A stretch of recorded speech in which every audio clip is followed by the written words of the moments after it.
Well, hello everybody. I made coffee. I'm here. Coffee with brown butter toffee syrup, whatever that is.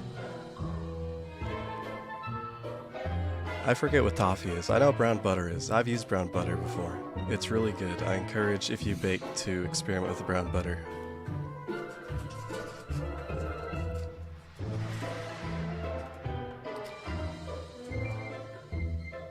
Yeah, it's pretty sweet.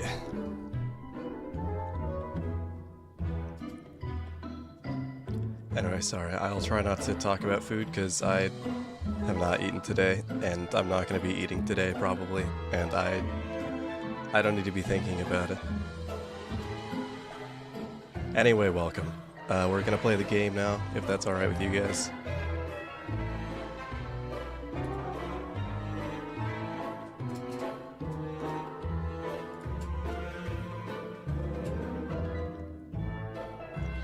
I genuinely think, okay, baker, time to nerd out as a baker here. Obviously, I don't think you should brown butter in every application of butter, but there's a lot of cases in which browning your butter just makes it taste better.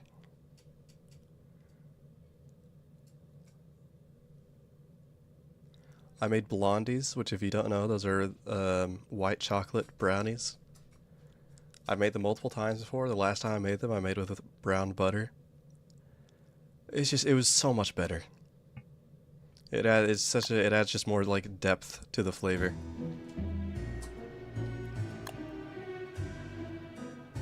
Anyway, welcome back everybody.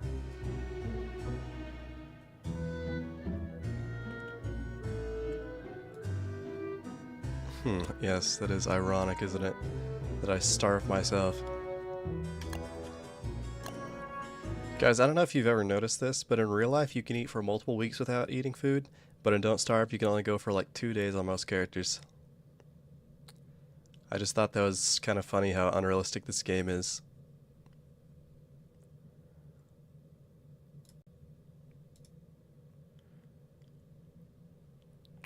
So, my game is white screening and telling me it's not responding, but what we do is we just wait for it to respond. Ah, welcome back everybody to my humble abode that I missed so much.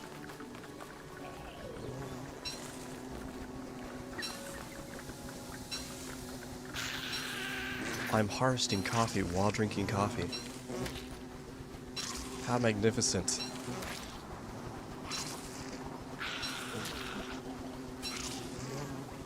Why am I streaming at this time? Because I don't have school. Because I'm 20 years old and I don't go to school.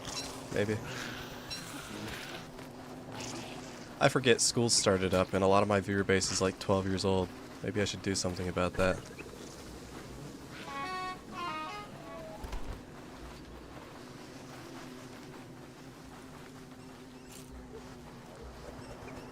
Alright, so I'm trying to think.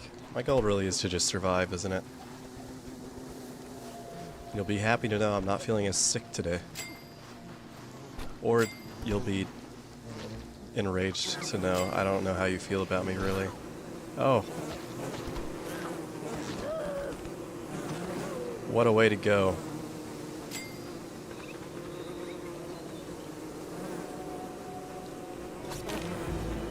Well, I guess that monkey's not making it to the end.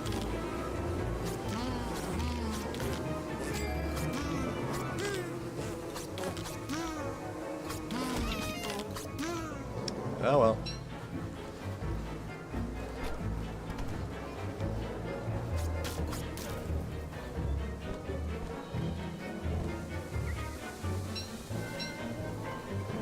School in August? I've always started school in August.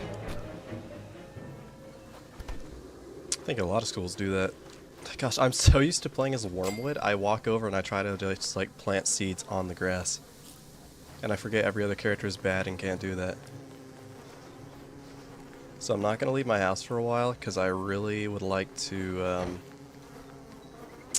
see where the puddles start to form whenever it starts raining, and yeah.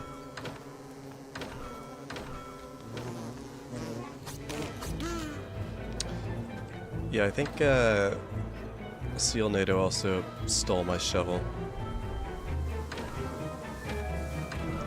Now that I'm thinking about it and looking for my shovel.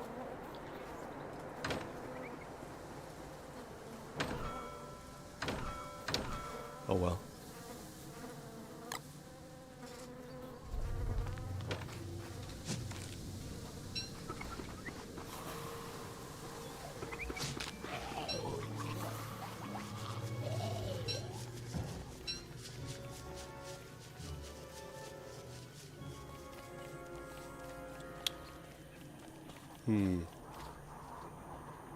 It's not a shovel.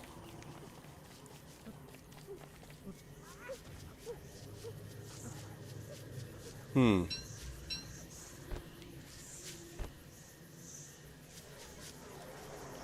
shovel here. There's my axe, not a shovel.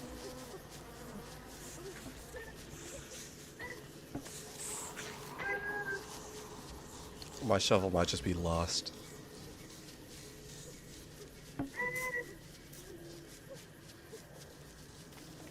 Nice. I'm glad I'm encouraging people to play Don't Starve. That's exactly what I do. Go watch a video. Immediately start playing the same game, if I own it. I have to, like, avoid watching videos that are like Vintage Story or something like that, because I don't want to get back into it. I have to avoid Ark like the plague. I can't get back into that. I actually might literally not be able to at this point.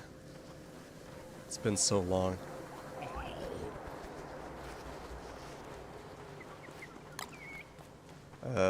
Okay, what we're gonna do here.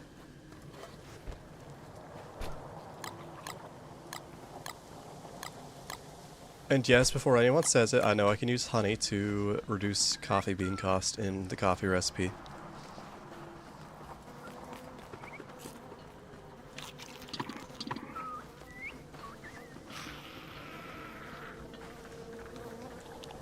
Okay. Do I have a favorite meme at the moment? I think they're all bad. I hate Gen Z, which I am fully a part of. I think all your memes suck.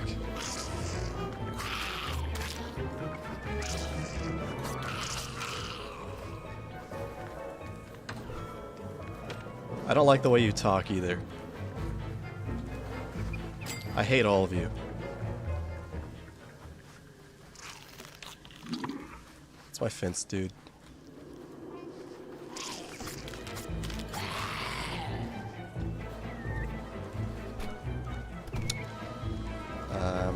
I really wish this wasn't here.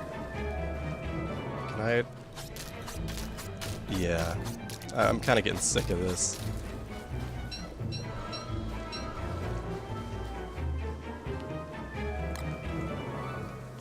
Alright. Now... I'll tell you what I'm gonna do. I'm gonna make a tent, actually. Never seen before. It's been literal years since I've made a tent in this game.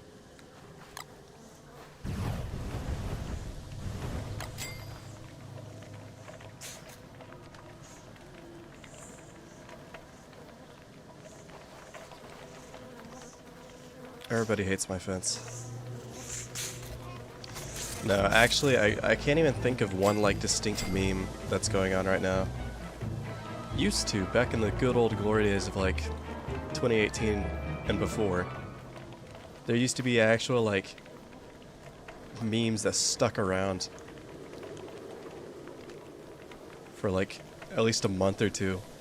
Now I feel like I've missed out if I haven't gone on Instagram in, like, a week.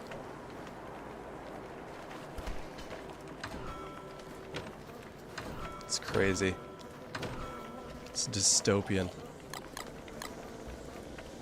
That's a word people have liked to use a lot recently.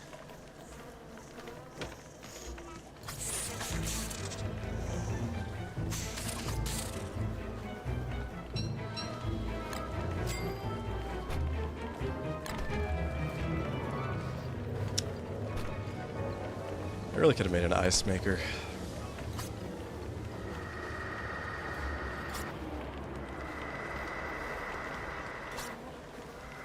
I'm pretty confident things don't catch on fire in dry season, right? Nothing smolders, it's just You know, volcano rocks and dragoon eggs.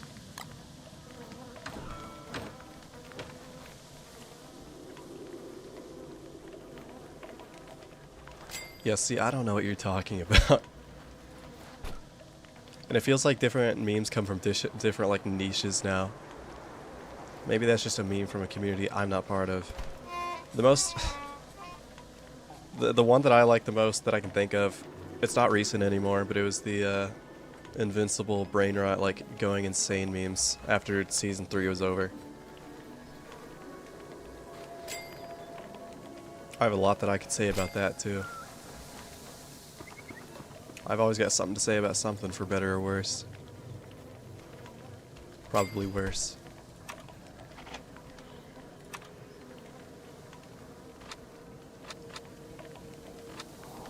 Tent. Alright.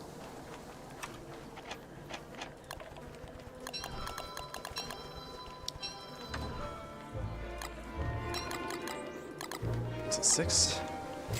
Maybe? Yeah. I will... Hey! What do you mean? They're so good. They did get a little much. I'll tell you what. I think the issue is... Chew.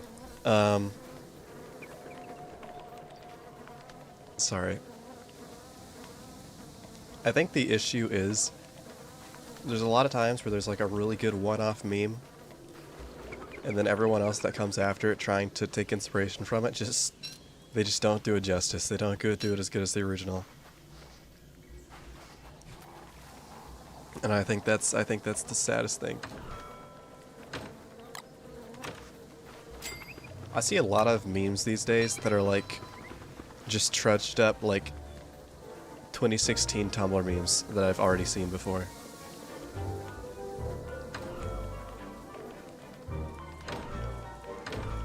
But the new generation's new to them. It's like, dude, I've literally seen this. There was one kid I went to school with that would do that a lot. He would say a meme that I had seen before and try to pass it off like it was his own, and I'm like, yeah, I've seen that, dude. I'm very familiar with a lot of Tumblr posts and like Twitter screenshots. It got to the point one time, multiple times actually. I don't know how I did it. One of my friends just said like the first like word or two of a post I'd seen, and I just finished it. I have like photographic memory whenever it comes to old like Tumblr and Twitter posts.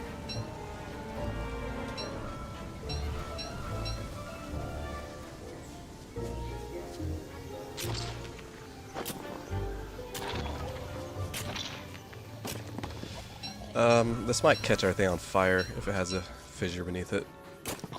Okay, thank goodness.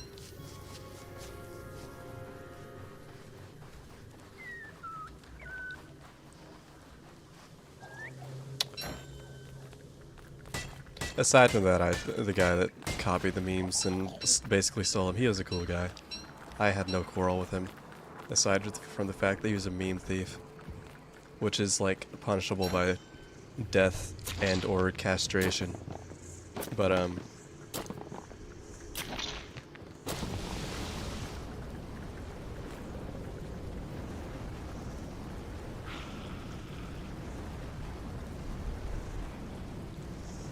whatever.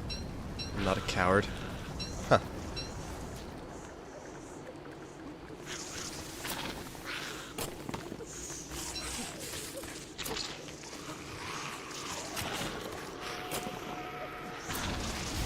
Well.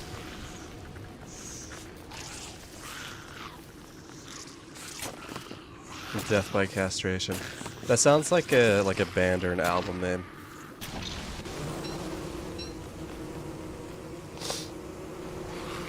Need someone to design like a band name. You know those designs that look like a bunch of veins It's just a word, but it's like spelt out in a weird style that looks like a bunch of veins, and it's really ugly. And like a lot of local bands in my area started doing it, like literally everyone. And they do these small little shows with like 5 different groups, and they would all look the exact same, but they take it to the extreme to where it's like you can barely even read it to begin with. I went to a show one time because one of my friends at the time was in a band. It wasn't very good. They did beg me to go to it, so... Dude.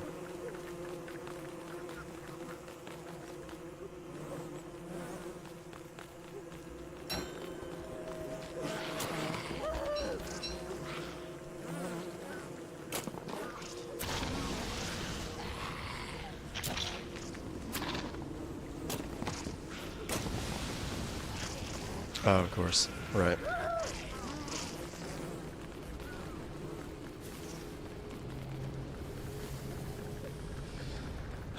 It would be nice if they added more content to this game.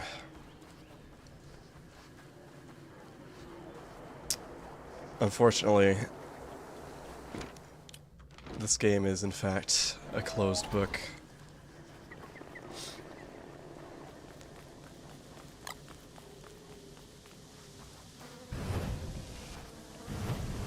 Alright, check this out. I'm about to show y'all something that I bet you didn't even know you could do this.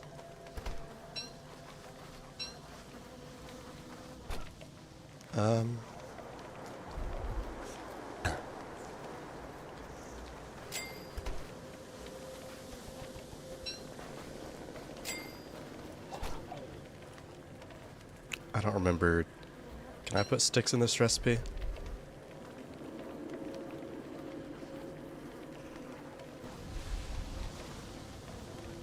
I forget how to make pumpkin cookies.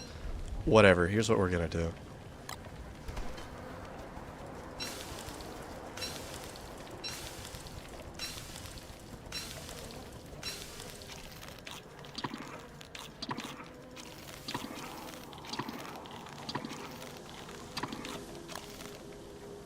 Perfect. Place it, you nincompoop, you dweeb. Look at that. Look at those stats. Beautiful.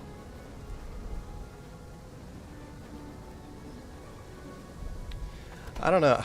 Y'all go on about bugs a lot. I need to know what you're specifically talking about, because I really don't encounter that many bugs whenever I play this game. That I know of, anyway.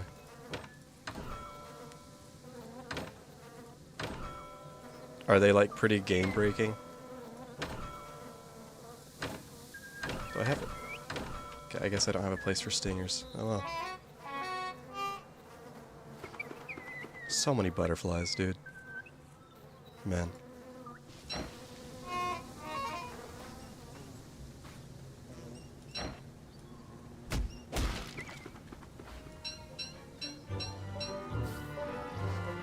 My sand.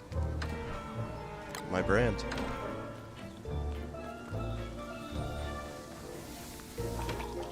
What is in here? How much stuff did that one monkey have on him?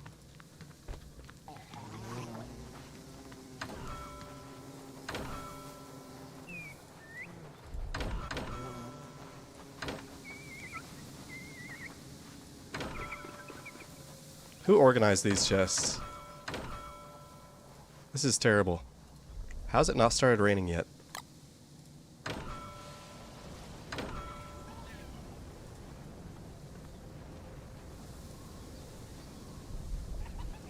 I don't need the... Why do I just have a fishing rod on me? What's wrong with me? Am I insane? Is there something, like, mentally wrong with me? Why is this base so ugly? Why do I hate it? Why are you so ugly? Glorp! Don't try to act cute at me. Kiwi. Alright, you are kind of cute, never mind.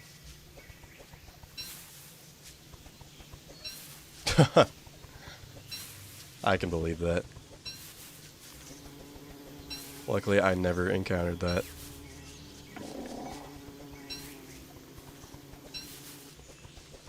That would be a good idea. But however...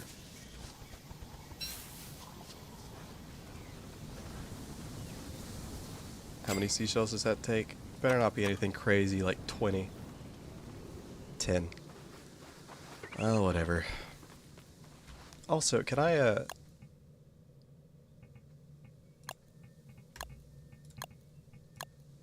There we go. That's better. Okay.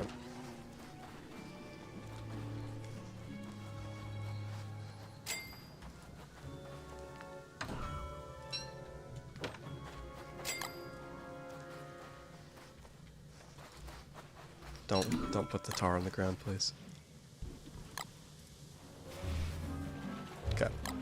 I need dead swordfish over here. There's a living one. That'll work.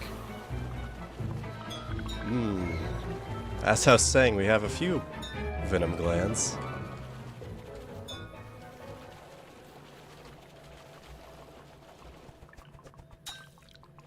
Any tips for a new Shipwrecked player? Oh gosh, I'm not good at giving tips.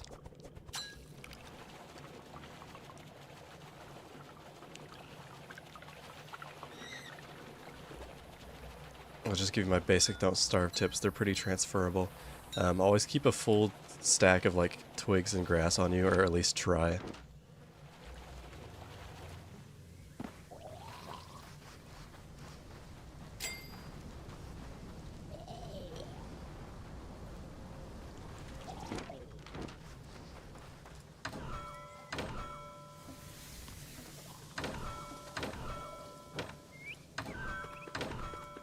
If you ever come across a touchstone, make sure the island that the touchstone is on is able to be escaped from. Because I had a shipwrecked world one time that I lost on, because I did die. I revived at a touchstone, but the island I was on with the touchstone had nothing to get off the island with. So I died on the island anyway, because I couldn't leave. It was like the most unlucky spot ever. It was terrible. So now whenever I find a touchstone and I see that the island is crappy, I actually just like, I will like put a raft by the island or drop some tools near the touchstone or something.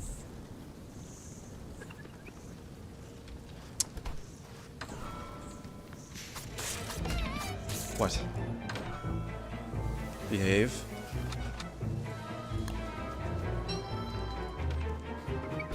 Okay, let me just do that.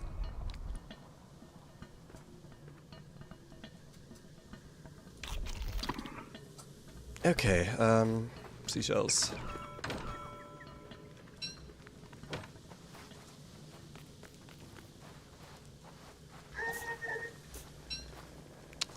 Forget about you guys sometime. I don't know how. You always evade me. There's just a gap in my memory where you guys exist.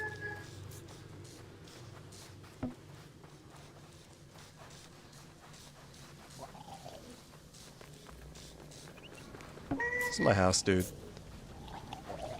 This is my house.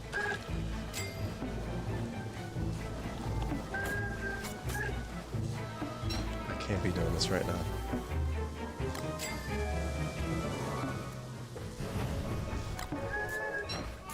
No.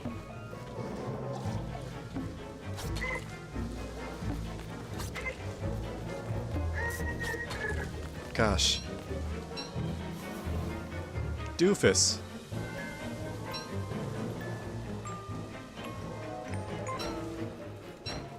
Young man, calm yourself. Anyway, I never found another seashell. What am I doing with my life? Can I...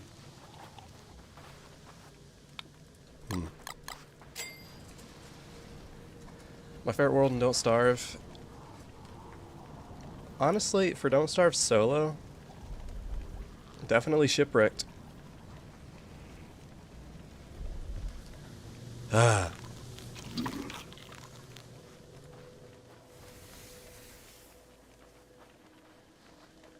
I really can't even say Don't Starve Reign of Giants, because it's, I mean, it's good, but on Don't Starve single player, which is the original version, Reign of Giants feels so lackluster compared to Don't Starve Together now. Like, the end game of Don't Starve Reign of Giants on single player is basically ruins and, yeah.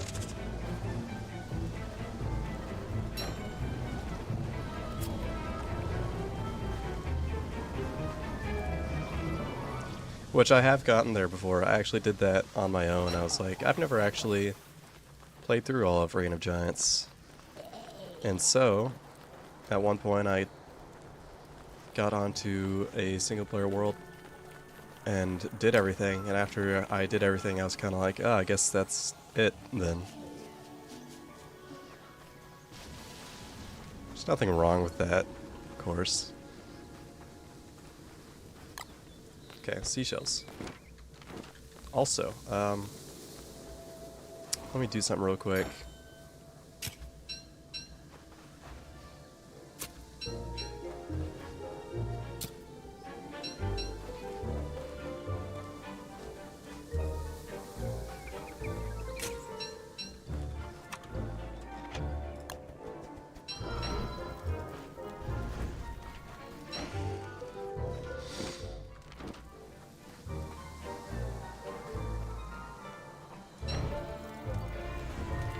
I'm sick of them being right next to my house. Something tells me I won't be hurting for tall birds though, so whatever. Oh, whatever.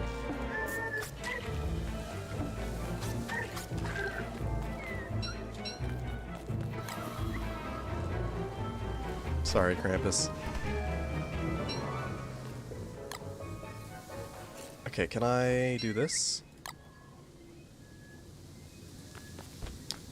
What is spoiled fish even for? It's gotta be for something.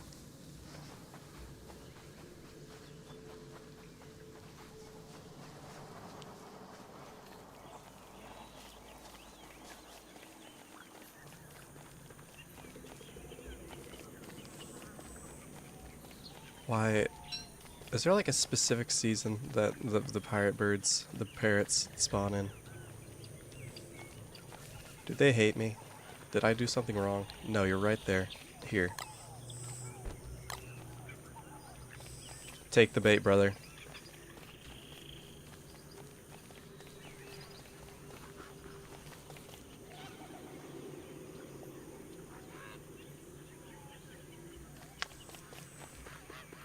I'll be back in a second.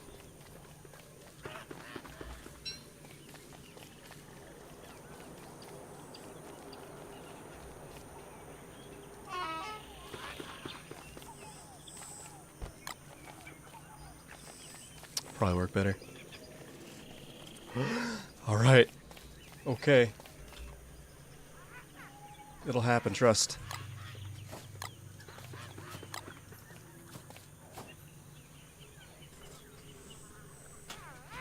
There we go. Just normal rot? Ugh. Whatever. I find myself fresh out of crackers. Interesting, Wilson. Considering you are one.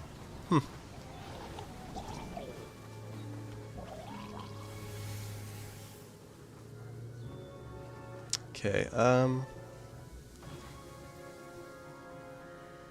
my brain blast.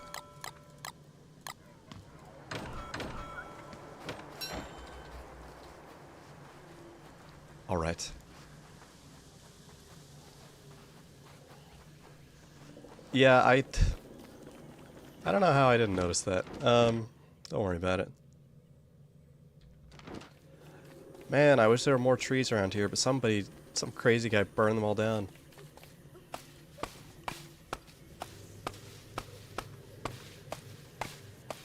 If there's a snake in this one, okay, good.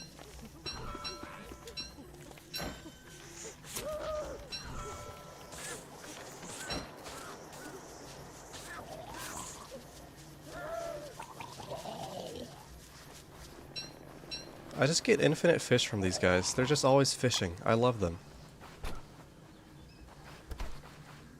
It hasn't rained yet. I know it's going to, but it hasn't yet.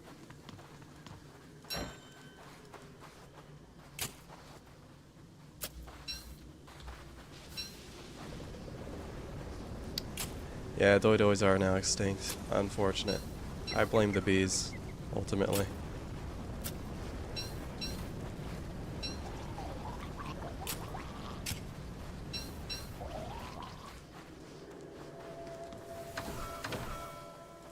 Okay. We're gonna do this, and I'm gonna show you guys a trick. You're gonna love it. Once it starts raining anyway, because I can't really do the trick right now unless it's raining. Anyway.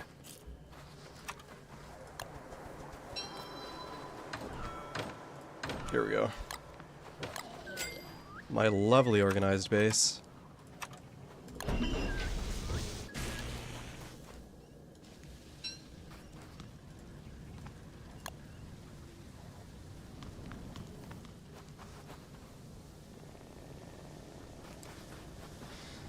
There's so much junk. So much junk. Junk that I put here.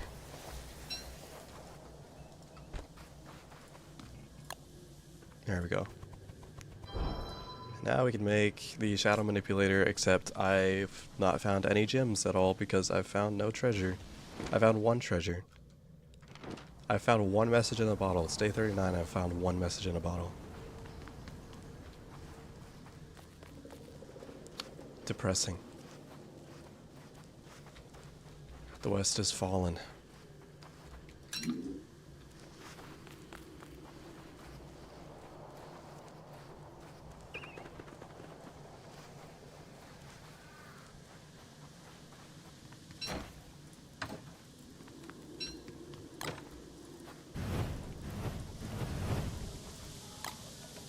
Okay.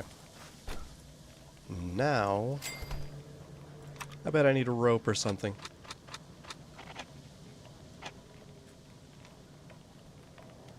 Oh, actually, wait a second.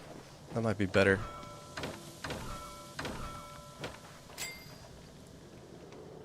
I'll do that instead.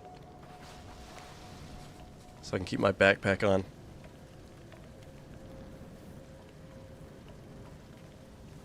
Oh, nice. Thank you. I hope that video turned out well. I was very worried about it.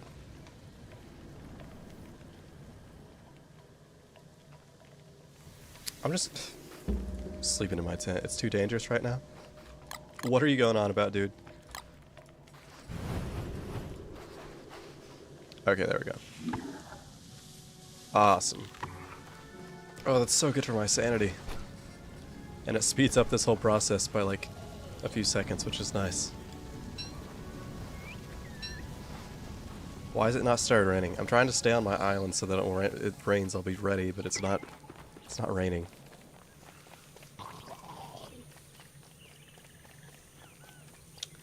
Yes, I did find that out last time. Thankfully, I have so much stuff for poison that I won't need to ever do that. Well, I have 5 venom glands right here, and if we check our little chest over here,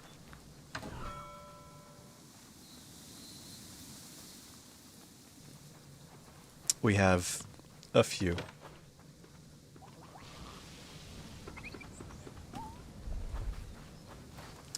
One could argue too many.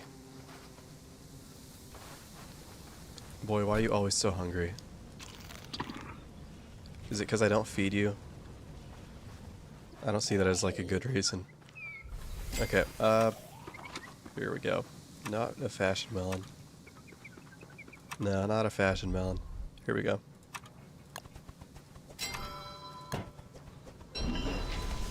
Horned helmet, and you know what, just in case.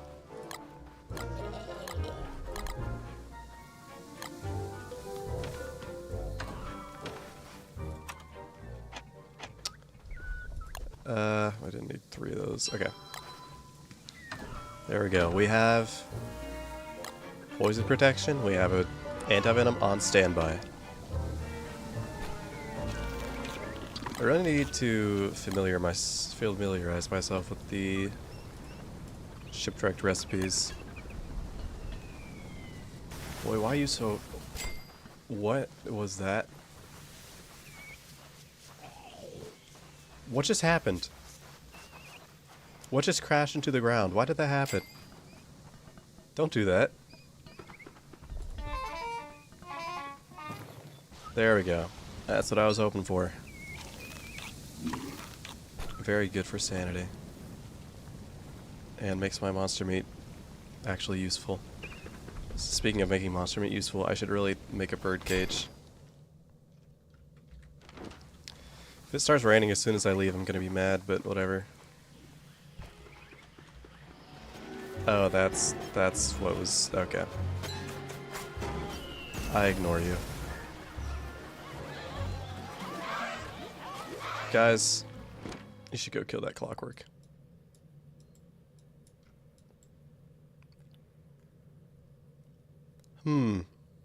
There's a reed on this island.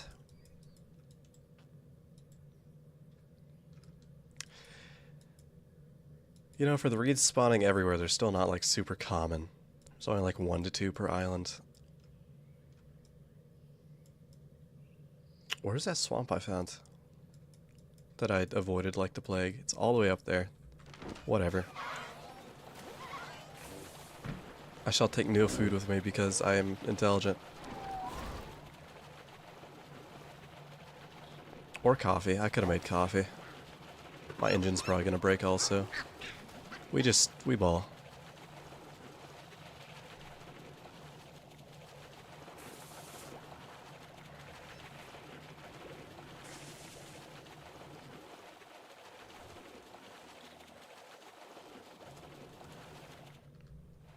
Why did you stop, Wilson?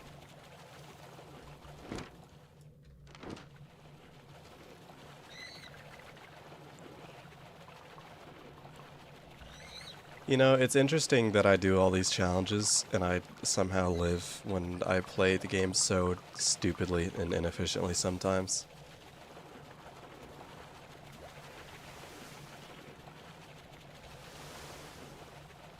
I like to imagine people that are better than me just like cringe whenever they watch this stuff. I definitely make many questionable decisions.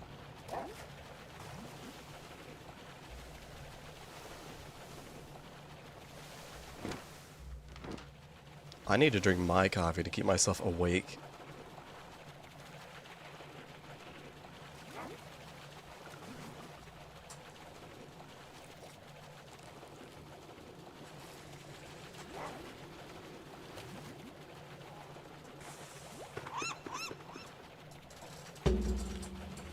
Okay, my first 3 runs in Hamlet were not that good. I will give you that. I'm not pursuing that. I don't chase, I attract, I manifest.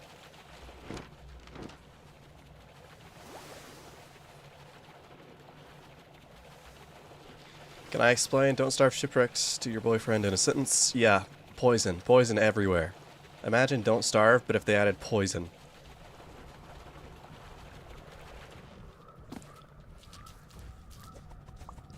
Don't Starve, but it's tropical and on the ocean, and that basically brings all the best and worst parts about a tropical themed area.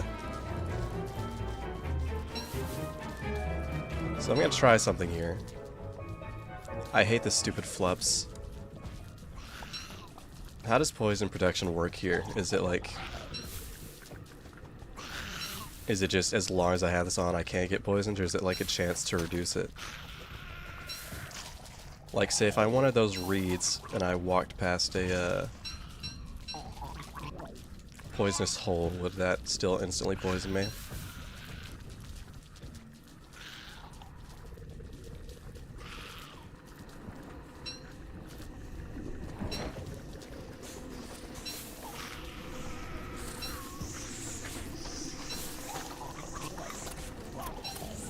What a nice, friendly environment. No poison no matter what? Let's try this out. In that case, I want this. Man, why are all the tall birds dead?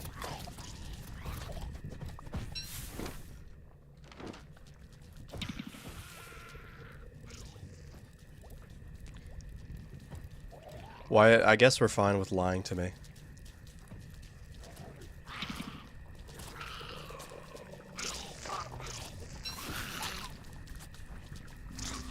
Because I am currently poisoned.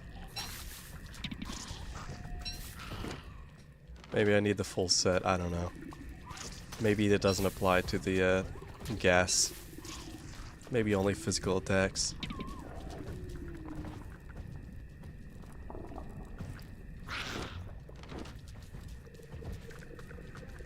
Boy, why are you so poisoned? Flup, don't attack me. I know I was like right up in your space, but don't attack me.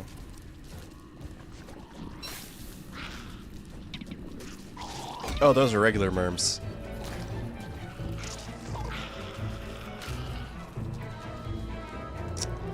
Maybe a gas mask would help. If I could make that in this map. Okay, that's enough reads.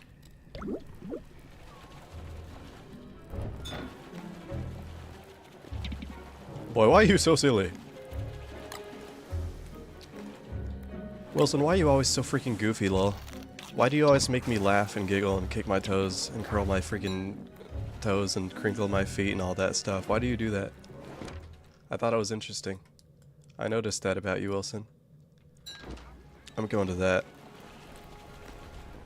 My propeller won't last, but I'm going to that. Actually, I'm poisoned. I'm not doing that. I'm gonna go fix my poison, I think.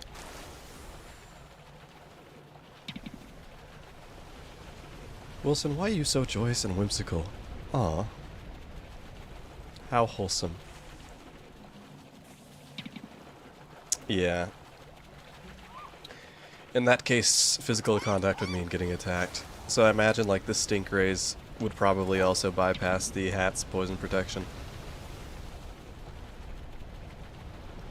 I had a feeling.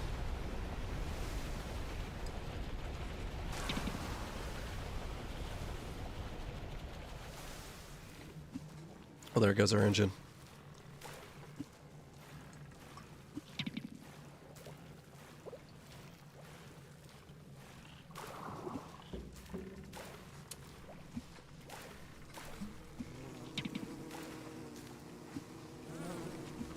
Yeah, Wilson making me like curl my feet with a curling iron or whatever.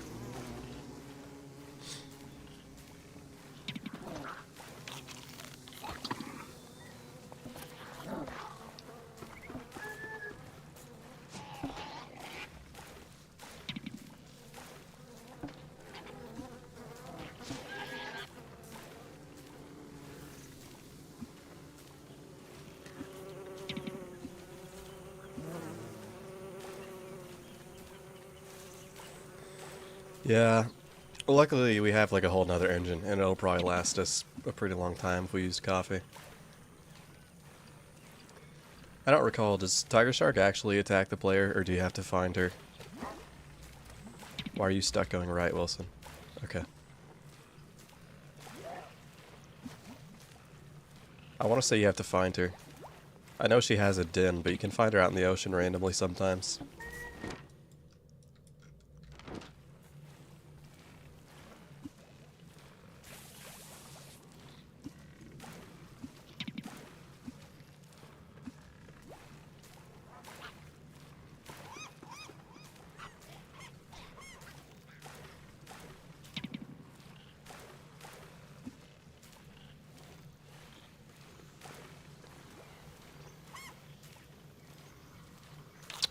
Oh yeah, I don't know if you guys know this, but Wilson's favorite food in Don't Starve is, I believe, bacon and eggs.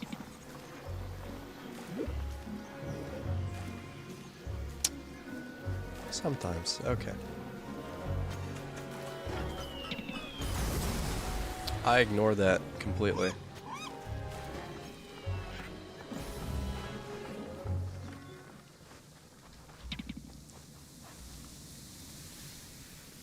Green bean casserole or lasagna for dinner? I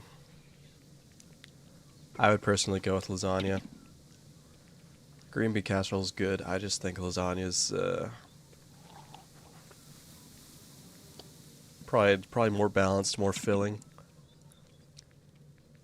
Depends, I guess. If you want something more carb heavy, you can go for lasagna. I'm personally in the mood for something more tomato based myself, so.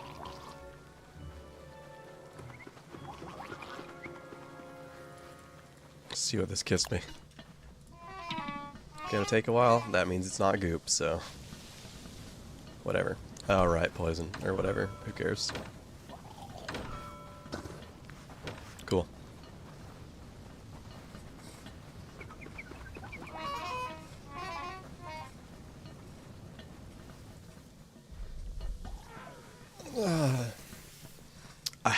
Listen, I'm gonna need you guys to stop coming in here being like, oh, I'm watching this with my boyfriend, or I'm cooking for something for my husband. You're making me really depressed. Shut up. You don't need to rub it in my face. Oh, bacon and eggs. Never mind, guys. I'm happy. Continue. Actually, do favorite foods even exist in Don't Starve, or is that mechanic they introduced in Don't Starve together only? I'm not sure.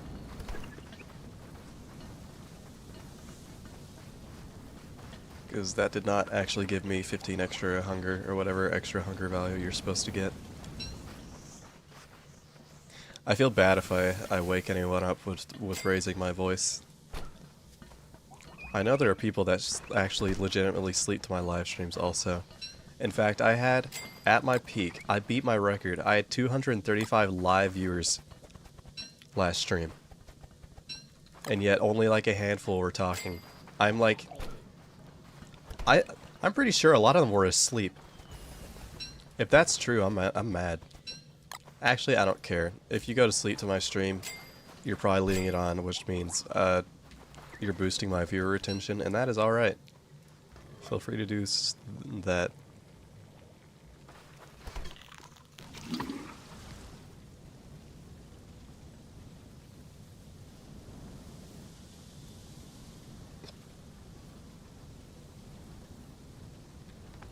It's whatever, man.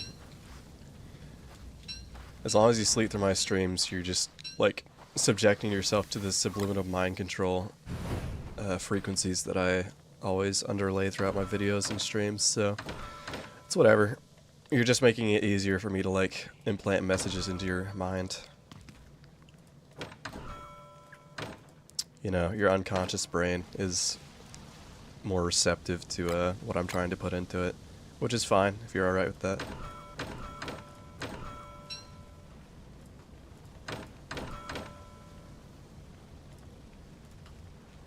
Right.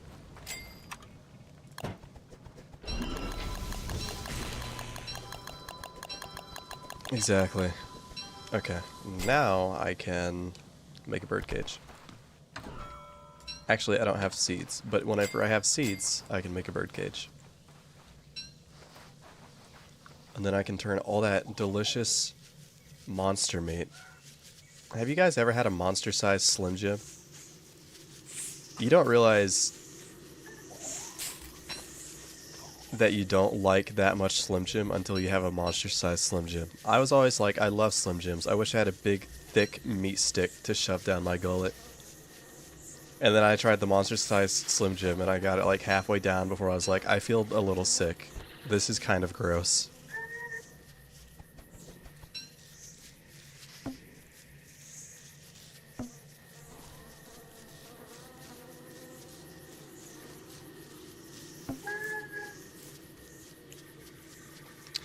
For all the jokes I make towards people that listen to ASMR, or the people that listen to my videos to fall asleep, I actually don't care. Honestly, I think whatever helps you, I encourage.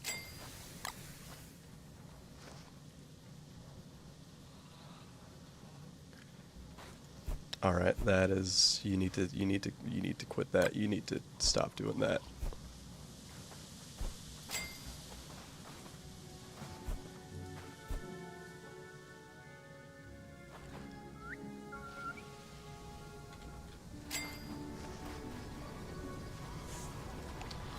I need more cloth. I usually don't base this close to the shore, and I made a massive mistake by doing so.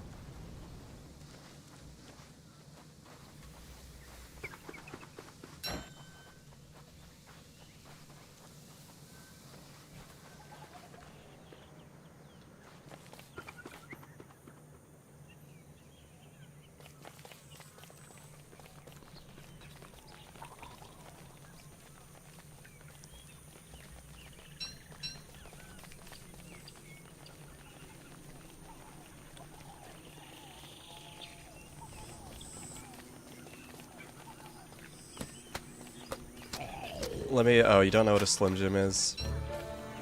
It's a beef jerky stick, quote unquote.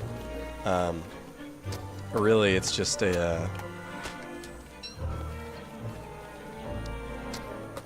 It's a stick of heavily preserved, greasy, processed meat. And it tastes quite good, but it is very greasy and also horrible for you, by the way. I hope no one thought that was healthy. Slim Jims are not that good for you.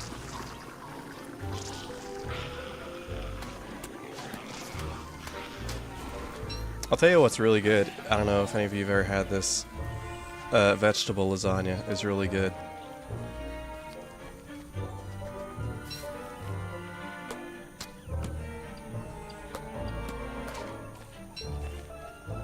I'm a big fan of my veggies personally.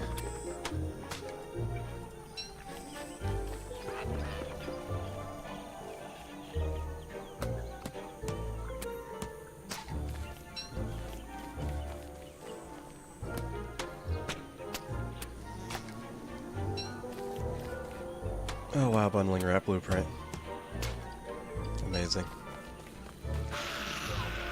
Oh. I might be able to restore my sanity based on bundling wrap blueprints, honestly. Wow. Awesome.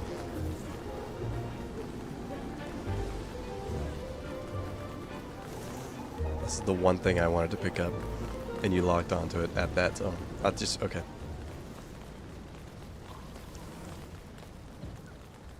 Zucchini pasta is a game changer. I remember like a week before I quit my job at the cafe, they had me making so much zucchini bread because they ordered way too much zucchini because they're stupid. But oh well, there goes the tide, I guess. Well, never mind. That was pointless. Oh well.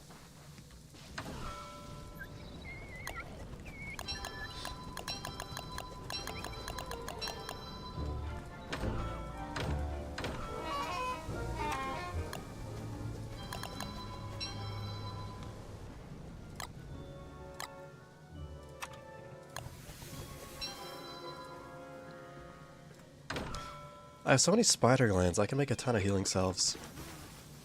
If I wanted to. Also, where are all the seeds? I need seeds. I want a pet bird.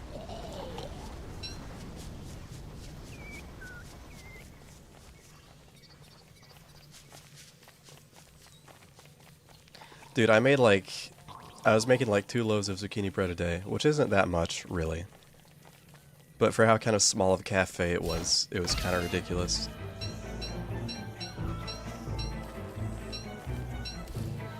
And they were big loaves, I should say. They weren't small. I was using like very big loaf pans. It was very good zucchini bread though.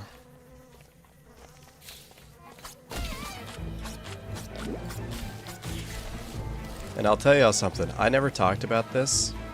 Oh, 6 seeds, gosh. I never talked about this, but the oven we had at that cafe.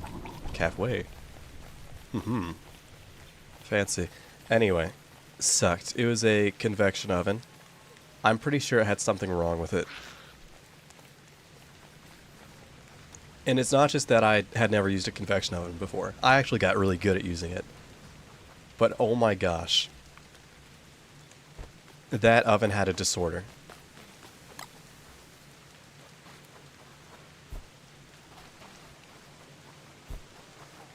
It was just a complete dice roll on whether whatever you put in there was undercooked or overcooked. That's a great place to spawn that, thank you.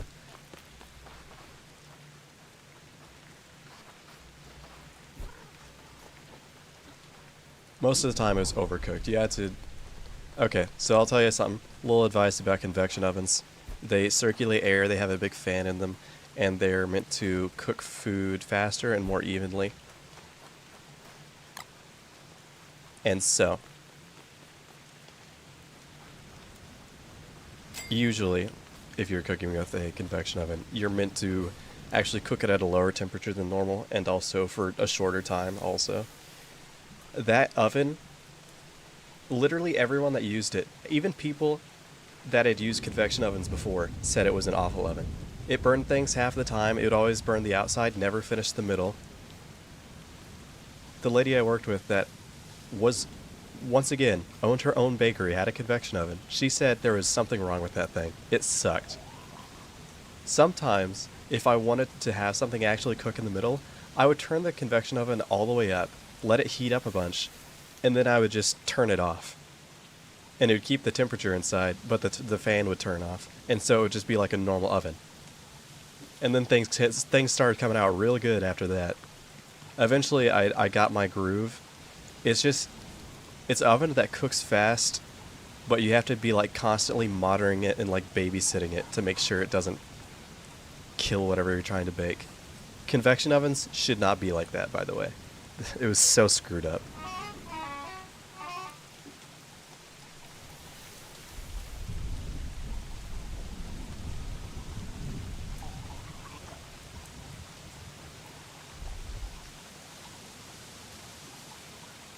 Oh yeah, the thermostat was also off.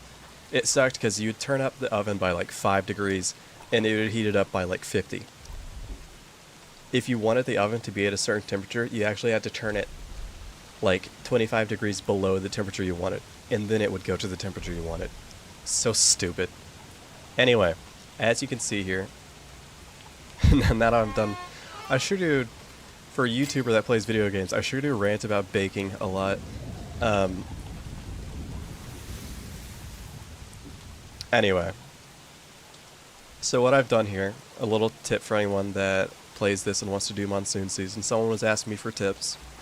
So usually these puddles will form and they'll start to spread outwards, and the tide will also start to come up a lot in monsoon season.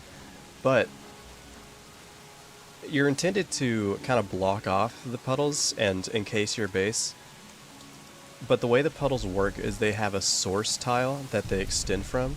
And whether this is intended or not, if you put a sandbag directly on their source tile as soon as they appear, they actually won't start spreading anymore.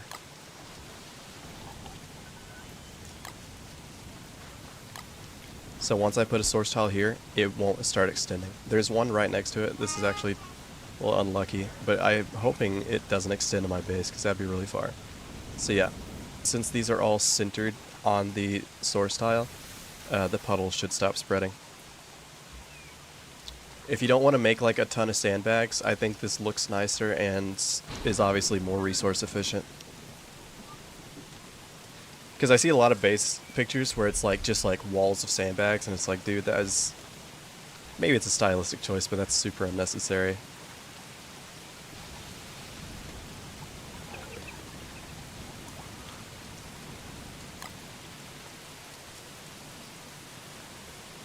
Baking stream win? I don't know. Did I pick up my... I don't know where I put my bird trap.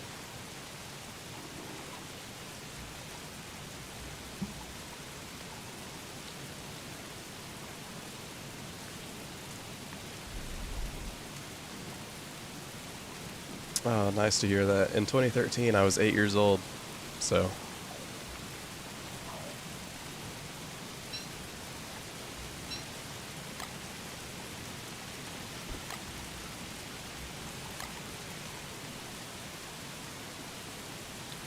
Also, that means I started playing Don't Starve when I was 8 years old.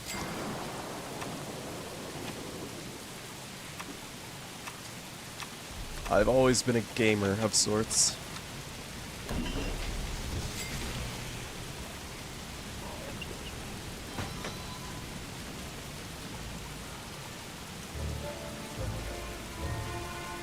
Alright, I'm gonna go under here so my character's not having a conniption.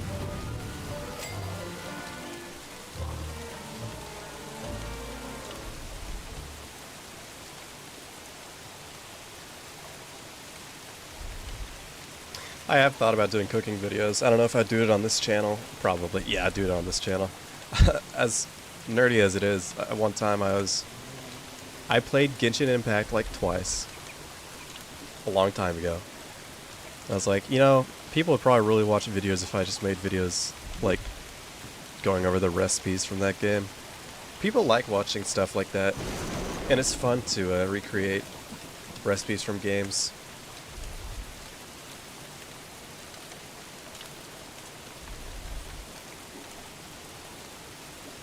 I think I actually saw someone do that. Of course, I don't know.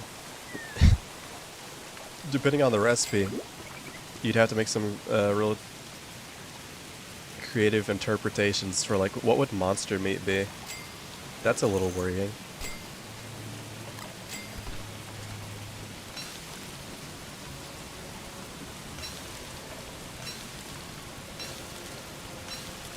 Where am I from? Can't you tell by my accent?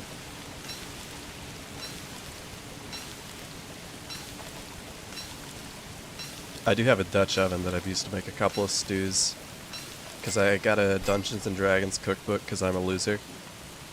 It's probably like, it's like the best stew I've ever had. My family told me, oh my gosh, Ashton, it's like the best stew I've ever had. And I was like, yeah, I'm cool.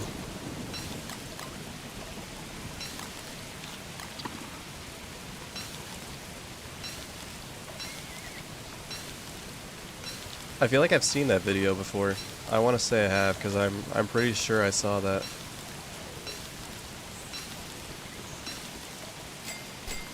I force myself to use things from my cookbook because I'm always worried that I'll not make something, and so I'm always like, okay, I need to like go actually buy the things from this cookbook and like try the recipes because they're usually really good.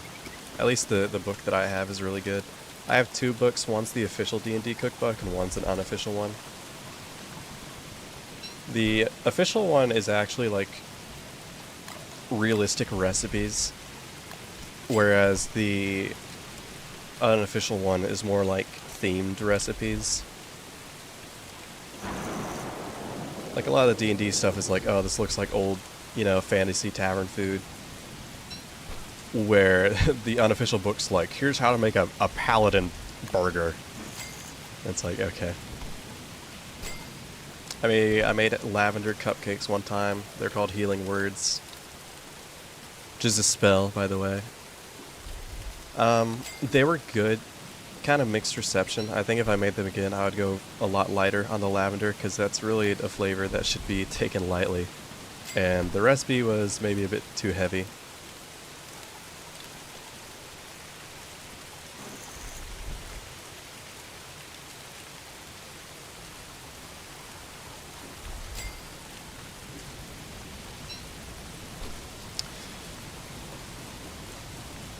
It's fine, you don't have to feel old. I remember whenever I was in college, everyone I was in class with, like all my group partners and stuff were like 30, 40 and already had like a child or two. It was an interesting environment.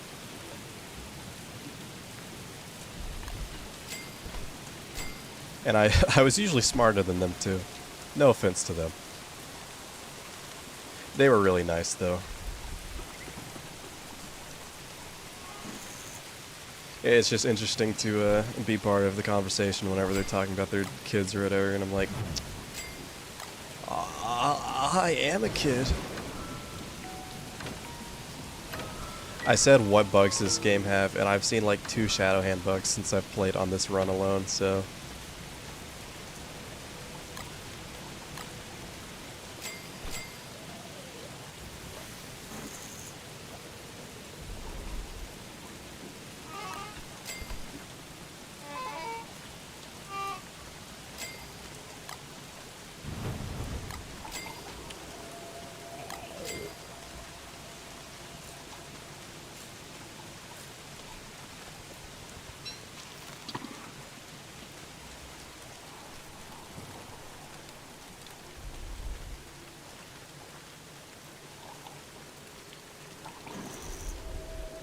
Yeah, they're talking about their kids in class, and I'm just like that one image of the dog with the lollipop and the propeller hat on the Gary's mod map.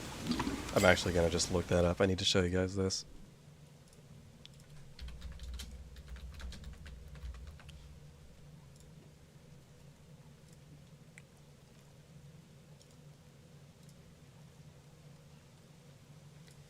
course it's a web P. Okay. You know what? I won't. Maybe I will. Alright, everybody. Share in your chat your opinion on WebP files.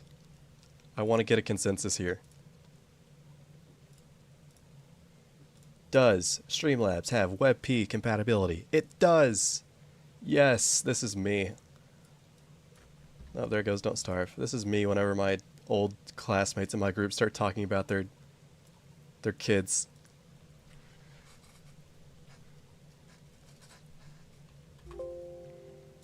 I'm a hardcore PNG fan, personally.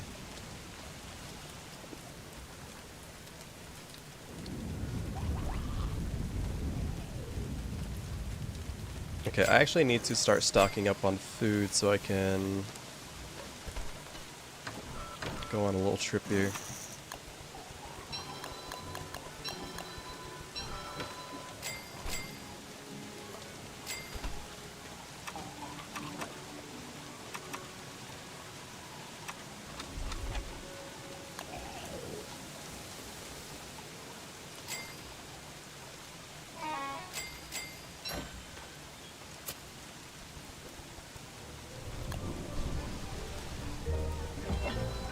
Beautiful crockpot placement.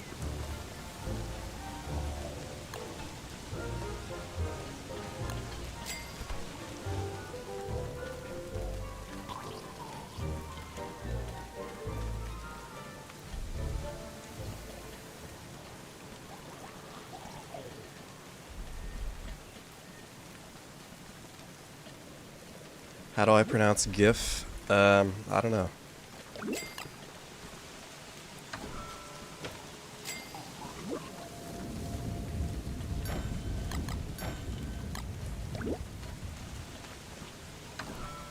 I want to go kill that tiger shark immediately. I'm always like, do I feel like doing it right now? And then as soon as it starts like raining all day, I am filled with bloodlust, and I'm like, I need to go kill that immediately.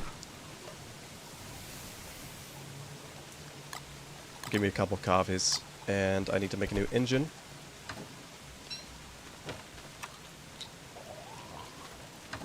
I do not have enough gold for a new engine. Drats.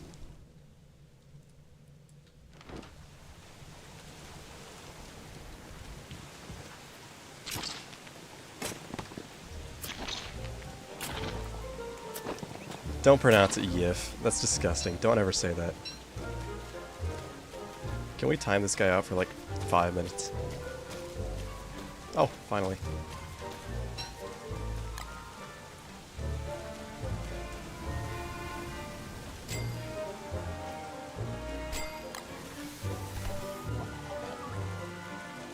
Time for eggs.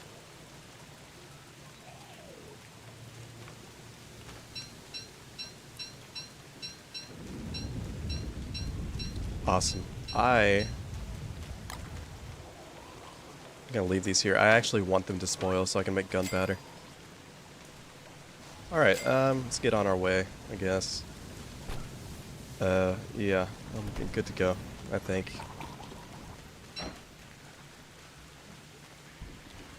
Alright. No, I forgot to make the electrical doodad. Ignore me, I'm, well, stupid. Blushes. Do you still love me?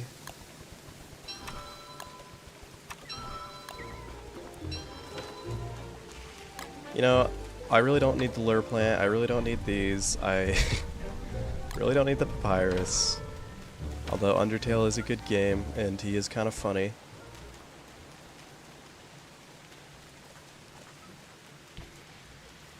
Better to die standing than to live kneeling. Raw. Alright.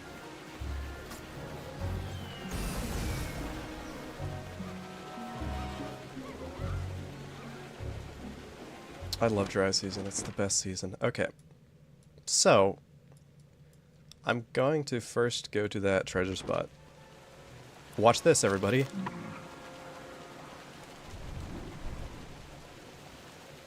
I guess I dumped coffee into my motor. Anyway, here's my opinion on WebP. You want to hear it?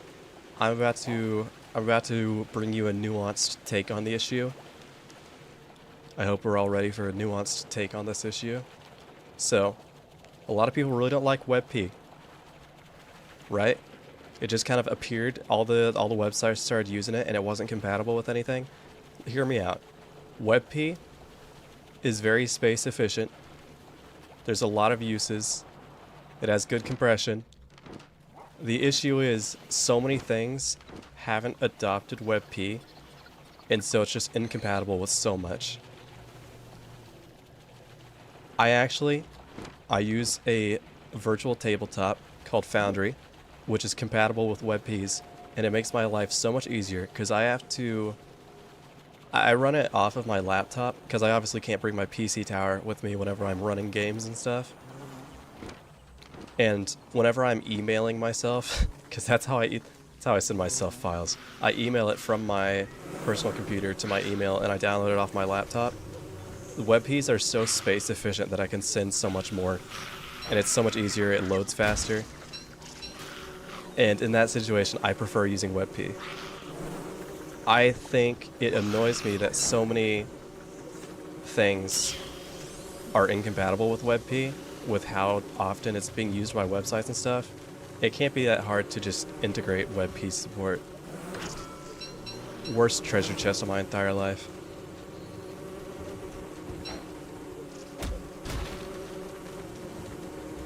I kind of wanted those, but alright.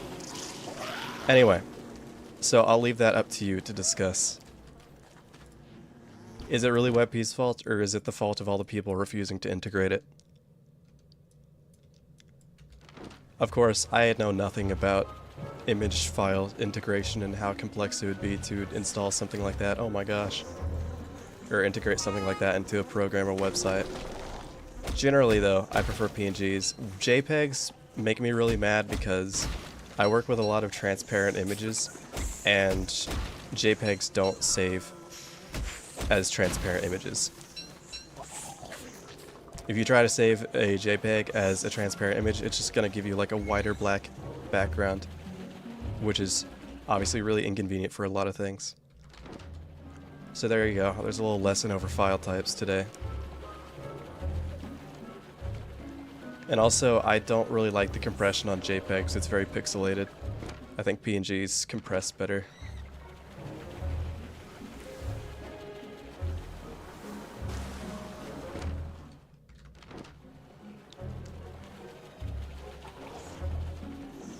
Oh! Oh my gosh. Seaworthy. Wow.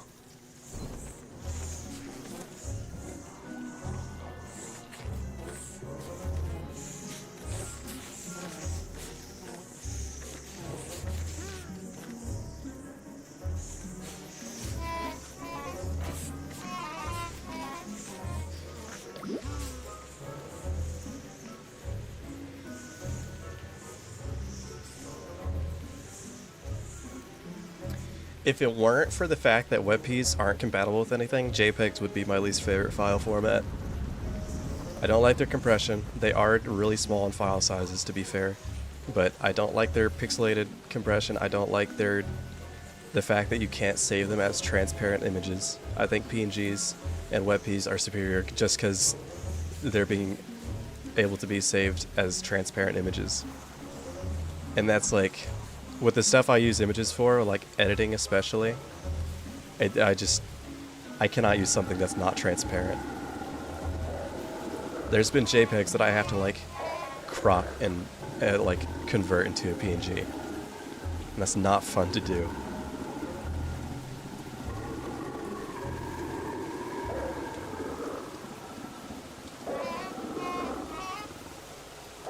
That's interesting, yeah. I don't know how world settings affect going through the Seaworthy. I never finished the first Fallout season. I want to. I should. Listen, Crocodogs, I have a group of Dolphins that would love to meet you. Oh! Oh, great, it's you. I don't like the blue ones. Actually, the blue ones have less health, don't they? I think you can two-shot them with the Cutlass Supreme.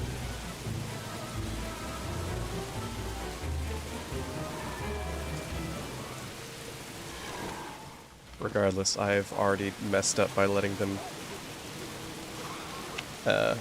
reach this amount, so have something else kill them.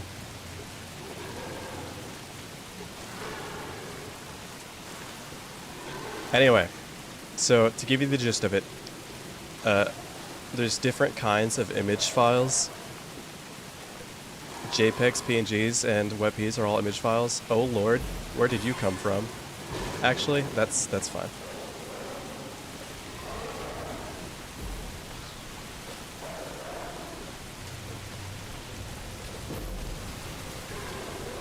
What are you doing, Tiger Shark? Get him! Yeah.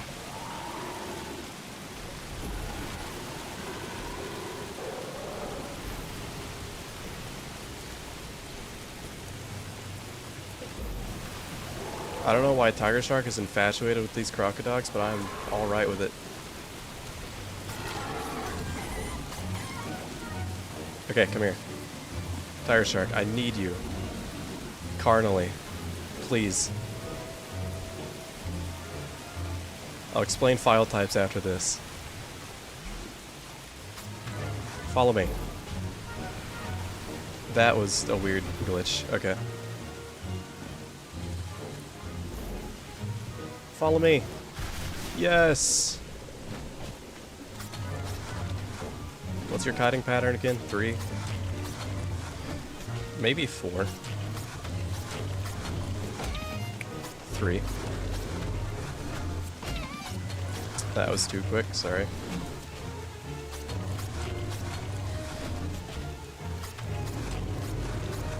Four.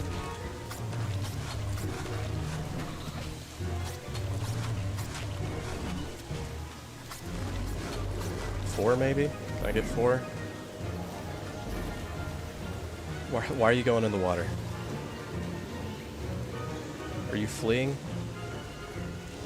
Disgraceful.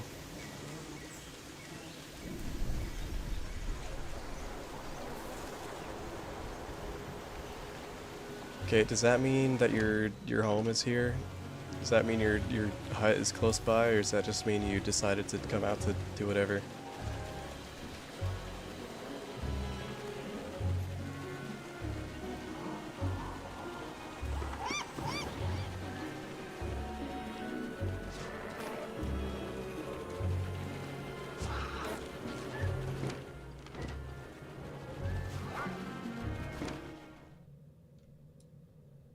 Come back, Tiger Shark, please. I have no idea where you live.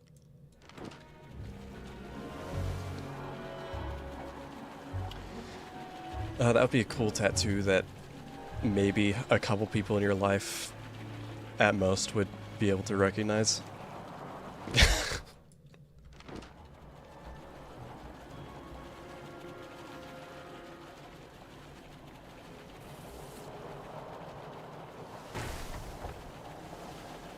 But yeah, basically, I just like the properties of PNG the best.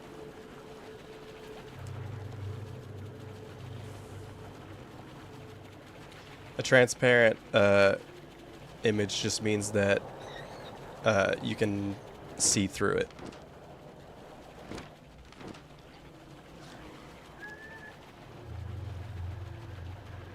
It doesn't have any sort of like white or black background behind it.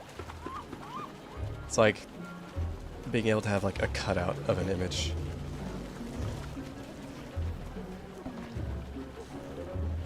It's like the last video I used the cowboy throughout the video, just like images of him. If I was using a JPEG, there would just be like a massive white box behind him the whole time, which would obviously be really annoying.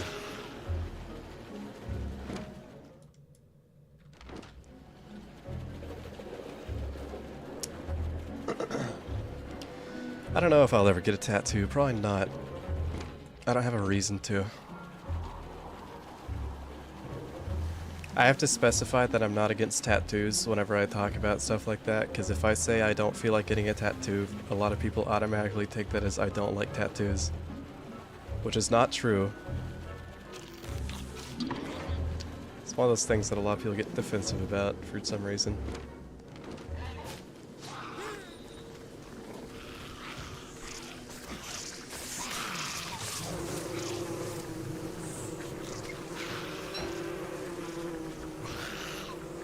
Boy, why are you so wet?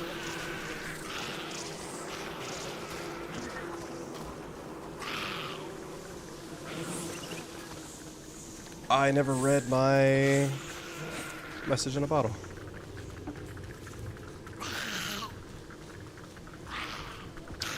Tiger shark ain't here. I guess I don't know that for sure. I guess I could check the other side.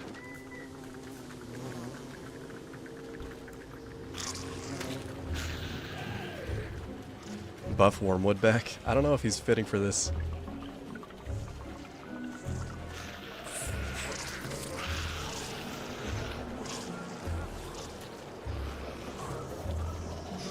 I can't remember what that's from.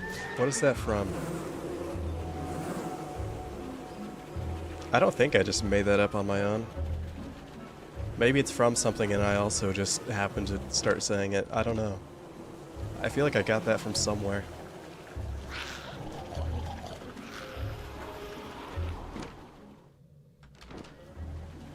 Not seeing a tiger shark here.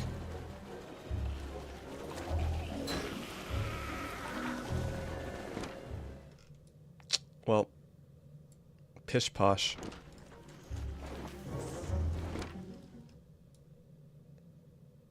Where is that?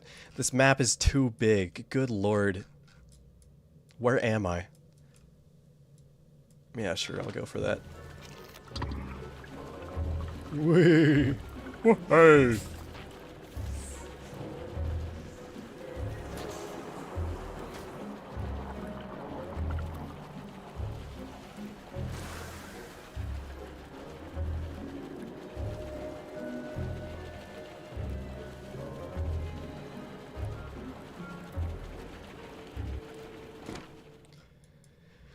You could be right. I don't know, that's also just something I would say, because it's funny. I wish I was funny.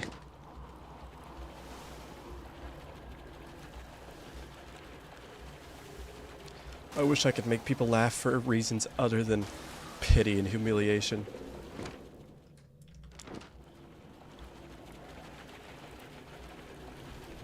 I was that kid in high school where they would the comically evil bully would come up to me and like launch my lunch out of my hands.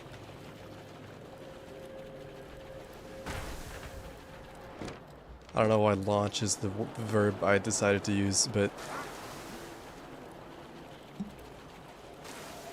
you will not get to see color. Don't Starve was not meant to be experienced in color.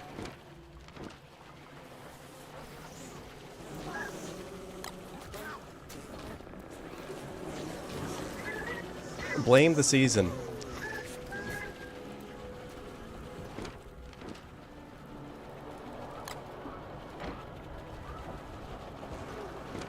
Third treasure chest I have found. If it's something useless again, I'll be perturbed. I will widen my eyes in horror. That's useful. Okay, thank goodness. Bees.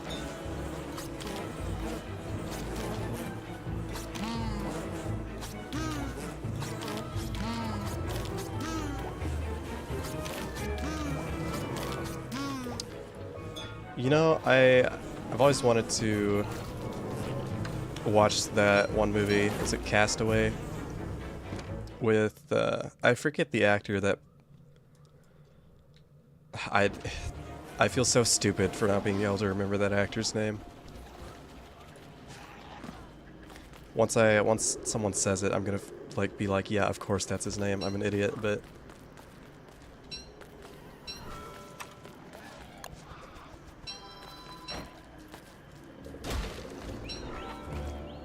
Tom Hanks. Yeah, I'm stupid.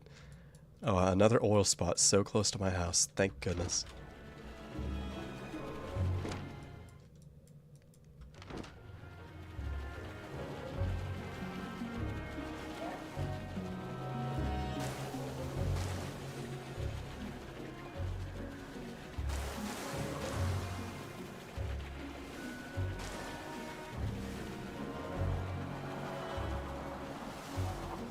I actually really like dry season. I think it's like...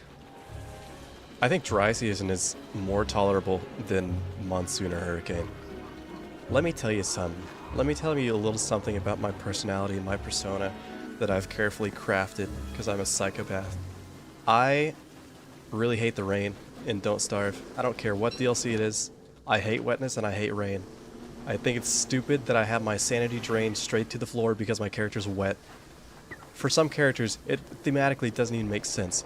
Wormwood, whenever it starts raining, has like multiple voice lines where he's like, I love the rain! Yes, rain! And then he goes freaking mad within 5 seconds. It's like, well, apparently you don't like it. Sorry.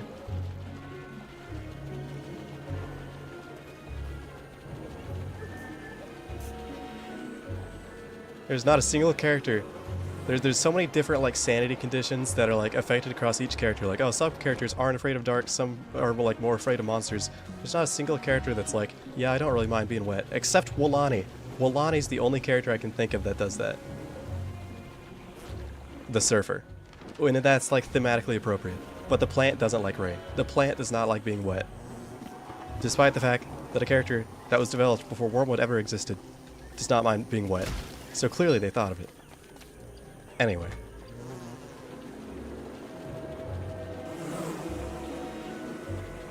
Sorry, I'm just... I just get so freaking mad. I get so freaking turned up. In the worst way possible.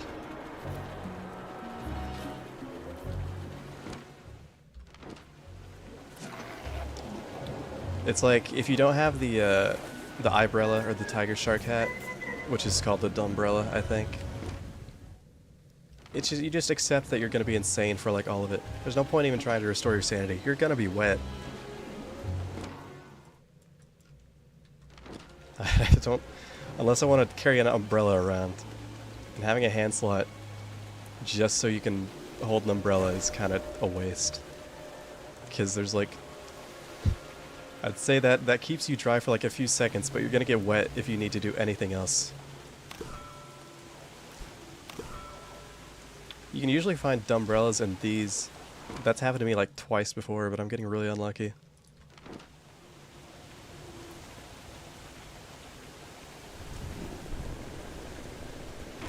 Wormwood doesn't lose sanity in DST when he's wet. Of course. Alright. Boy, why are you so angry? Anyway, sorry. Guys, I never really get mad. It's all for jokes. It's all for the play, the drama, the stakes, even.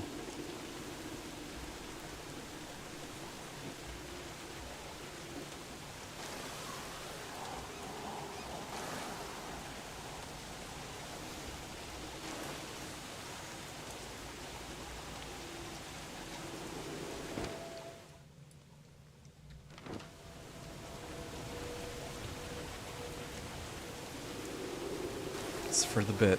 It's all for the bit. What did I pick up? Windbreaker. The wind doesn't stand a chance. Oh, I know what that does.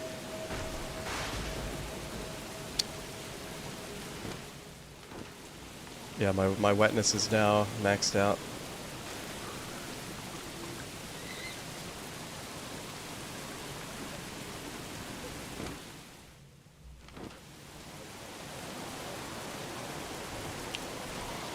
With how chaotic all these islands are, I wouldn't be surprised if the Tiger Shark's children just got killed by something else before I even got there.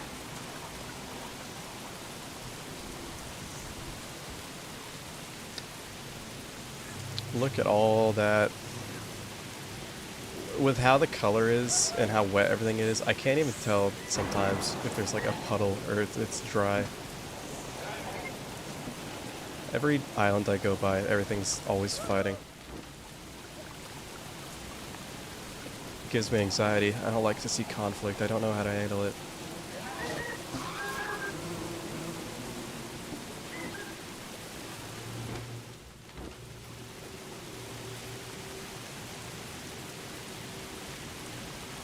Did you just call me a Twitch streamer as I'm streaming on YouTube right now? I've never been so offended in my life, I don't think.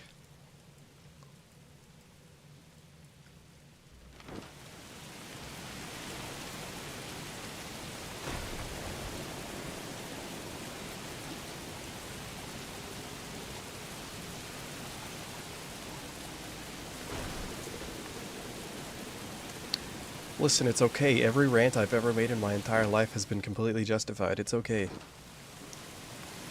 I've never been mad for any reason that isn't justified.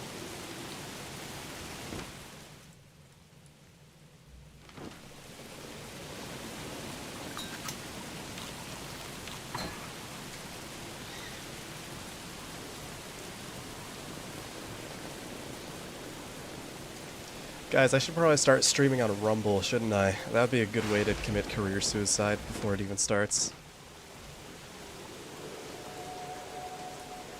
I think Rumble could be a successful platform if there was a mass exodus from YouTube to Rumble. The problem is every time I've ever checked Rumble, it's only politics, and it immediately makes me hate the platform. I despise politics with like every fiber of my being. Rumble just looks like boomer bait politics videos, and it's like, alright.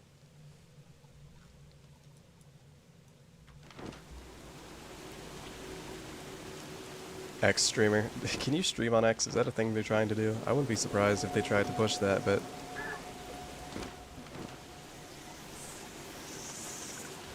I actually don't use TikTok. I don't own TikTok. I don't use it. I really don't like short form content. My attention span is too strong, my brain is too developed. I actually can't stand short form content.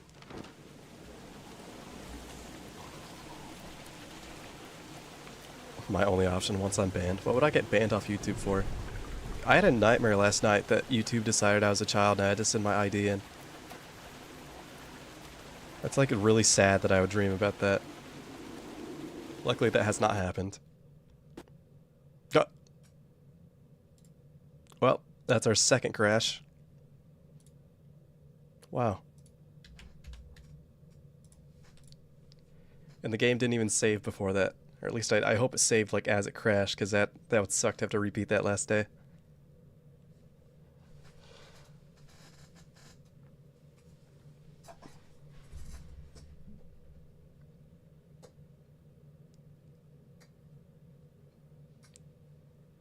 Yeah, honestly, with how Instagram Reels are and TikTok is, I feel like everything jumps around. If I'm on Instagram, I'm gonna see someone like post a screenshot of like a Twitter or a Tumblr thread. It's like I don't even need to install the other thing. It all just kind of commits osmosis to every other platform.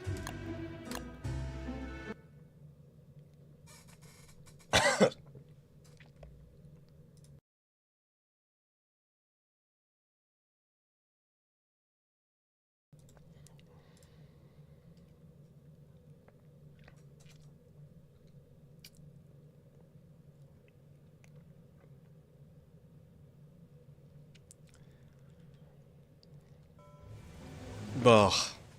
Bugh. Really? Bugh. Alright, I'm going straight to I don't even know anymore. Bugh.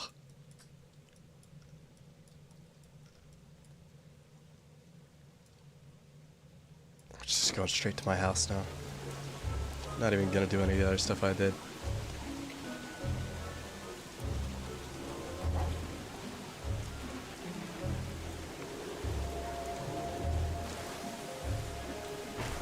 I'm just gonna sail into all the waves, I don't care. I can repair my boat easily, so...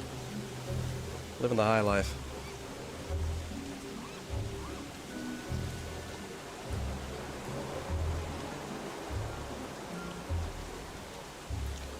I've practiced this thing called stoicism. I don't know if any of you have ever heard of it.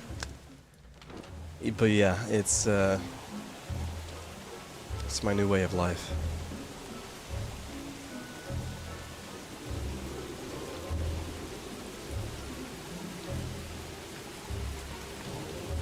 And by stoicism, I mean the very exaggerated form of it that a lot of people seem to think about, where it's actually just being really apathetic and not very caring at all, which is actually a really unhealthy state of being, by the way.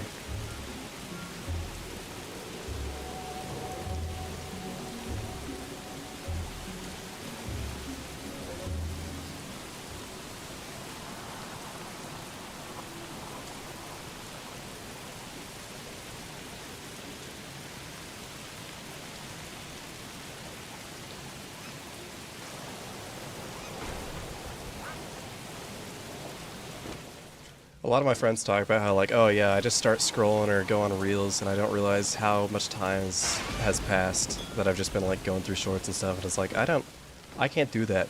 I get bored. I scroll through like 5 and I'm like, okay, I don't want to watch this anymore. In fact, I feel like a psychopath sometimes because I don't use my phone that much.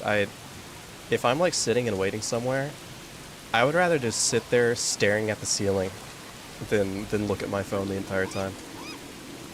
It feels awkward when I'm with like a group of people, everyone's on their phones, and I'm just sitting there staring straight forward like a psychopath.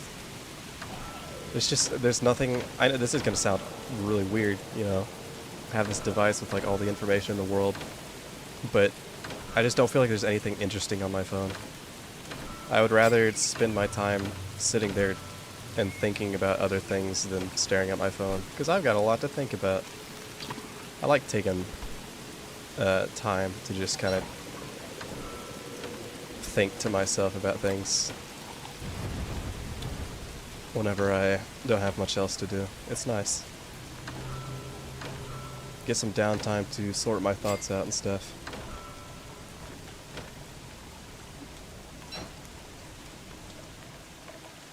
A person who thinks all the time has nothing else to think about except thoughts. It's a really good soundbite. It's in a song. It's really good. Might be using a couple actually.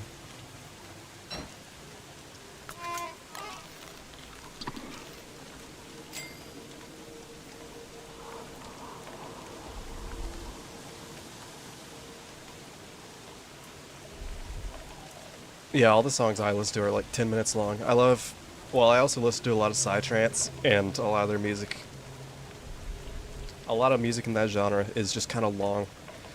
Usually because it's made for someone tripping out on drugs that is sitting there comatose, but, you know. I've never done drugs personally. I think most things are enjoyed better whenever you're coherent, of course, but I know some people would disagree with that. I do feel kind of strange listening to a genre that is intended to be listened to while not high. I just like the way it sounds. It's very unique. And a lot of psytrance artists are just really good. As much as I hate to say it, a lot of people that are really weird or like super jacked up on drugs are really good artists. I won't deny that.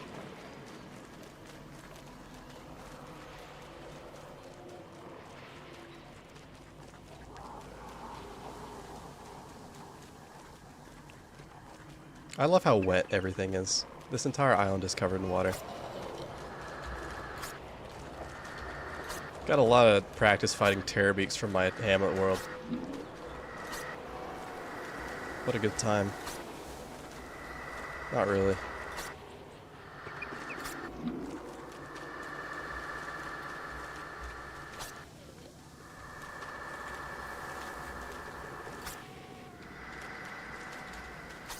I've said it before multiple times, and I will be annoying and say it again. Infected Mushroom is like... It's 2 guys, actually. They're like the best artists in music, aside from like Camellia. Camellia is not human. You know, I feel bad.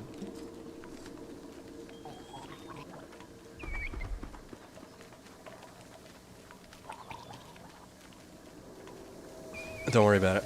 I feel bad sometimes about me like having so many music projects started and unfinished, and I've watched like interviews with a lot of artists that I listen to that make like really good complex music that's like, wow, this is really impressive, and they're always like, oh yeah, I spend like 1 or 2 weeks to finish a song. It's like, what kind of superhuman are you?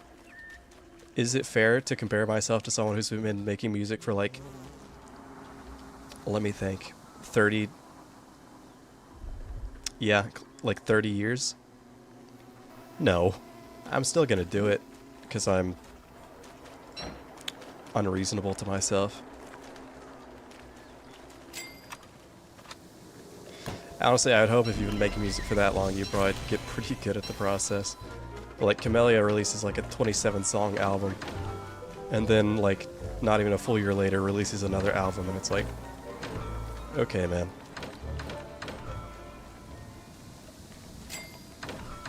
It makes me mad when so many mainstream artists tease like an album for like multiple years before they drop it. It's like, dude, what are you doing?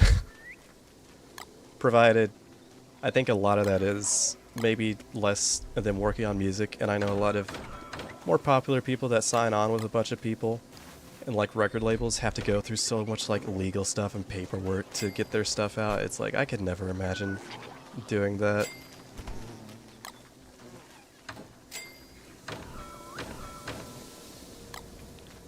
Alright, that's it. I had another chest.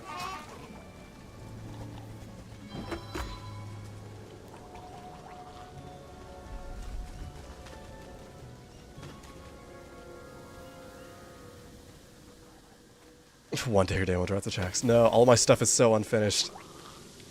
Maybe if I... that might be something I start releasing for channel members. I can start releasing demos and like work in progress stuff of stuff I'm working on. Because I have no idea what I would do for members, honestly. I don't like the idea of releasing videos early for members. Just because I want people to all be able to enjoy the content at the same time. I don't like withholding content. If the video's finished, I'm releasing it, you know? And I don't like giving people incentives to give me money. Like, oh, I'll give you this if you become a member. It's like, you just support me if you want, don't if you don't want to.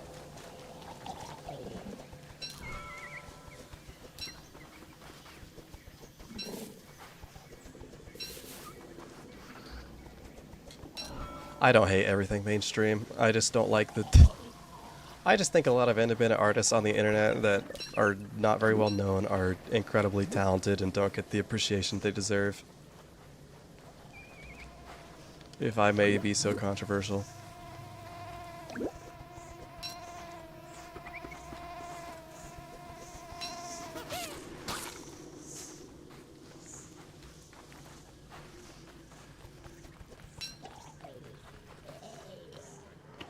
Yeah, whenever I was going for my music degree in college, I was practicing piano and trombone.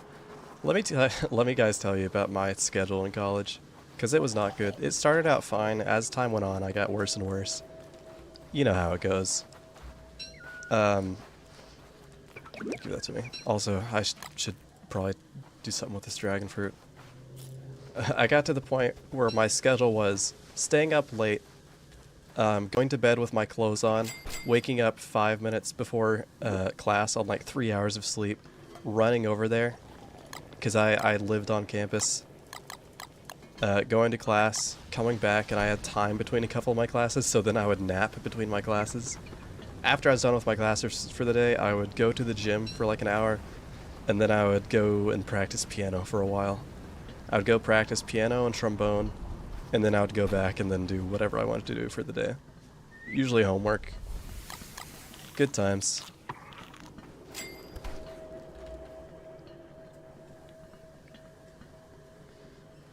Indie Slot playlist win. I do have a playlist for a lot of music that I listen to. That's over like 100 songs. I could share it. The issue is my taste has changed so much. My taste in music changes pretty much constantly from like a week-to-week basis, and I pick up so much new music that, looking back, that playlist, I barely listen to a lot of that stuff anymore, but it's still a good playlist.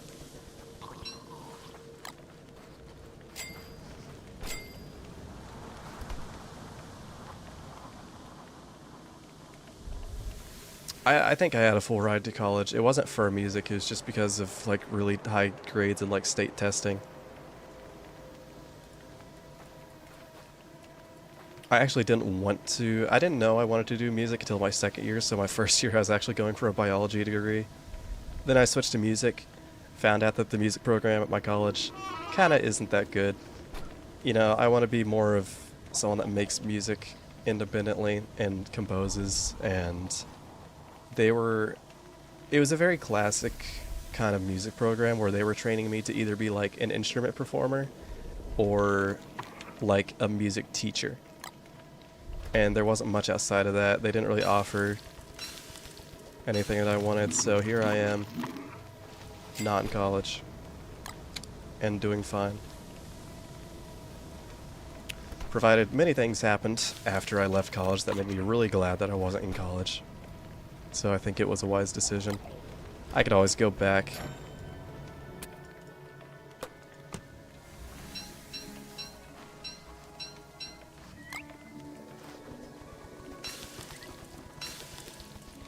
Got really good at trombone though, I will tell you that. I even had a solo in one of the Christmas concerts.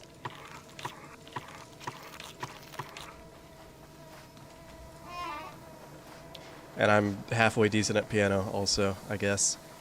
Looks at my guitar that's literally 2 feet away from me right now and I haven't touched in like... well... let's just say a long time. I'm too embarrassed to say.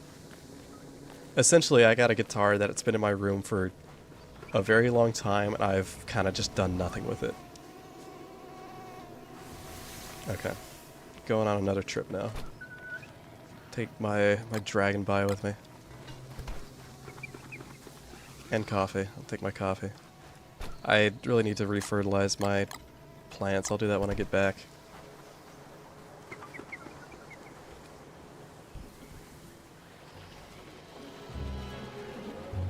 Yeah, it was really unfortunate. It's just, the thing is, obviously I live in Oklahoma, and it's like a small college, so obviously, with what I'm wanting to do online with music and stuff, and becoming like an actual like sound tech / producer, you're not really gonna get that here. Oklahoma's colleges aren't really, aside from like a couple, like our state colleges, I don't think... And those are a little too expensive for me. So my options are kind of really limited for music. There's not really a lot of good places in Oklahoma for art. I could be wrong.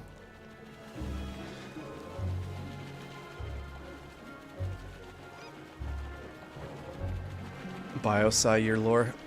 It's actually really easy. At least the first... I mean, I took like Bio 1, Bio 2, Chemistry, and finished out both of my English composition classes. Got on the... what is it? Is it President's Honor Roll, I think, for 4.0? Not that that's very hard to achieve, honestly. Or maybe it is, I don't know.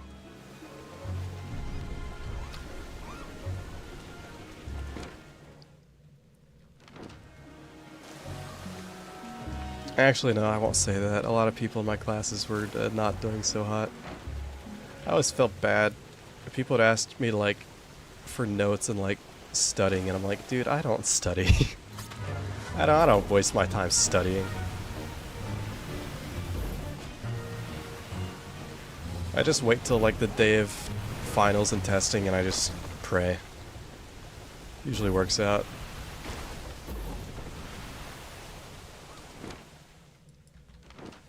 Okay, Tire Shark, I need you to follow me on land and please don't run away. Yeah, I do want to learn how to play guitar just because it's really impressive to be able to play guitar.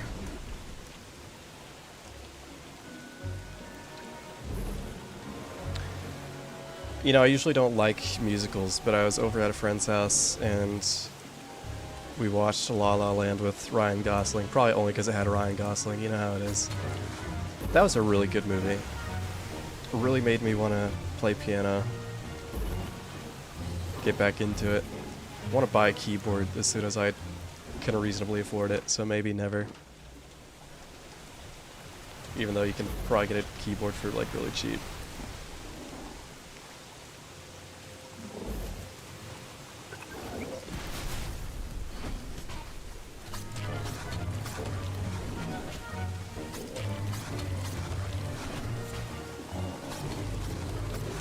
Yeah, all the guitars I use in the music I make are all synthesized, which, to be fair, I've actually been able to make some pretty good guitar synths, usually by accident, but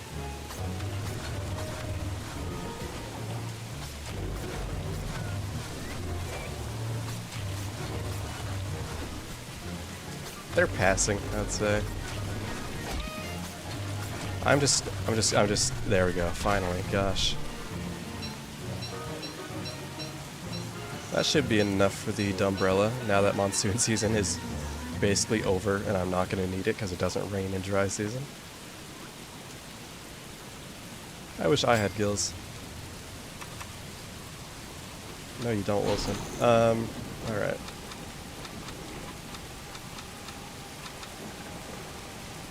Where'd that pig come from?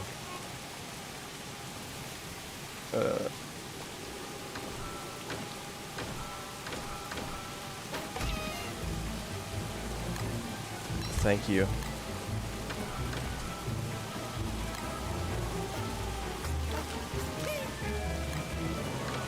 I'll tell you what, there was that island that had the touchstone that I think I didn't actually touch because my game crashed. Does anyone remember if that was before or after my game saved? I can't recall.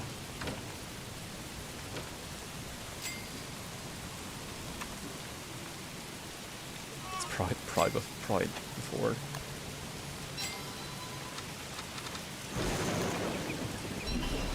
Okay, wow, there we go. Actually, I don't need it right now, but ugh.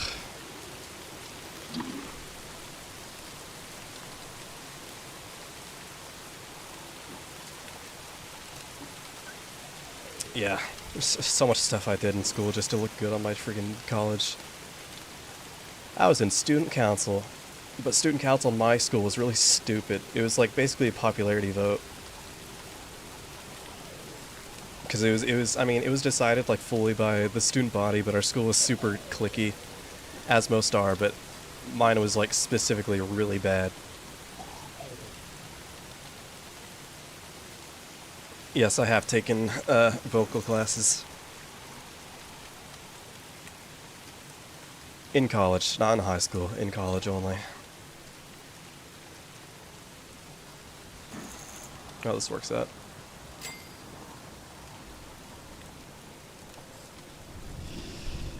Yes, I was relatively popular in high school. I don't like to talk about it.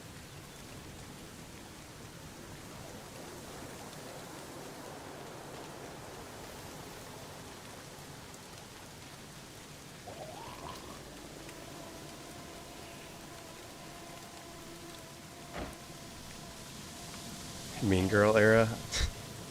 I don't think so.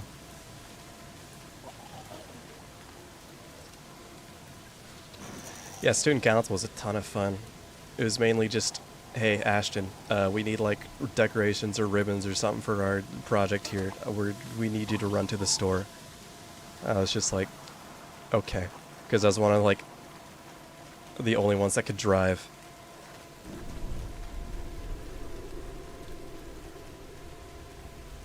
What do you mean I've been added to the burn book?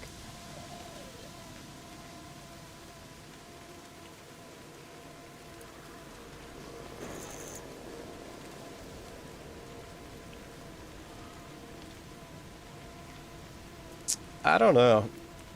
I was just kind of there in high school. I just kind of talked to whoever. It was strange. I was friendly with basically everyone, despite what group they were from, and a lot of people had a ton of dirt on each other and hated each other, and I kind of just knew all of it. Fun times. I would never take advantage of that, of course, but it was interesting.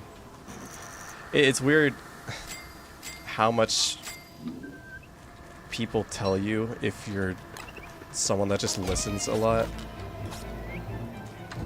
Sometimes I was told things that I really wish people didn't tell me. Whatever. Yeah, I mean, you probably heard a lot of people say that. I know it's one of those basic things to do, like, oh yeah, I just kind of talked to everyone. I just kind of got around. Yeah, I mean, I've heard that from a lot of people too. It's not unique.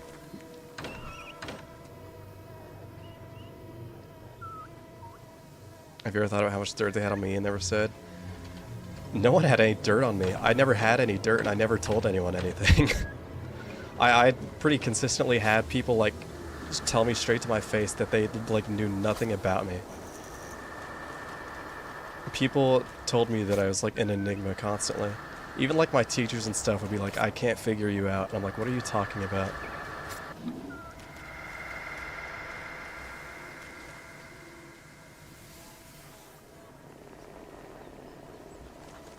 I was a very quiet person. The only time I ever said... The only time I ever said anything was whenever I came up with a really good joke. That's probably why people liked me. I kept my mouth shut and then I said something funny and then I went back to being quiet. I never had much to say, really.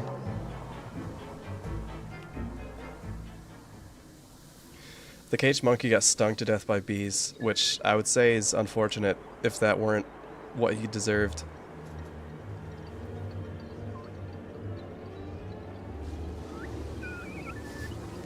Well, that's good.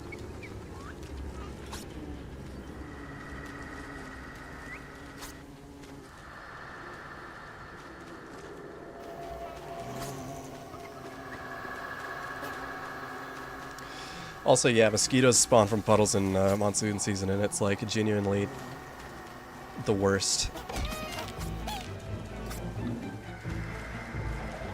Do I have any sanity or storing food?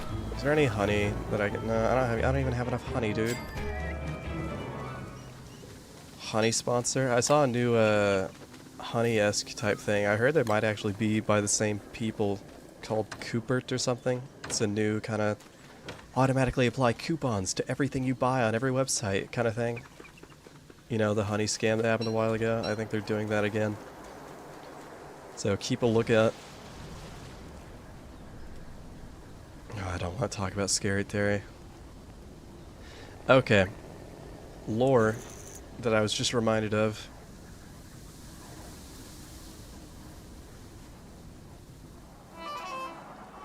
I one time got like a group of like 10 people in detention on like the first day of school, including myself. I made my principal very mad. I used to be a little bit of a troublemaker. I didn't become less of one, I became more discreet of one as time went on. So, my freshman year, we had a teacher that was... She was a horrible person. She was like, genuinely had something wrong with her. Everybody hated her. She was delusional. She was like in the military at one point, and she would tell stories of her being in the military. And basically every story she told was her being like insubordinate. So she was a piece of work. Anyway, so for some reason in her delusion, she got the bright idea that she was going to run for Senate in Oklahoma. And so what I did between my freshman and sophomore year is I made a bunch of t-shirts with a design. I found a picture of her because she was a basketball coach. I found a picture of her from a basketball game on like Facebook or something, put it on a t-shirt. Her name was Terry. And so I, like in bold impact font, I made a shirt on the front that said Scary Terry for Senate.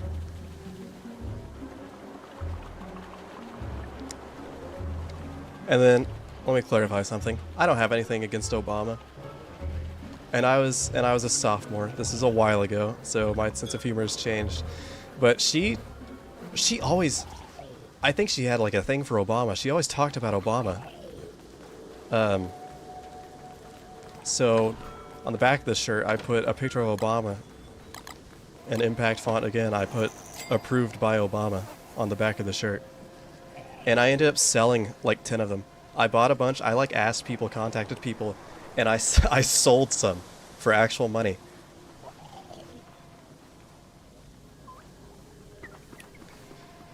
And so we had the plan to all wear it on the first day of school, and that did happen.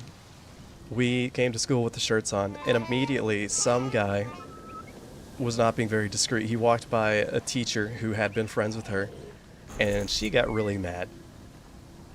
And we were all brought to the principal's office, and I guess everybody was interrogated, and I was one of the last persons that got called. And they talked to me and like, "Oh, so you're the one that orchestrated all this?" And I was like, "Maybe. Maybe I did."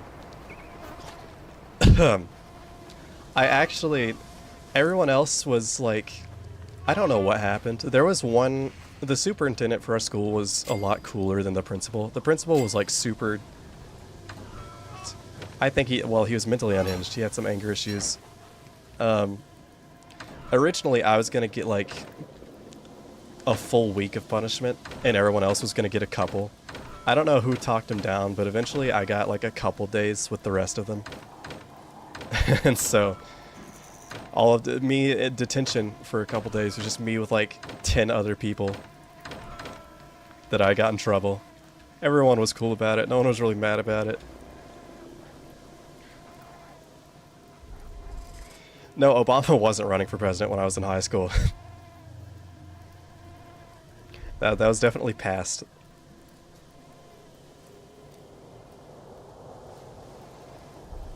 Oh, of course I still have my t-shirt.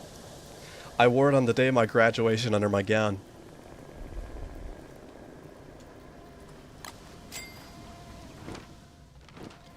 Because I'm petty.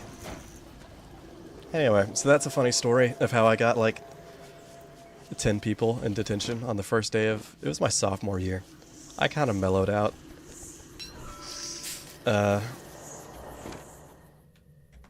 Over the course of high school, kind of locked in a bit more. Of course, I was always fine in high school, even if I was a piece. Okay, I was always kind of friends and hung around the people that were stupid and got in trouble. The problem is the teachers didn't really know what to do with me because I was also like top of my class every year, and so I was in a kind of a weird situation.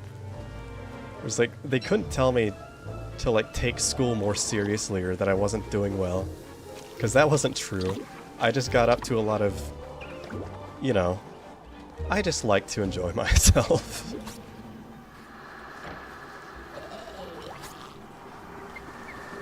And sometimes, you know, get a little crazy.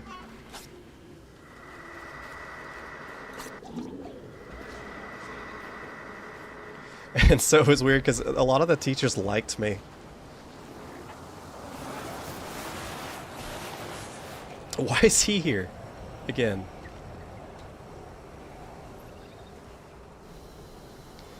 Eventually, once I got into student council, I ended up getting, probably shouldn't be proud of this, I ended up getting a lot of other people in trouble. Because I would do things and say things that other people would get blamed for, and I'd never say anything. There were multiple instances in student council, and we would be having like a meeting with everyone, and I would just like say something like probably not good, and the teacher would be like, "Who said that?" And I would just not say anything, and someone else would get blamed for it. And the teacher just wouldn't believe them when they said they didn't say it. Of course, everybody knew it was me also, but...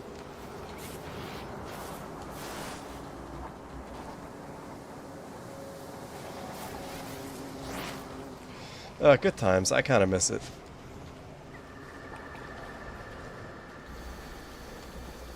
Oh well.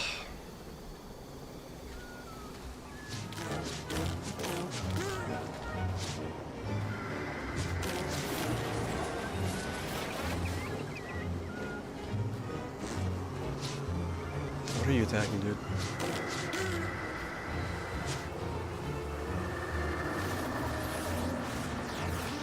I'm legitimately so busy right now. Leave me alone.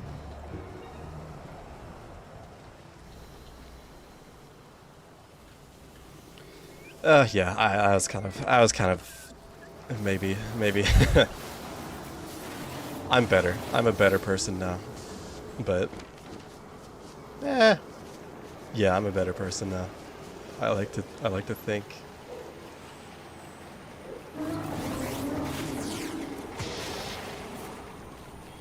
Kiting with all this water is gonna be fun.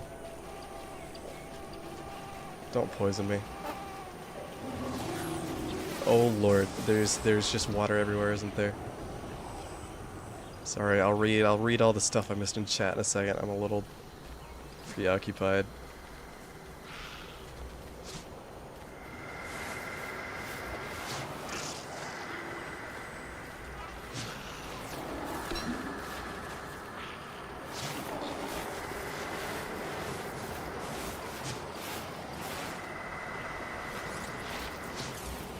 Good, the puddles are getting bigger.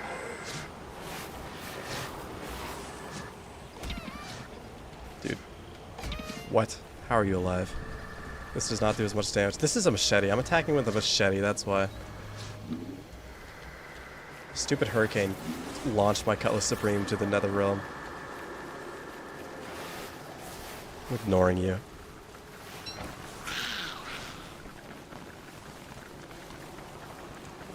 Oh, thank you.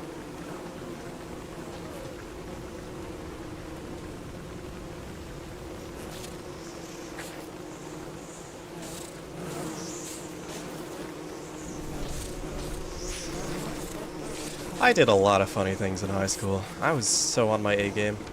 I like to think I've gotten funnier since I've gotten out of high school. At least verbally. I don't have to pull as many gags anymore. It's really a crutch, you know what I mean?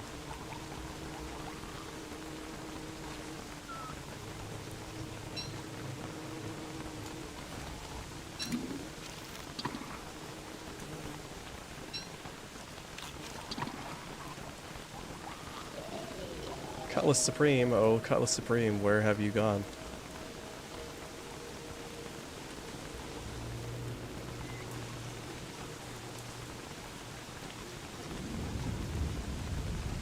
Also, what in the world? Why am I being attacked by the hurricane at the end of monsoon season?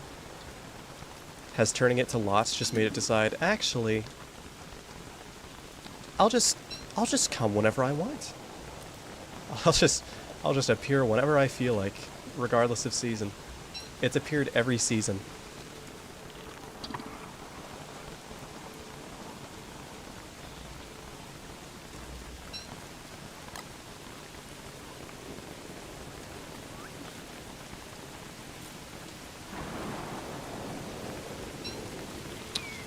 This lure plant wouldn't, like, eat my Cutlass Supreme, would it? It definitely would, wouldn't it?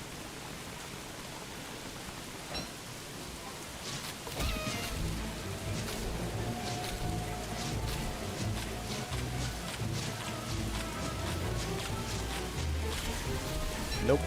Alright.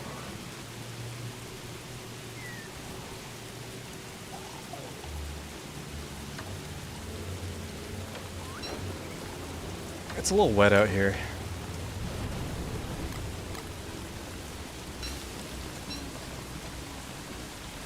I only really miss high school for that reason.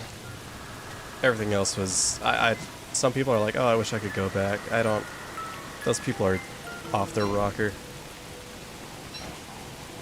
High school sucked.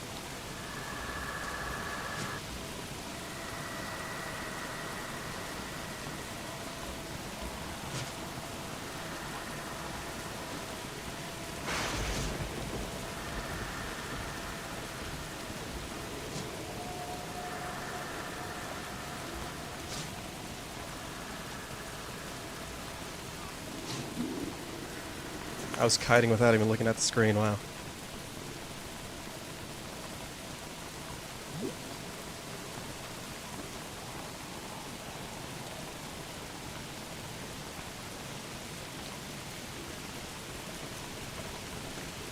So yeah, I kind of was in the business of getting into shenanigans in high school, and I kind of hung out with people that were kind of into into shenanigans. I eventually kind of had a falling out with those people, so as high school goes, they weren't good people, as you can imagine.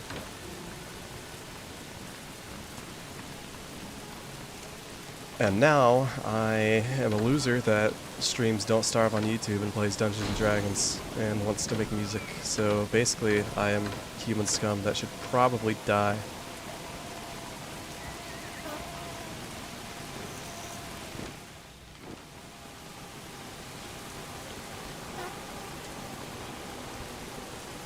I need swordfish over here. Yes. Swell. There's also a soggy dead lobster.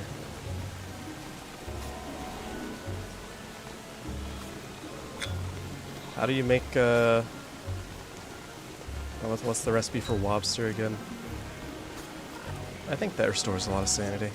I wonder if the, abundance of dropped loot, like poison glands and, like, rotted fish, is affecting the game's crashing frequency. Surely not. What happened to my gaggle? What in the hell are you talking about?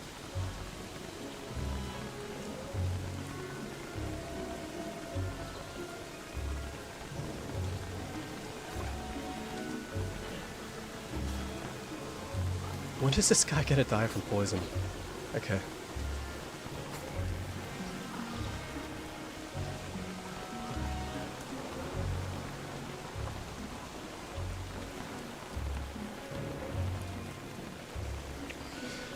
Ooh, lobster bisque.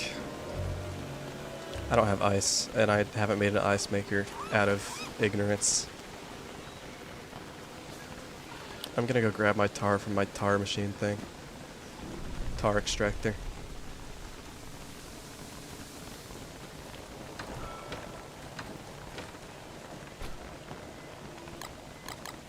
I still have not fertilized my coffee beans like I said I would. I'll wait till dry. Might as well.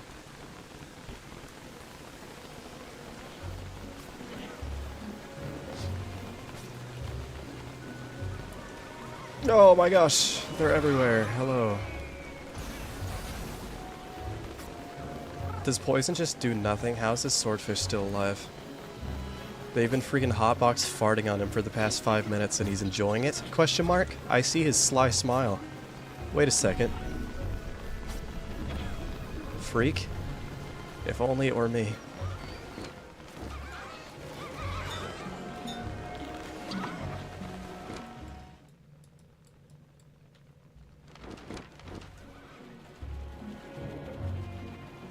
How many days left? I believe 21, if I'm right. I think 21. Maybe 20.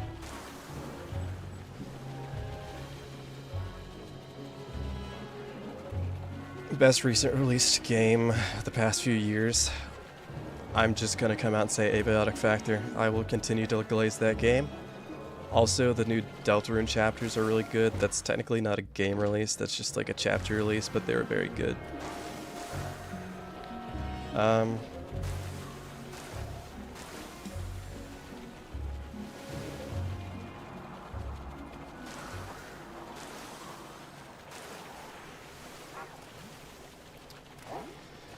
I always feel a sense of impending doom anytime I mention fandoms like Deltarune.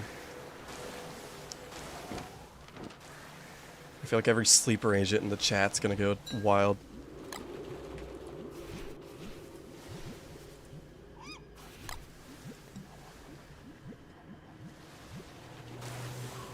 How am I thinking of making this into a video? Probably by editing it and posting it to my channel, as I usually do.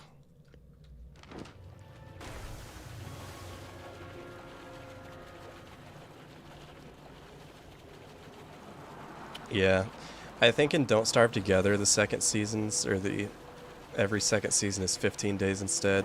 I could be wrong, but I think they shortened it by 1 day in the multiplayer version. I'm not sure why, but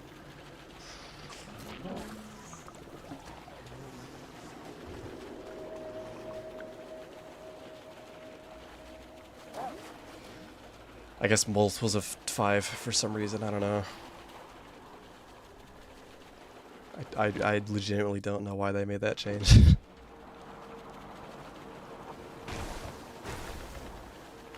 Is Deltarune the new Dream SMP? I wouldn't go that far.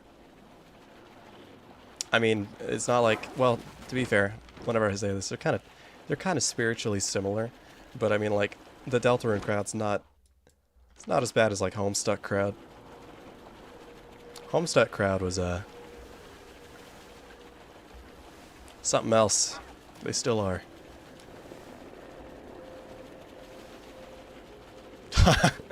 I know what you meant. And hey, hobgoblins are actually not unintelligent. They're actually relatively intelligent humanoid creatures. Are bugbears also intelligent? I forget what their average intelligence is. I think it's like their intelligence stats like a 10, like most humanoid creatures is the average. Anyway, sorry, I just geeked out. And hobgoblins are cool. They have cool racial feats and abilities. Not feats, just cool racial traits and abilities. What was I talking about? Oh, yeah. No, this will probably be less edited than my last one, honestly. That guy's still getting fart hotboxed. Good for him.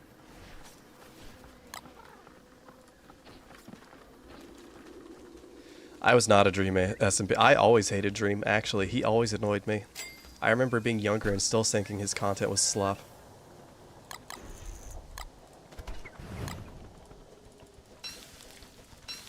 Lord. Delicious Wobster. Get out of my house! You're gonna spawn a puddle and I don't like it.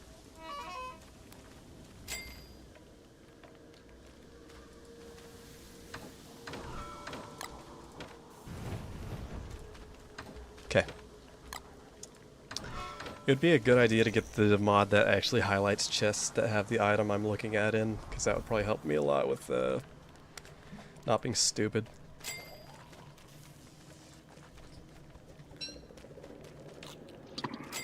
I'm gonna restore my sanity a bit. It's too dangerous right now. You right. You right.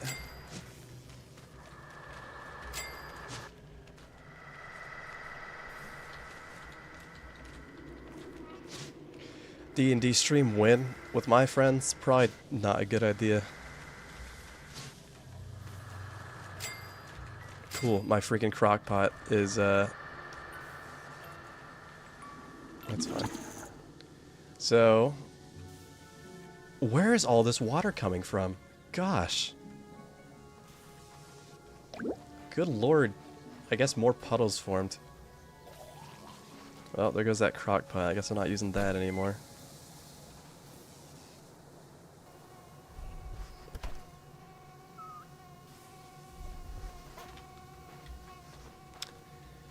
It's over, it's over. It'll be over in like a day or two. We just gotta bear through it.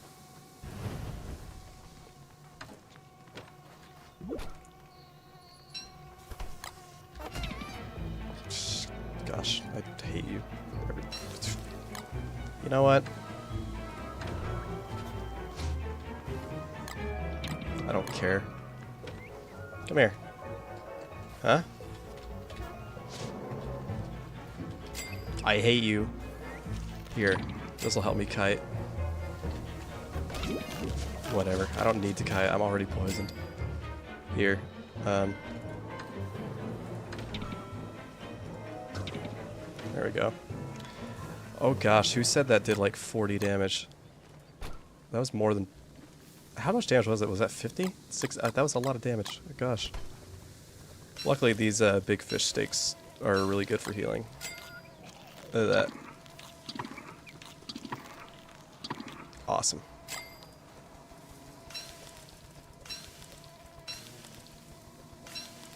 Yeah. The thing is with like recipe mods and too much stuff like that, I feel like it kind of takes away from the challenge of the game and having the knowledge to play it whenever you do that. Entirely my that's a hang up on my part also. I have a ton of hang ups, don't I?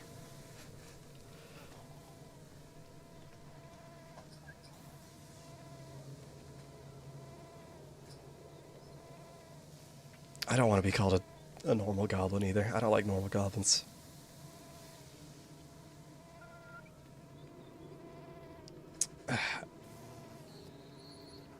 I said it once, I'll say it again. D&D's great if you can find someone that's not like greasy and sweaty and kind of like really weird to play with. It's just, I think D&D attracts a certain type of person, or it just has a lot of people in its community that are very, a little off kilter, if you know what I mean.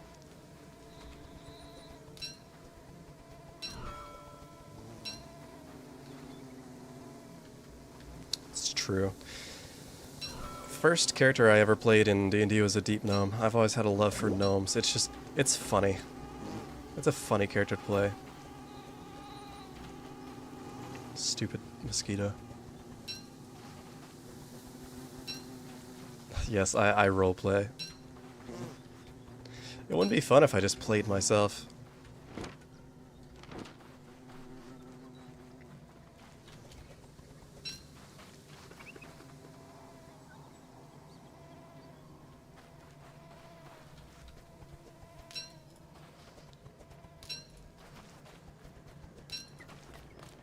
It's like the main appeal of it is making a character that you can kind of make a story out of. It's a beautiful thing.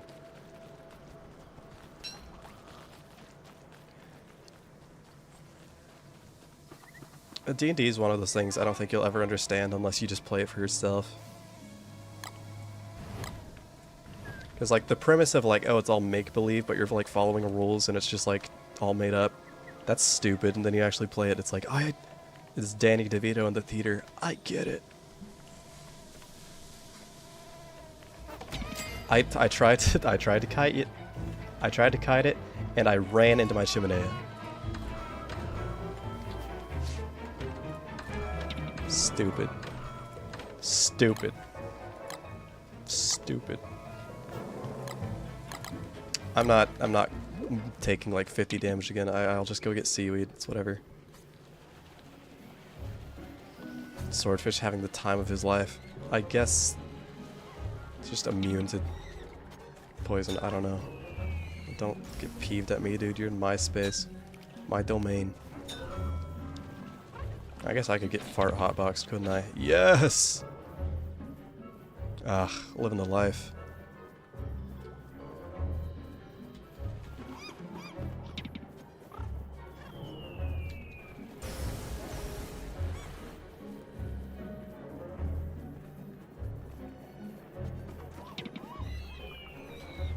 Alright, well, they only did it once and then they gave up. Alright, sorry. Maybe I was too enthusiastic. I didn't, like, scare them off, did I?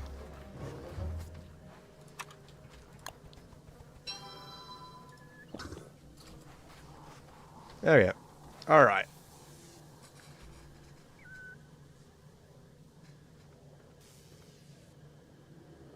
Does it look like fun? Am I a gnome in real life? I'm not sure if I'm 6 foot or not. I might be like slightly below, so basically.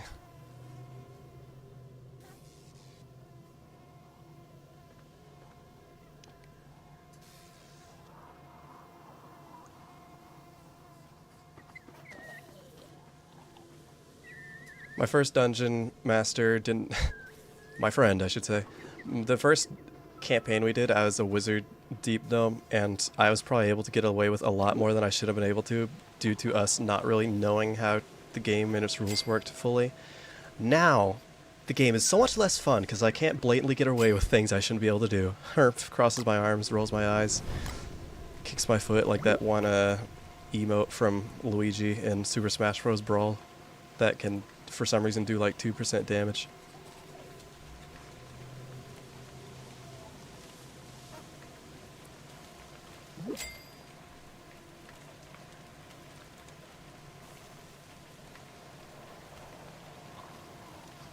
I never really... my second character I made was more serious. It just... I never try to make my characters like really cool or anything, because I feel like that's just really embarrassing and cringy, and it's like setting yourself up for failure. I think it's more cool if you just start out with a casual character and build them into something bigger, or make a silly character and it ends up becoming something else as time goes on. I think making a character with the goal of them being cool is kind of, it's always going to be counterproductive.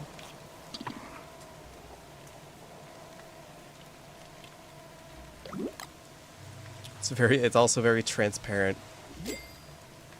It's easy to see.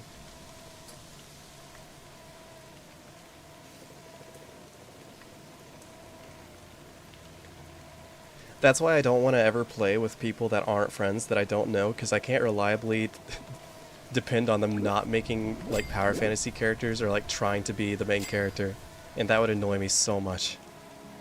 Why is it still monsoon season? This game is awful.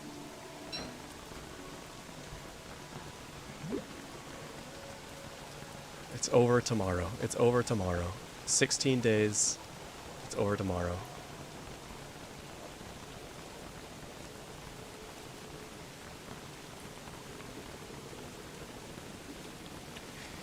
I mean, if you like playing gelatinous cubes, there is like... I forget what the race is called. Plasmoids, maybe? Is it the Plasmoid race that is basically just like slime people? Kind of wanted to play as one. Heard about people doing it. I need coffee. I also don't have a weapon. I need to kill that swordfish. I'm sorry. I'm sorry. I know they're not the same.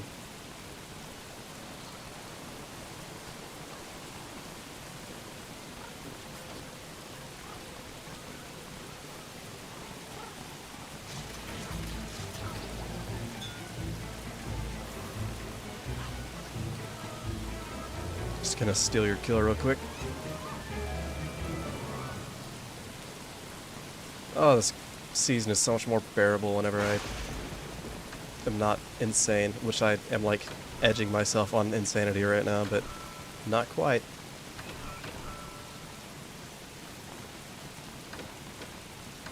There we go. Okay.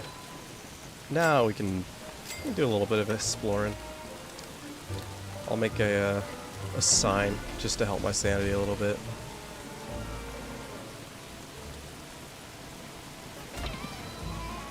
I couldn't even see you, dude. I hate this game.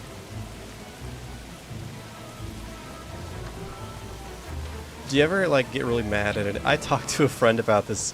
I had a psychopathic conversation one day with a friend. It's like, do you ever, like, get attacked by an enemy in a video game and you wish they were, like, real so you could just, like, physically torture them? That sounds really, really insane. I wish that mosquito was real so I could just, like, rip him limb from limb.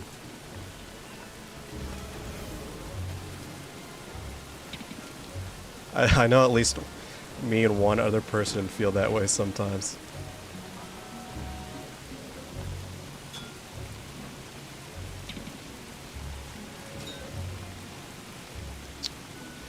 I have been insulted before, but I don't know. I don't really respond to insults. Because most of them are like, they're so hollow. If you're gonna insult someone, I feel like it needs to like be well thought out. If you're just like calling me a name, it's really just low effort. So I don't know. I don't put a whole lot of value into insults.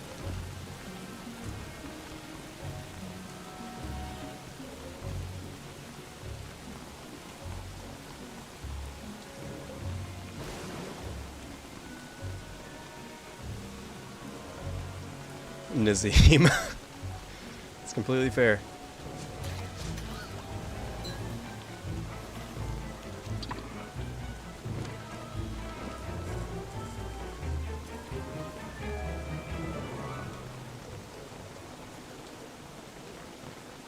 what a beautiful landscape.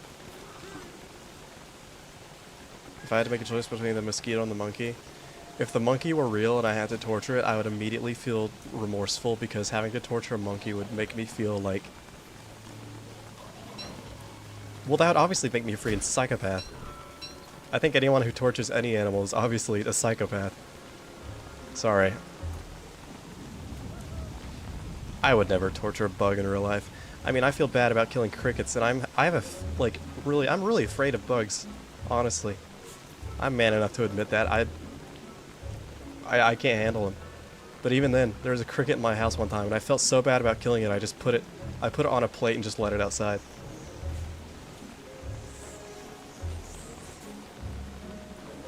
I value life that I don't even like. It's stupid.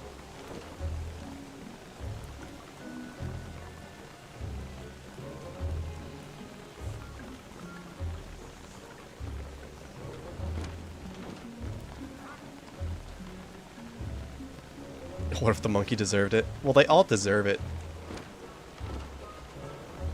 That doesn't mean I'm gonna do it. Actually, I will say there's like a hierarchy of bugs that I don't mind killing. The more like scary they are, the more I'm like, yeah, you shouldn't exist.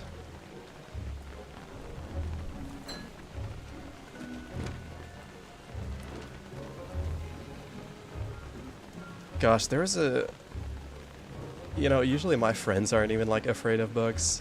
I was sitting at a friend's house around his pool. We were all just sitting around, and this weird like big black like wasp looking thing, but it wasn't a wasp. It was this huge bug, and it was so ugly and huge that even like everyone around me like got up and ran away. And eventually someone like killed it with a flip-flop, but it was the worst thing I ever saw. It was moving all the way. Oh, it's just gross. Oh, centipedes. One time, me and my friends went camping, and I want to say it's like a Texas giant centipede we saw. It's probably not the actual name for it, but there was this centipede we saw on a tree, and it was like the size of a small snake. That's probably the biggest bug I've ever seen in my entire life. And it was like nighttime. We had a flashlight. It was just crawling up the tree. I can actually find an exact like image for it. Opinion on repealing the 8th Amendment. Let me look up what that one is. I am kind of against repealing any amendment because that's obviously a very slippery slope into repealing any other amendment.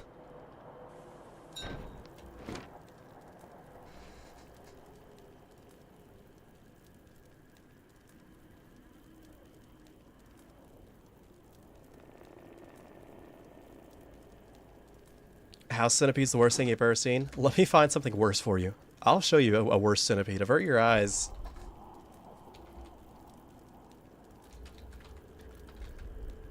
Yep, Texas giant centipede, or a giant desert centipede. I found this at my friend's house on a tree. Obviously, I didn't do this with it, but size comparison.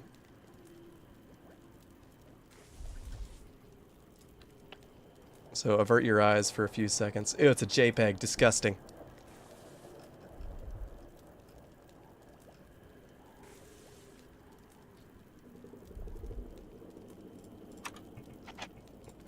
No, I won't die to being tabbed out for once.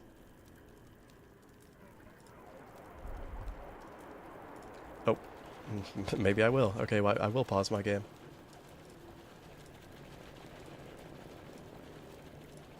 So here it is. This was, it might have been actually a little bit bigger than this, but here's what me and my friends saw climbing on a tree. There you go.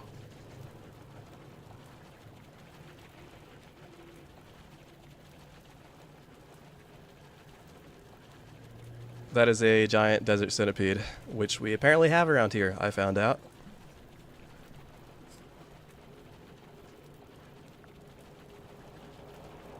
is not cool. It is horrifying. They should all burn. It's not kind of cute. I think people like you that think bugs are anything except disgusting have something wrong with you. If you like them so much, why don't you just be a bug yourself? Huh?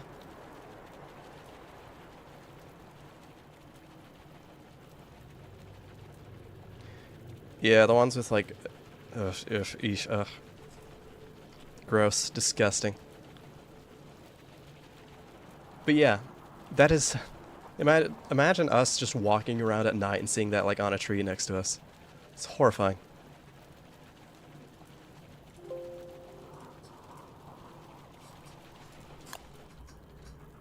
Oop, that's wrong buttons to press there. Please equip the torch automatically. Anyway, I'm going back to my house now.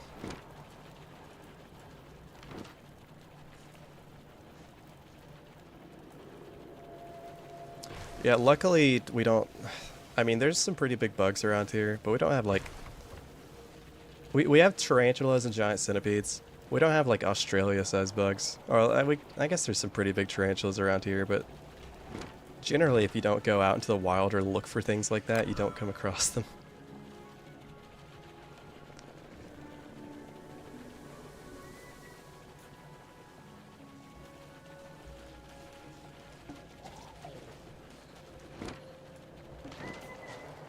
It's still monsoon season. Gosh, crikey, mate. Well, what am I supposed to do? Chop trees? I guess I'll chop trees. I don't freaking know. Oh, good. Thank goodness, another bundling rat blueprint. Had a bit of a headache. Luckily, Wilson really likes reading these for some reason.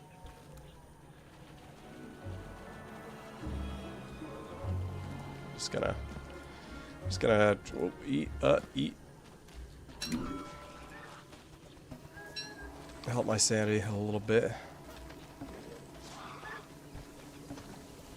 This place is not super safe.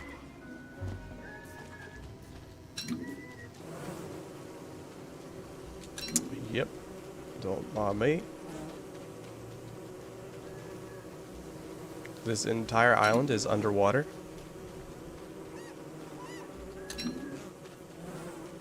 Alright, goodbye. Goodbye, guys. Bye-bye.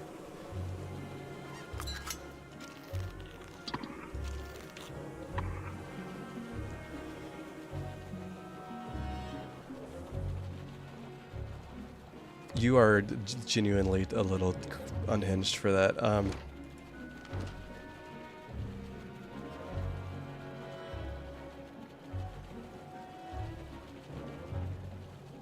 Don't encourage that. Don't say that's hardcore. That is, you know, like, that's not good for you. Also, like, that's, you know, bugs have like a ton of like germs and like things that live in them that is not good to consume. That's like very dangerous. Okay.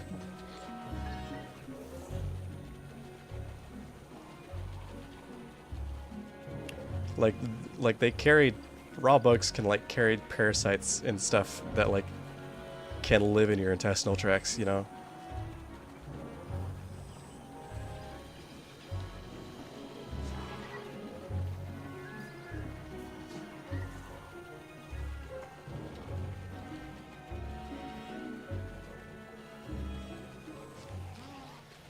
I will say, I think it was, I can't remember if it was G Fuel or Gamer Subs that came out with like a new protein chip or a protein something, and they didn't really advertise this that much, but the protein was from crickets and bugs. Which they did not make very clear. So, ugh. I don't know why they did that. I mean, some of the protein stuff I've eaten is like made with like peas. So is it necessary to do bugs? I don't care if a lot of protein powder is from bugs. I don't like that. I don't care if it's sustainable and healthy. The concept bothers me.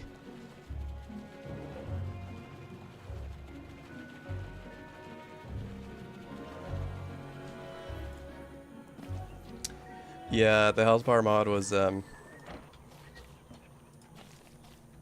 really ugly. Provided there were different settings you could adjust to like adjust the size and style of the health bars, but it was so unnecessary, honestly. I'm a changed man.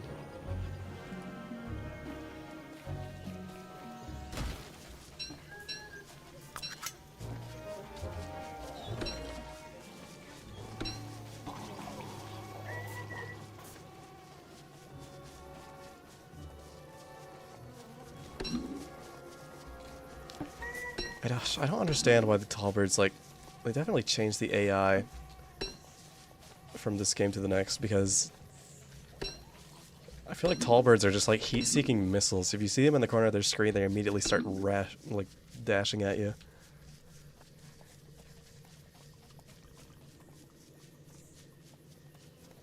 Yeah, I usually change it to the hearts. I just keep forgetting to. I forget that you can even adjust it. But I prefer less clutter on my screen, personally. Goodness, my throat is not doing well. There we go.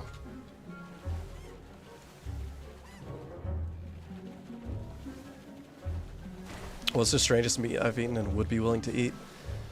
I don't know, fish. I think lobster is strange because it's a big bug, basically. It's the only bug I'll eat.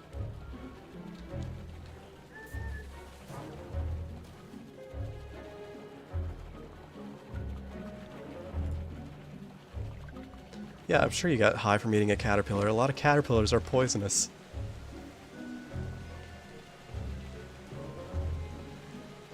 Yeah, the epic health bar in DST is good because it only applies to bosses, which is the only real situation. Oh, there, that guy's still there. It's the only real situation that I think I would need it.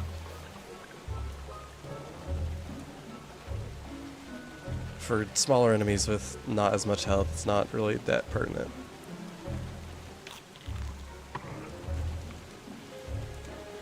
I do have a strange audience.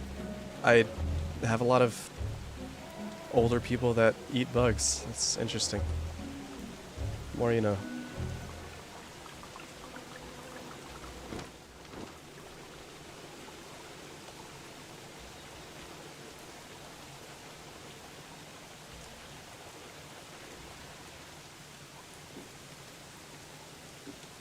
I didn't even like seafood until like very recently. I actually started kind of being okay with it.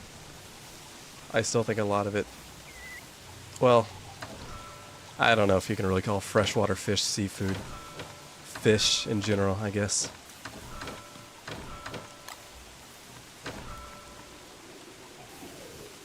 Sure, we can just put tar on it.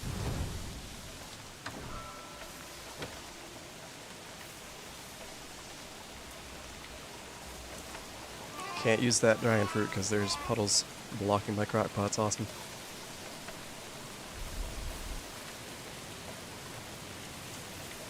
Bugs to poisonous mushrooms. Your survival skills are a little out of tune, aren't they? I guess that's fine. You got here somehow.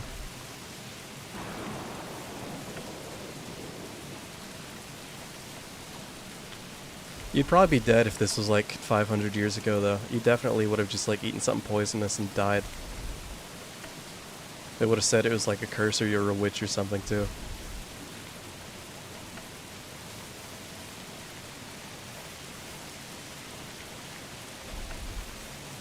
You know, you're telling me a lot about you that I'm not really forcing you. You know you're coming forward with this information. No one's forcing this out of you, you know.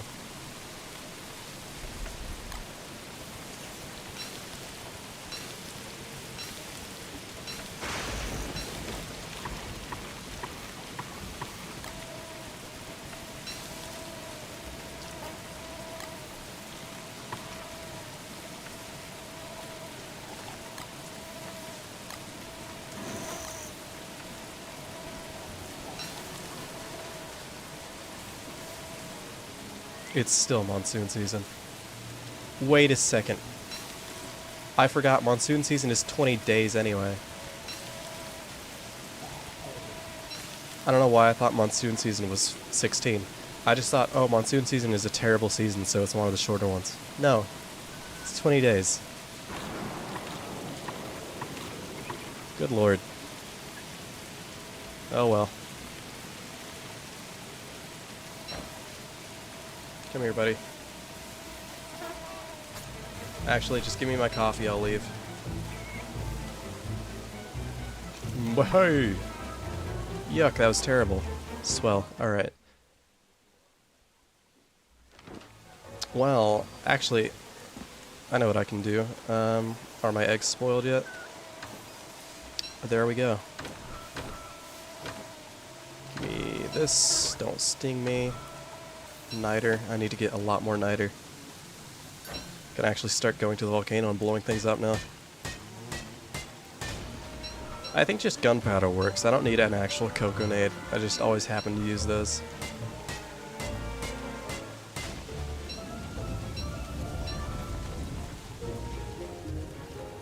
I don't think I need, honestly, a whole lot of gunpowder. I always end up getting more obsidian than I actually need.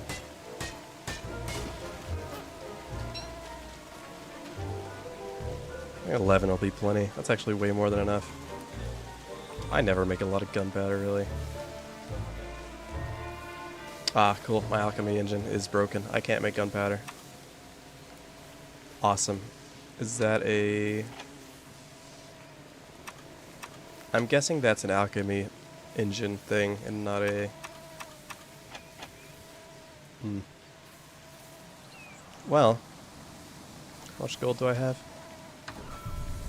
Not enough. Welp.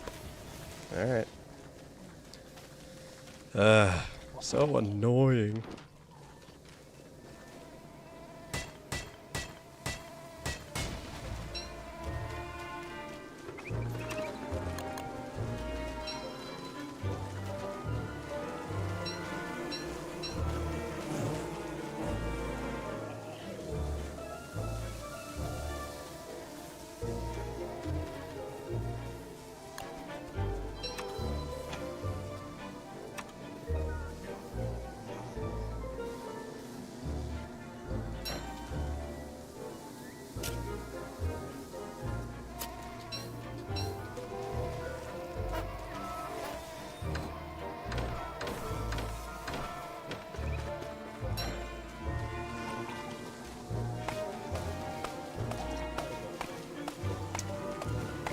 DST next. I actually was considering, and this is probably a massive mistake on my part, doing uncompromising mode again, because a lot of people seem to like that. I still get comments asking me for more of that.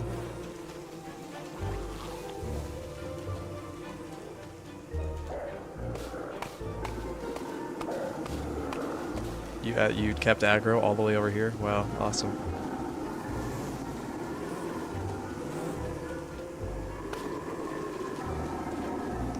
You're a bunch of little...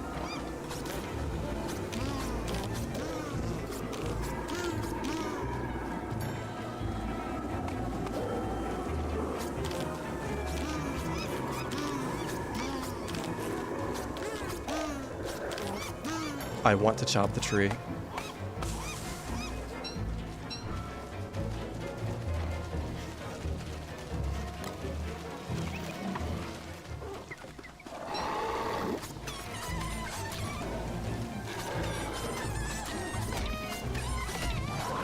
It's fine.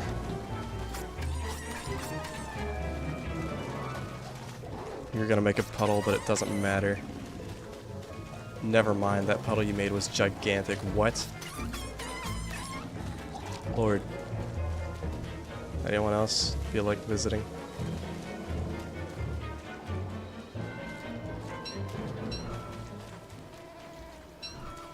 Where's a try spot I can put this? Right there.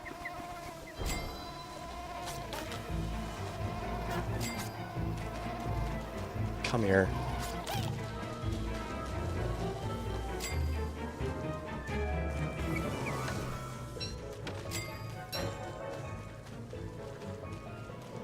They're updating it to be even more uncompromising. Damage reduction for all armor is going to be decreased. Interesting. Alright, well. Okay. I'm surprised they're still updating the mod. I felt like at some point I heard that they were going to stop developing it. I guess that might have been wrong. I could also just be making that up.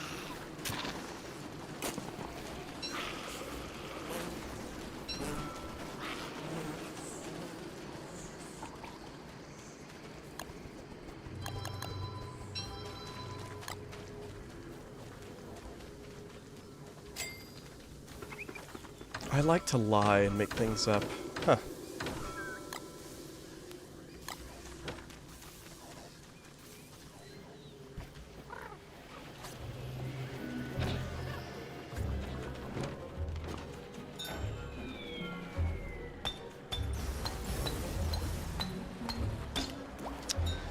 Personally,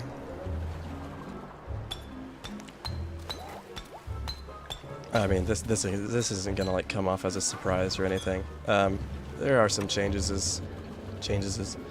There are some changes that uncompromising mode has made that I'm not super in agreement with.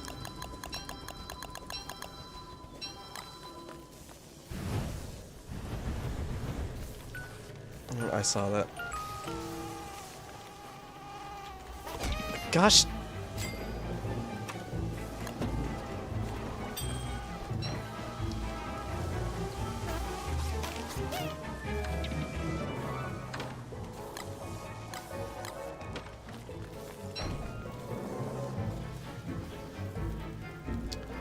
Anyway.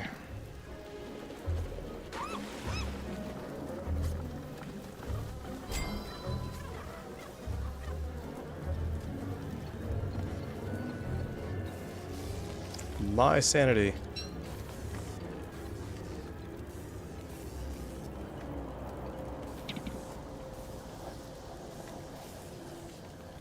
Dude, I only tell truths. What are you talking about? Is this even, like, up for debate?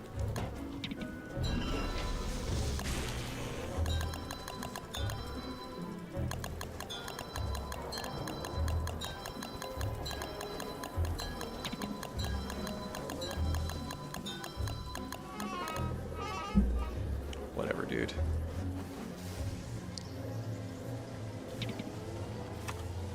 Yeah, poison's really nice. It's 11 gun batter, and dry season has started. Yes! Give me my umbrella, please. I don't feel like overheating. Or overeat. I kind of do feel like overeating. I'm kind of hungry. Yeah.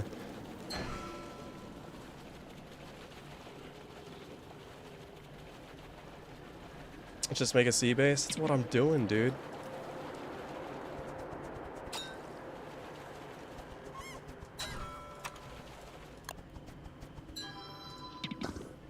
Anyway. Oh, what a lovely soundtrack. Anyway, uncompromising mode. Well, ultimately it's the developers that can make these decisions, and it doesn't really matter whether I agree with them or not. And to the credit of the uncompromising mode developers, that I really appreciate that they've done this, because I don't think a lot of people do this. A lot of people outright refuse to, even when people ask for it. But they have made it to where the config file, the configuration for uncompromising mode is very customizable. You can enable or disable whatever settings you want for the most part, which I really appreciate. They didn't have to do that. There's a lot of settings to configure though. It's kind of a mess trying to sort through it.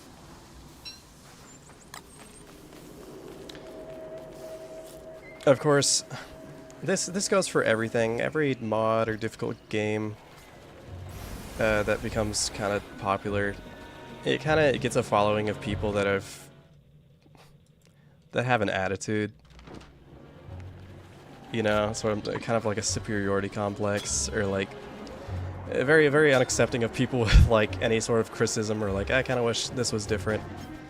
Uncompromising mode attracts those kinds of people often. You know, the people that are like, oh, base game don't starve is so easy. Anyone that doesn't play on uncompromising mode is an idiot, and if you suggest any change to be made to the mod, then they'll just be like, either don't play it, or they'll be like, you're just bad at the game and you need to suck it up and go, I don't know, suck on your thumb or something. And it's like, well, alright, thank you for being very pleasant to talk to.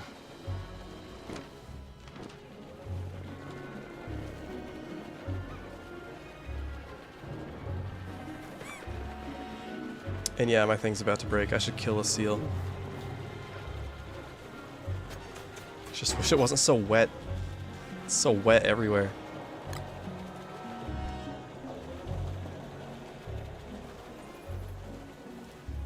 Everything's withering.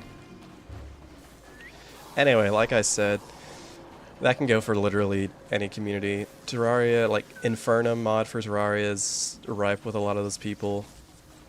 Uncompromising mode. Any difficulty made for people that think the base game is too easy is going to have a ton of elitists. Which is unfortunate. I think it'd be nice if everyone could just be respectful of everyone's playstyle and be open to conversation, but it's not that common, really.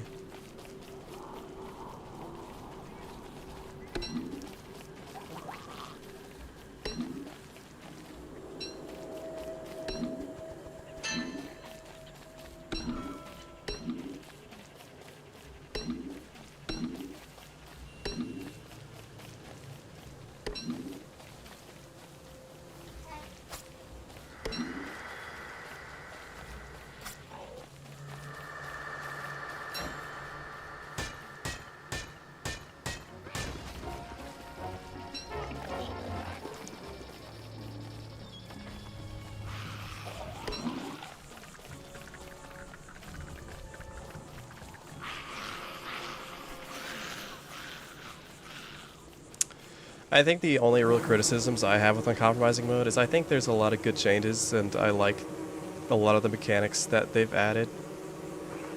But it's just a case of a lot of the things that they added increase the difficulty in a really annoying or like arbitrary or artificial way. I think adjustments could be made to a lot of this stuff, but I can't really say that because I don't think anyone will really hear me out.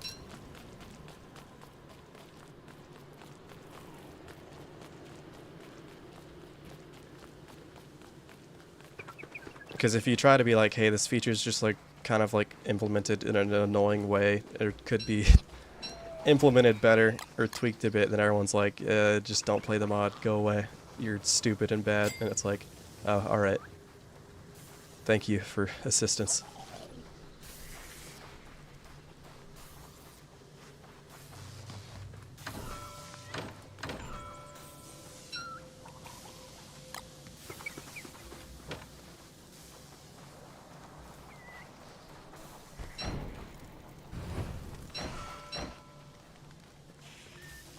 I'm an influencer now, influence the people. It's hard to be a positive influencer. Negative influencers do a lot better. They perform a lot better.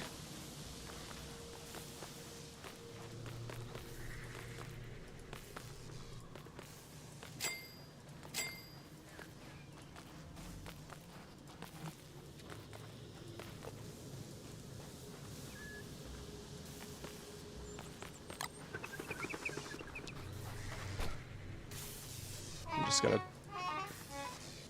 Stupid.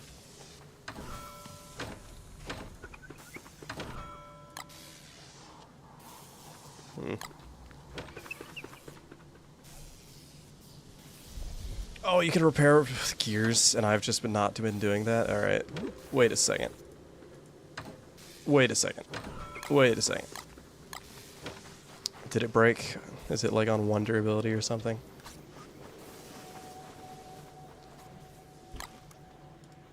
Oh my gosh.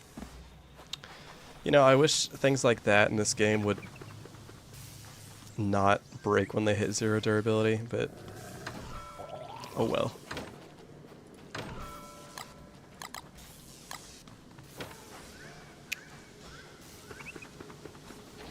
Okay. I guess saves me time and resources. So, I believe it's just flint tools that I need for the recipes in the volcano, so...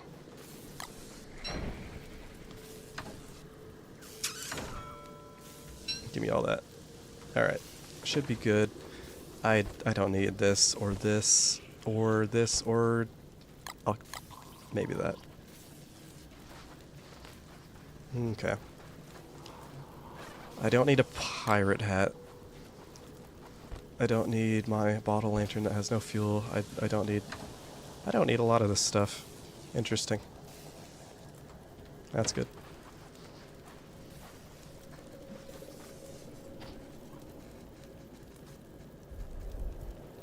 Just pay attention, dummy. I don't like paying attention. I like fail-safes in place for people that are unattentive like me. You want me to monitor my resources and equipment in an uncompromising survival game? What's wrong with you?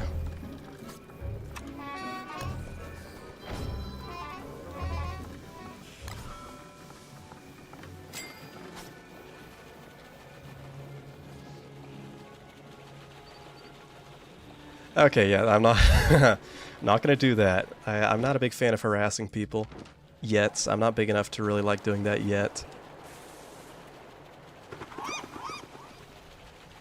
Mode of silent for the doidois. If they weren't stupid, they'd be alive, so.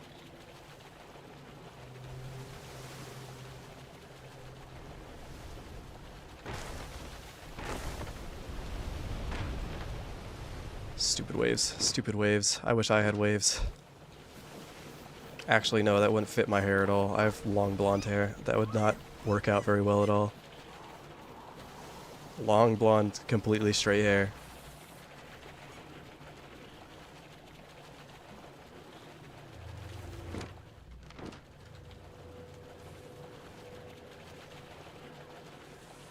Have you seen that Reddit post of the guy that's like, I got dreads?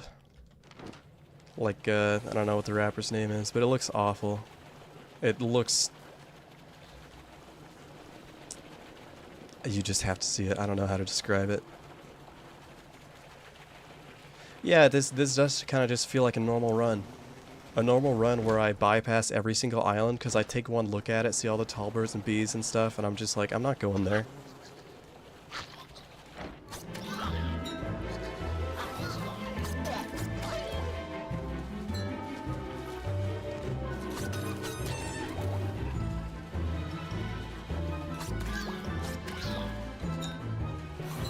Why did that not shock me? Alright.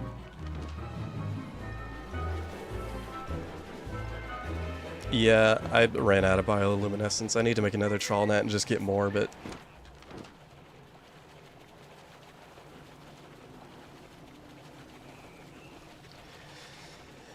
Don't worry about me starving the doidoi to death. That really wasn't my fault. Oh, it's hot, it's hot. How do I take care of this? It's cooler in the volcano, right? I should have made an endothermic fire pit, shouldn't I? Here, watch this. I'll, Sorry. Nope. Take this off. Okay. That'll help my temperature. Sacrifice my boat a bit to stay wet.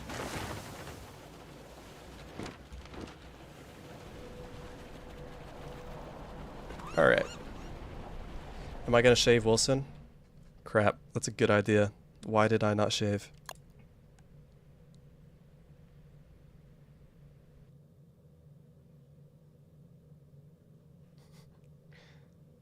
Yeah, I wish there was more of an incentive to not starve in this game. That's not really made clear to the player, is it?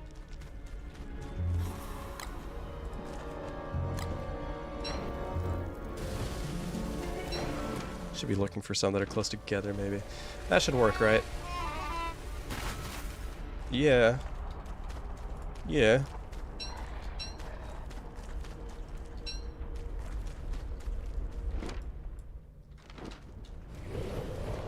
Love those guys. My friends.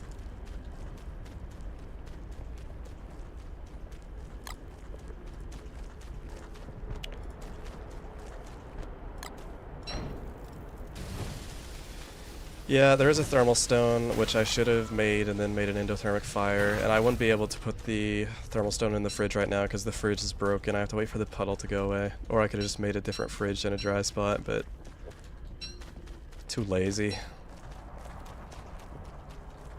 I like just scraping by, personally, and making bad decisions. It's a lot more fun.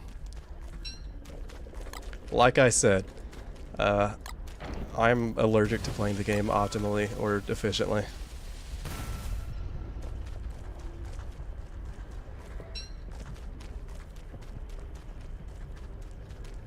Shave my Wilson sounds like an innuendo that I'm not a big fan of.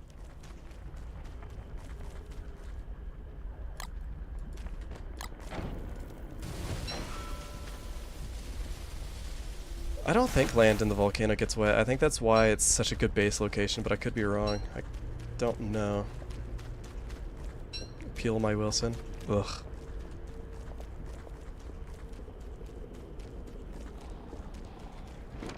I could get more coffee while I'm here if I cared. Hey, buddy. Boy, why are you so hungry? Don't do that. I'm eating.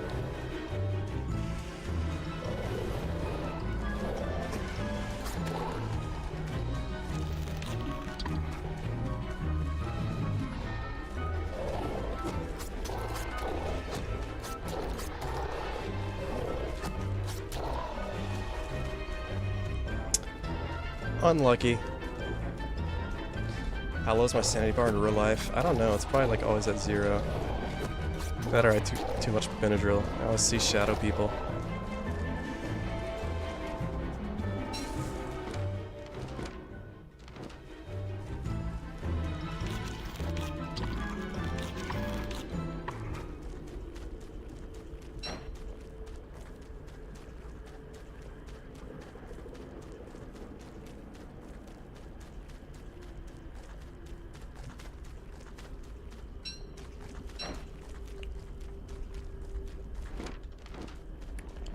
Wakey wakey, guys.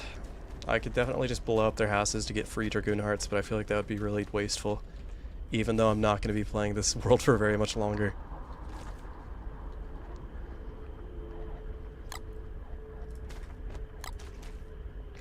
Well, since your house just happens to be right next to it, this is really just unlucky on your part.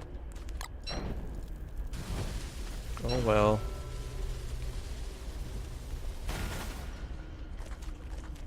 Thank you. Thank you. Thank you. Thank you. And I could also make an obsidian campfire, which is very good, by the way. Should really save some of this gunpowder to make like a cannon or like grenades, but blowing stuff up now is funner.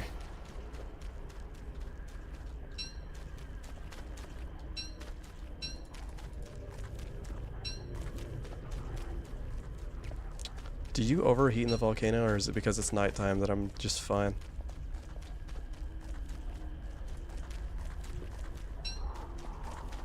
Alright. Yeah, whatever, you're crazy, you're loony, you're goofy and gassy.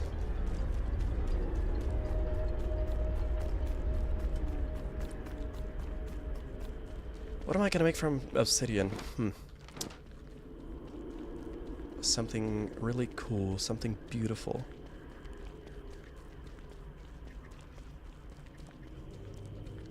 Something exquisite, even.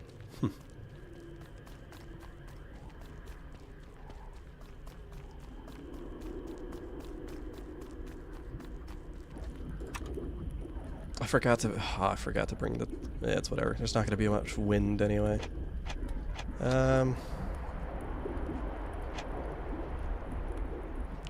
It's sad. I haven't come across a single red gem since I started playing the game.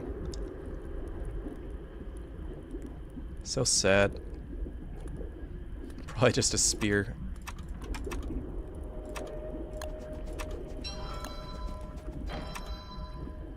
Unequip that. It's like the best weapon, honestly. Alright.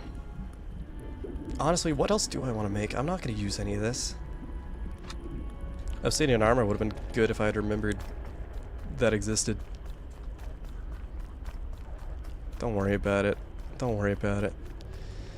I don't know. I wish there's more obsidian stuff, honestly. And I think the I don't know if it's character specific, but I know the Island Adventures mod actually does add more obsidian gear,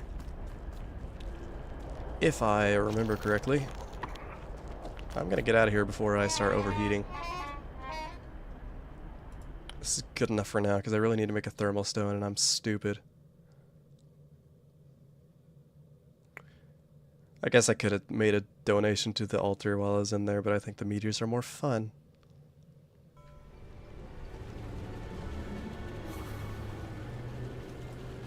It's time to become wet. How did you ride off of that? I literally ran straight into it. Okay. I have waves set a lot. Where are they? There we go. Alright. Actually, a very easy way to circumvent the temperature in dry season is just to be wet all the time. Play Walter in DSD. Obsidian Portal, maybe. It'd be cool if you could go to the Nether. I think it'd be cool if there was more of a hellish type landscape for Don't Starve. I don't know how long they're going to support, don't worry about that. I don't know how long they're going to support Don't Starve content in DST. Like, come up with new stuff. They seem to be just kind of on a roll. I think it'd be really cool if they added more individual areas and expanded the map like they did with the lunar biome. Like a kind of volcano area for Don't Starve Again would be really cool, because I like that they keep adding bosses and more progression to the game and more content to what we already have, but I'm kind of sick of them adding bosses, actually. I'll be the one to say it. I know that's like a big part of the game, but I'm kind of sick of them adding just like more and more bosses. Because I never really get to them, honestly, which is my problem, by the way, but I want just more like content to play with early game, too.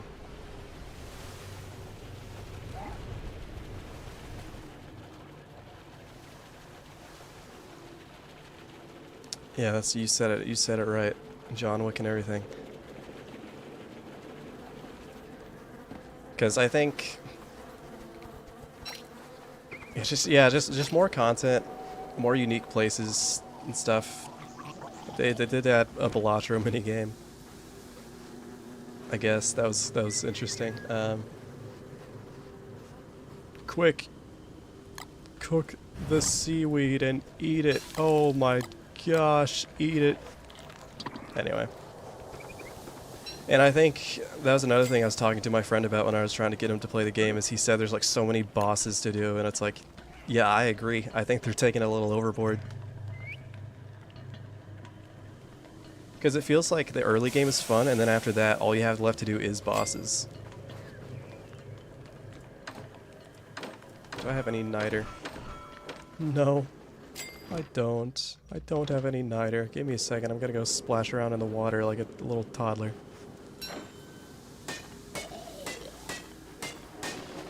And I need to shave. Need to shave.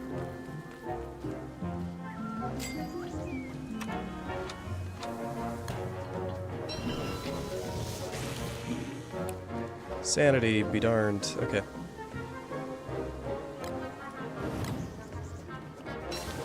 Why don't I just eat all the food at the same time? Why don't I just cook and eat all of it? What am I doing? 30 bosses, it's insane. What are my opinion on vintage story bosses in lore? I think it's really cool.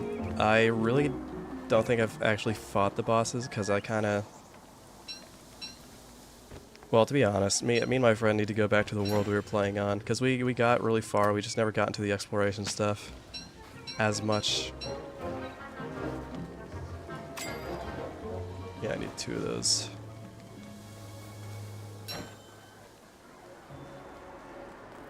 Yeah, this is kind of just turning into like regular Shipwrecked over time. Actually, no, this is still a little bit more insufferable. But it's not the worst.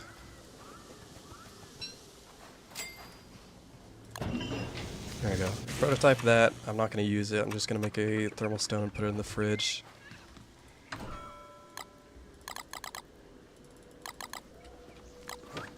And in this version, I don't think thermal stones have durability, hopefully not. Thank goodness. Gosh, why would they do that? And I'm gonna hope I can't remember how many times the volcano is shook, so... Alright, goodbye, thanks for dropping by.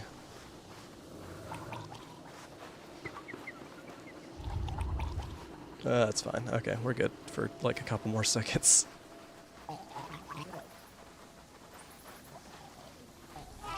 That's a lot of beard hair.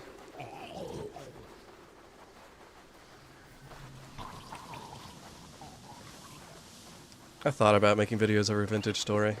It's kind of become more trending over time. I remember one specific update came out that I saw a lot of people making videos on it. It'll probably happen again with the next major update. That's kind of how things usually work.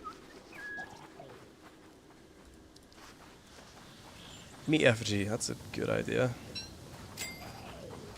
Do I need a... I guess I can make that.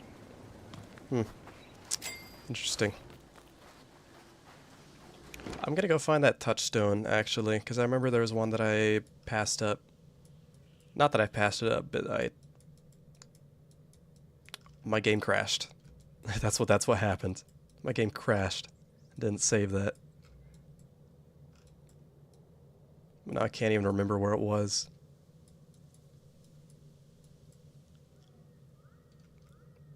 I'll go get that treasure chest, I guess. I'm gonna grab my thermal stone before I do that. And maybe get my base destroyed in like 5 seconds. Where are you going, Wilson? Do you even know where I clicked? And I'm not gonna empty my inventory because I don't care.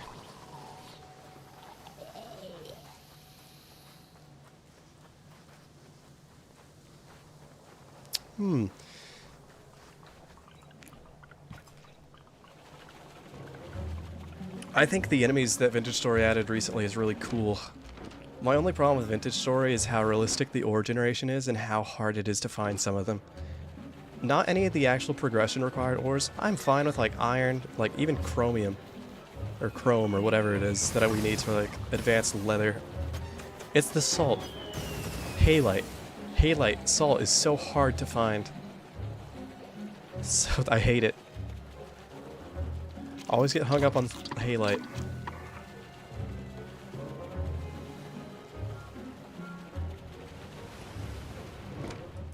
I do hope they add more enemies though, because I won't lie.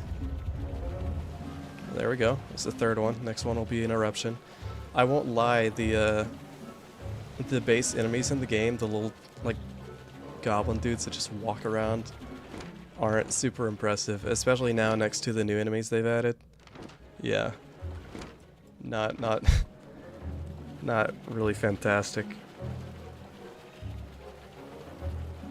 No, I haven't played Devil May Cry. I've really been wanting to get into it at some point because I always see how cool the games are and everyone's always talking about how cool the games are. I feel like I'm being left out.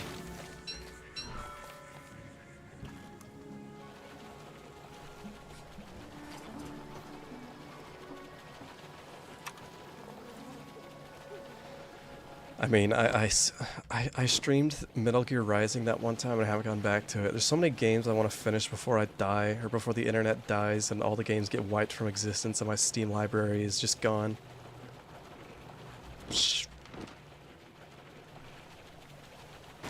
Yeah, salt and limestone's terrible.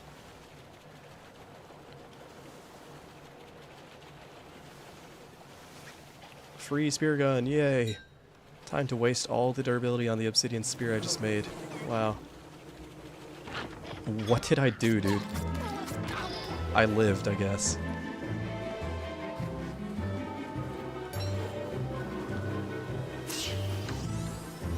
Oh, that's mildly useful, I guess. Here, take my oh, just there. I'll take that, actually. Not bad at all. Maybe it was here. I can't remember. Oh well.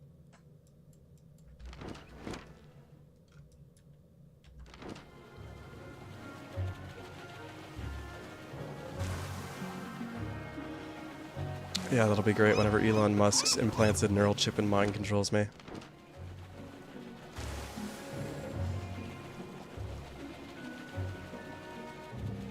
Gosh, every time it stutters, I think it's gonna crash. Also, that's fine. Don't worry about that.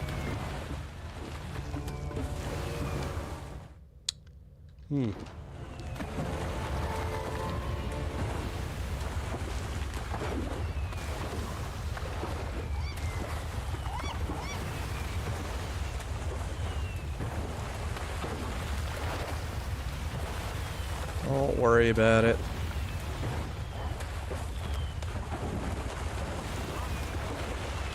Don't worry about it. How have I not found the octopus guy? Just realized that. Oh my gosh, it destroyed the whole freaking coral thing. Your house. Your house! Who are you? Chips. I just unintentionally destroyed your house. I'm sorry.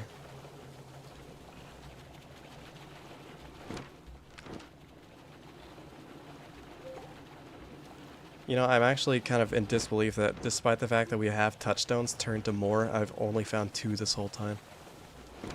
That's a little unlucky. I usually find 2 even on normal difficulty. I don't know if there's a set amount that spawn in the world maybe, and having the world set to huge might offset that. That's a possibility.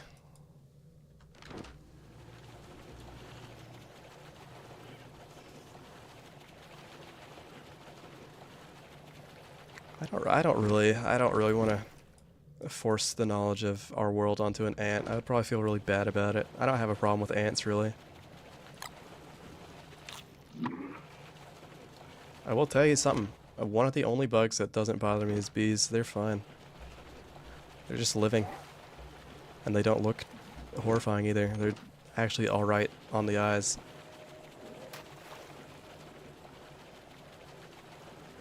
That could also be it. There could be resources trying to fight for spawning locations. It'd be funny. I wouldn't doubt it.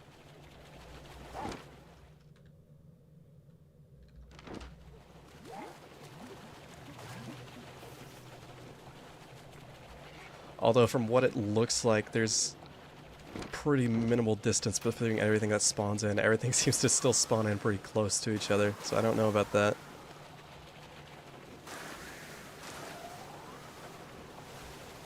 Alright, if Brian's not in here, of course Earl's the first one I see. I mean, I don't have a problem with you, Earl.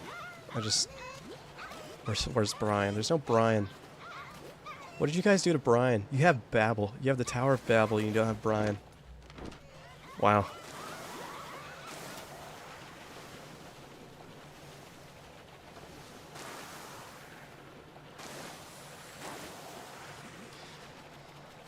I don't think I've seen Fear and Hunger. I don't think I'd ever play Fear and Hunger. It just doesn't seem like the type of gameplay I'd like.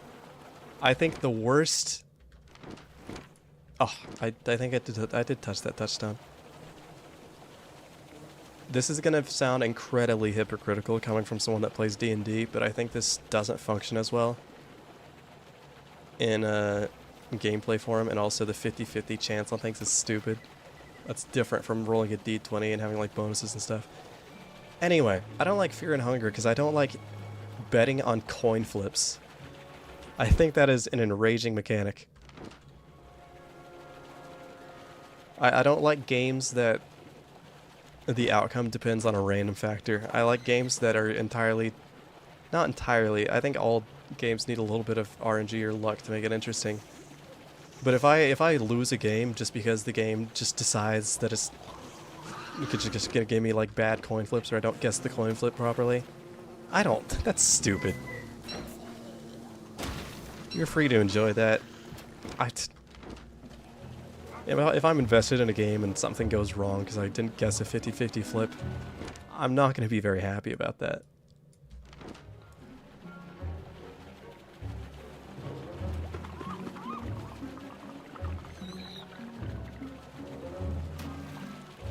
Also,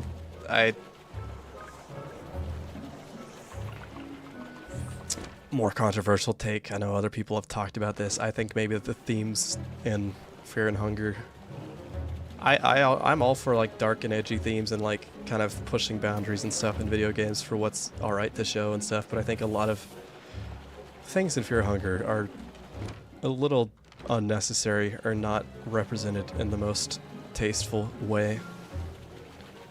Obviously, anyone who knows anything about Fear and Hunger is aware of what I'm kind of insinuating or talking about, but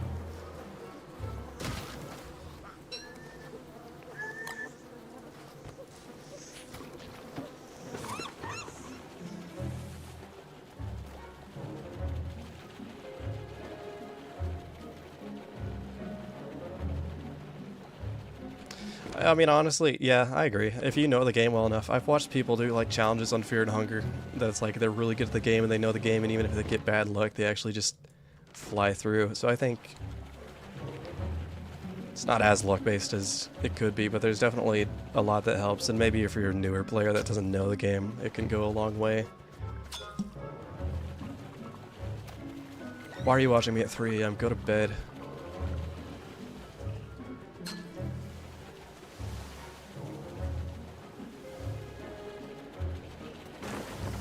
What's a YouTuber I feel didn't deserve to get canceled? I'm gonna hold my tongue on this one.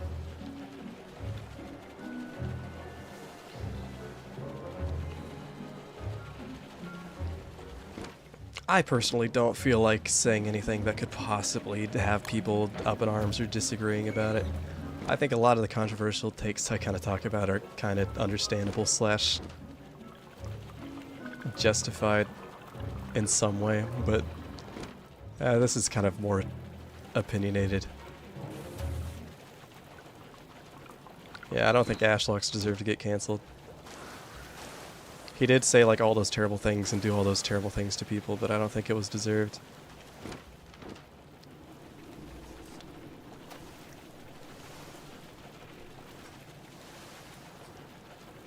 And why are you asking? That's a strange question to ask me. Why do you just want to know? Why do you want to get that question out of me, huh?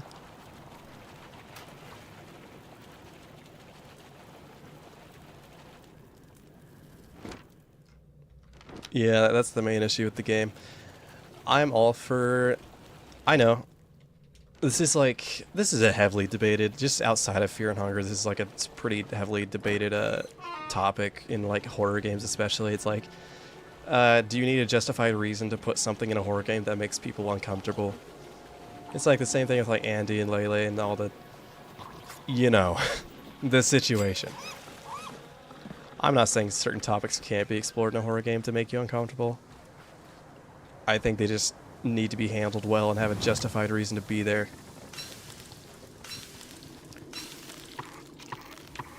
And also, I wouldn't have as much of a problem with people defending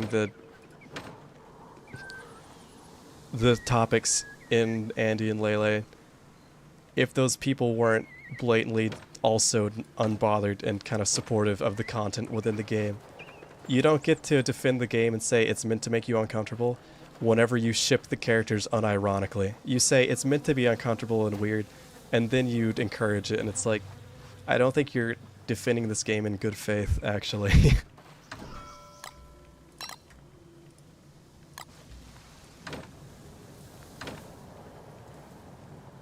Of course, that's another subject entirely.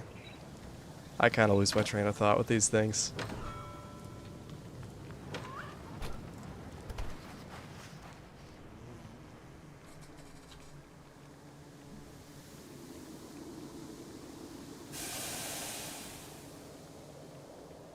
Yeah, a lot of the content in Fear and Hunger, I think you can disable it anyway, so that's fine. I like that. Thankfully, you can disable it, and it's avoidable. But I think it's an interesting topic to bring up.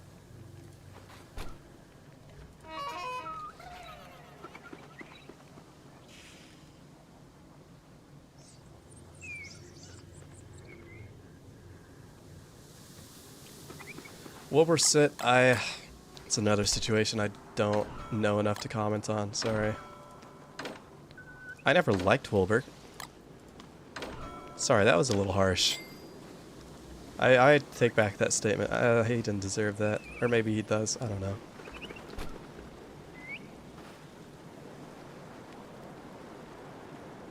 make the Indo? No, I refuse to. Oh, speaking of which,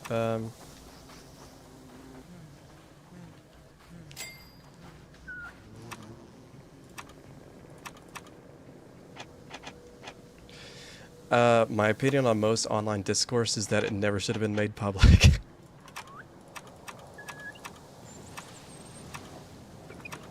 That's my opinion on most of it. It's like I didn't really need to know any of this. I don't think anyone on the internet really needed to know any of this.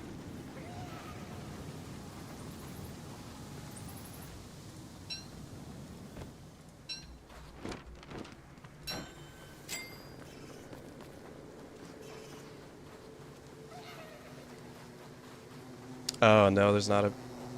Nah. It might just be that every content creator on YouTube I see has a mod that disables it, because you really... Base Fear and Hunger isn't really a content creator friendly game, put tamely.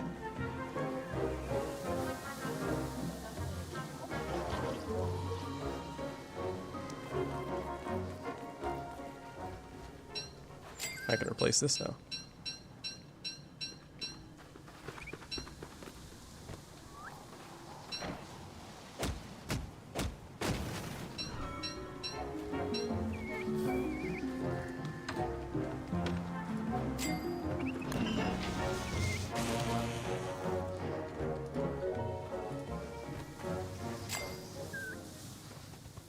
There we go.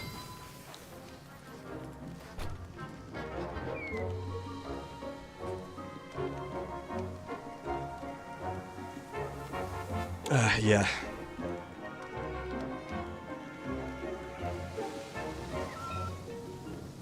Dude. Once again, this is not a hot take. I hate YouTube drama. I hate everything about drama farming communities. I think it's a terrible thing to try and profit off of and take advantage of. It's just so stupid. I just think all drama's fake at this point. I don't believe any of it. It's that one guy that made the pirate software videos, but he uploaded like 30 of them at this point, and it's like, dude, goodness.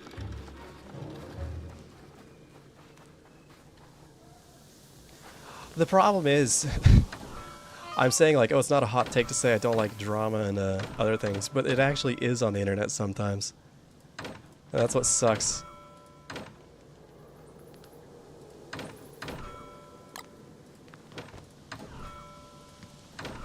What was I even looking for? I can't remember. Gears, yes.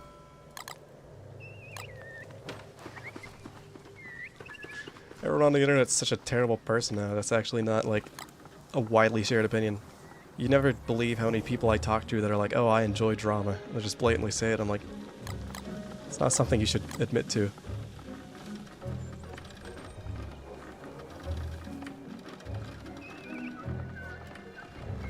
I'm too lazy to make an endothermic fire pit. I like scraping by. I think dry season does get a little bit hotter towards the middle of the season though, so I will be regretting my decision, but oh well.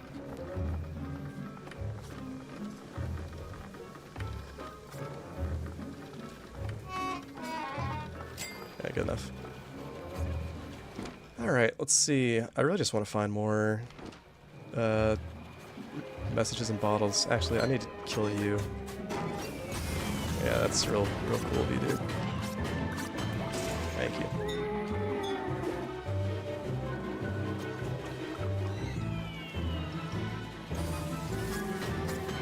Yeah, I try not to wish ill on people, at least unironically.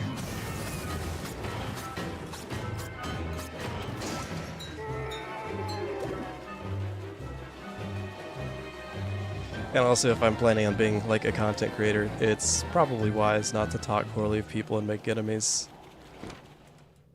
Of course, some people are just fine doing that.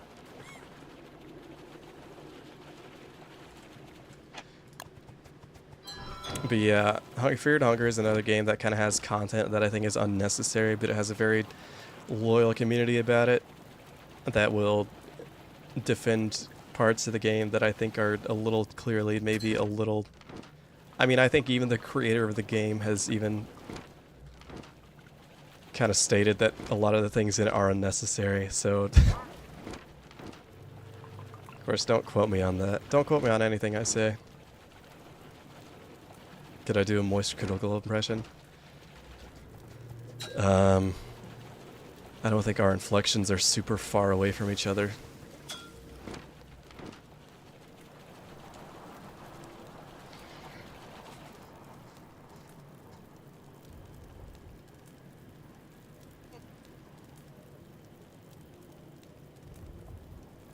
I think the most... Some people are either don't understand this or they are too busy taking advantage of it to really care. The best way to deal with problematic people online is to just literally ignore them. If their fan base just dried up and no one talked about them, that would be the best way to deal with them in like the most positive way. But people are so caught up in being like an online vigilante that they have to smear them to their own, you know, benefit. Obviously, that's me asking people to be the bigger person online, which is not gonna happen. Like, the best way to deal with pirate software now is just to not talk about them. But that's not profitable.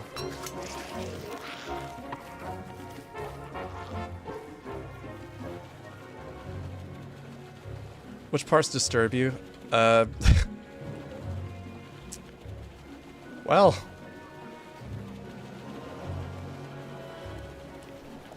I actually don't have any problem with, like, gore or anything. That's fine, honestly. As long as it's not, like, super overplayed. I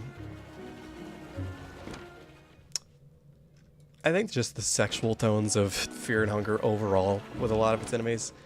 And obviously the scenes involving certain characters that don't really need to be visually shown to me or put into my face. You know, certain events that can happen in the game, certain things you can do in the game involving small female humans. And you can say, hey, the game never forces you to, but it's like, why does it give you the option in the first place? Yeah, the game even punishes you for doing it, I'm pretty sure, but why? I don't think that justifies it being a thing you can do.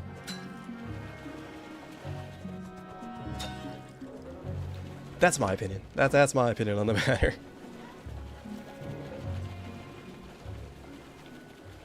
But it's a dark horror game, and it's meant to make you uncomfortable, and so I guess that just kind of completely destroys any argument I could have.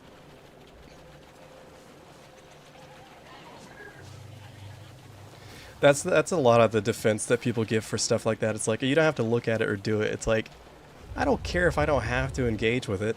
I don't like the concept of it being there. I'm allowed to think that. Yeah, I mean, there's a harsh punishment for doing it. But then again, why is it there? Is it supposed to be like, you're a horrible person for picking that option? It's like, why did you give me the option in the first place? I don't like that option being there.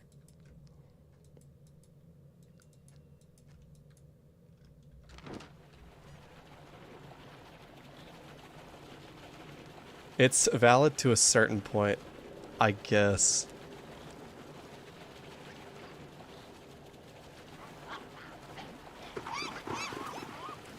Vote with my money. Yeah, I guess so. I don't have any money to vote with. Maybe that's for the best.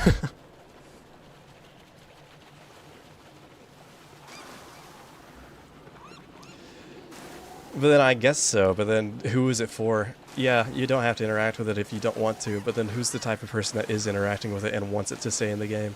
What's the justification for that?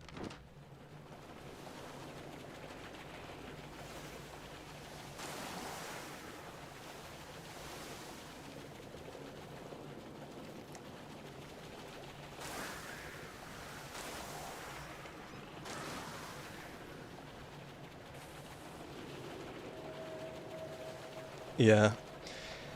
It's like, oh my gosh, boat. Boat. Ooh, I like this. Give me this. Okay. But yeah, it's like back to the Andu and Lele example. Yeah, you can defend. You could actually make like a pretty fair argument about the game in defense of it and like the topics it covers. But whenever your like account has like art of the siblings making out or something, I kind of don't think you made your argument in good faith to begin with. You know.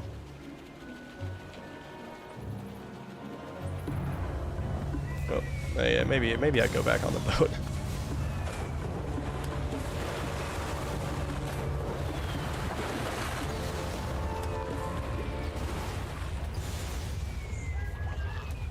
I guess in that case, I more have an issue with the people defending it without an honest reason. Not necessarily the content in the game. I'll just eat my seaweed. Give me a second. Also, this is purely like the main reason I have an issue with the Coffin of Andy and Lele is I don't know why people praise the writing and dialogue in that game. I've watched like a full playthrough of the game. It's like you took the writing from like the worst depths of Tumblr. I really don't like it. It's really bad. That's a lot more of an opinion. I think the writing in that game is really poor. Yeah, I dislike hypocritical people. It's fine if you present an argument for it. I'm all for people like presenting arguments, and I think it's good to look at every side of a topic. But whenever you're defending it in bad faith, and you might not even like share the opinion you're like using to defend it with, that's my issue.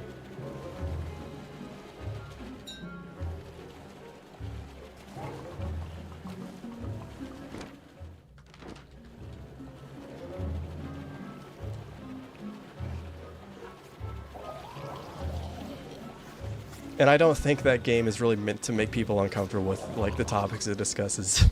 I don't think that's the actual intent. Of course, I don't know. I'm not the creator. I can't say that honestly. Man, I am sure talking about a lot of things besides Don't Starve. I wonder if any of this is going to make it into the video.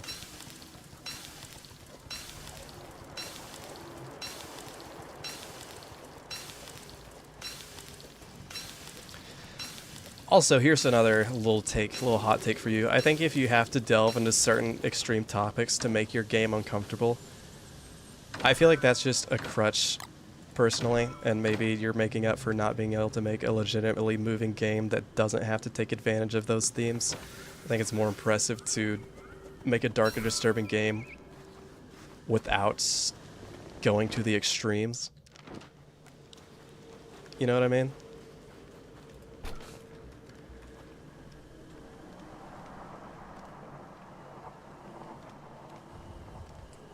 Because there's a lot of really good horror games and concepts you can make that don't, you know, delve into topics that are very insensitive and would be very probably bad to experience for people that have maybe gone through certain real life experiences, you know?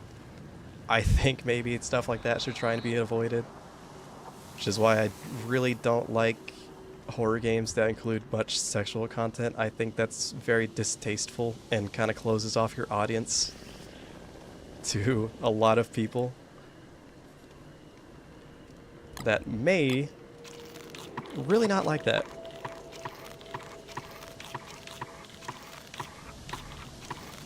And one of the worst examples I can think of, just like shock value, that just doesn't take advantage of its potentials, that that one painter, the painter, ARG. I know I've got hound teeth around here somewhere. That guy used so much shock value, it was crazy.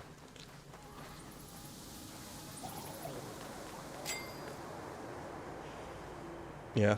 It's fine if you cover those topics if you do it in a way that's like obviously criticizing it and like is kind of being like, yeah, this is bad. I don't think the Andy and Lele game makes enough of an argument against what's supposedly supposed to be the disturbing part of the game to justify it being a part of it.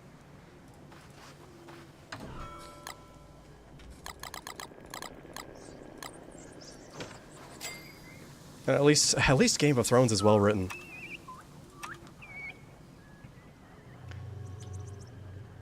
And honestly, a lot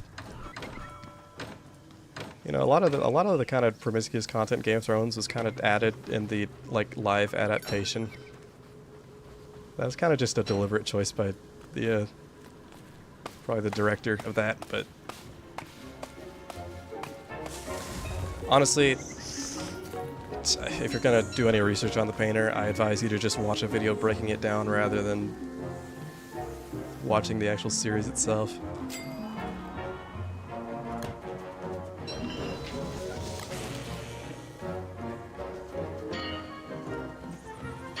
There we go. Coffee. Dude, can you please piss off, buddy? Huh. Oh yeah, I just said that. Now don't worry, anyone. I actually said it. Hiss off, like kind of like a pun with a snake. So, luckily I didn't say anything bad.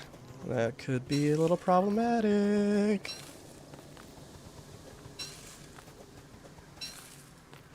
Actually, it could be badly written. I just know it's popular and everyone tells me it's well written. So, I'm actually sharing an opinion that's not my own.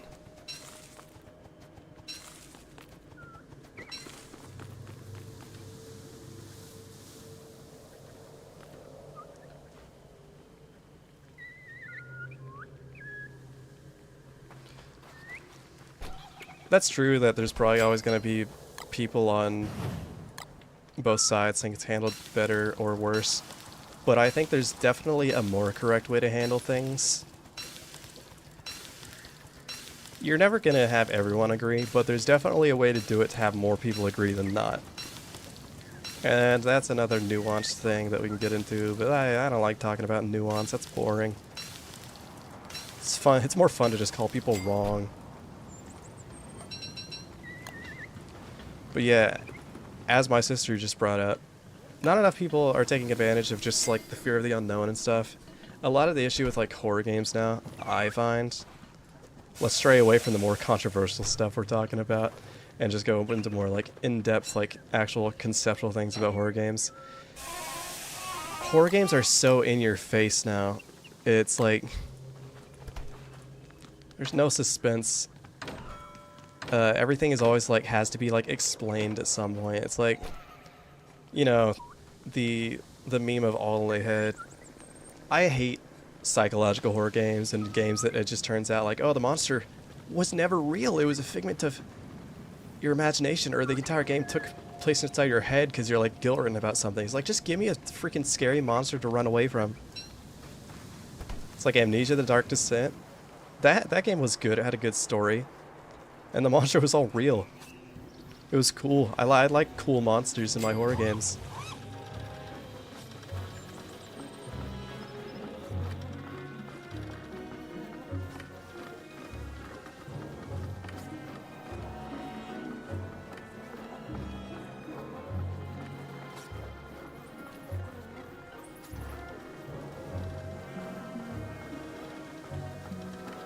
I've wanted to play Soma. I know it's by the same people that, or is associated with the same people that made Amnesia. I don't know if it's, I think it's the same studio. Alien Isolation was a really good game. I have a friend that could go on for hours about that game. I could probably call him up right now and have him sing its praises. It has been overdone. I think my issue with a lot of games and horror games, and this is completely opinion based, you're fine to like these, it's just a different audience. I prefer more gameplay focused things, whereas a lot of horror games recently now are a lot more story based. And it's fine if you want to be a creator of a game that wants to tell more of a story. I like to play games. That's why I like Amnesia. It's such a good mix of having a good story and also like having a tangible threat you run away from. I don't like scripted events and stuff. I mean, story-wise, I really liked mouth-washing, but gameplay-wise, I wasn't a fan. I just don't like I don't like walking simulators where it feels like I'm watching events unfold.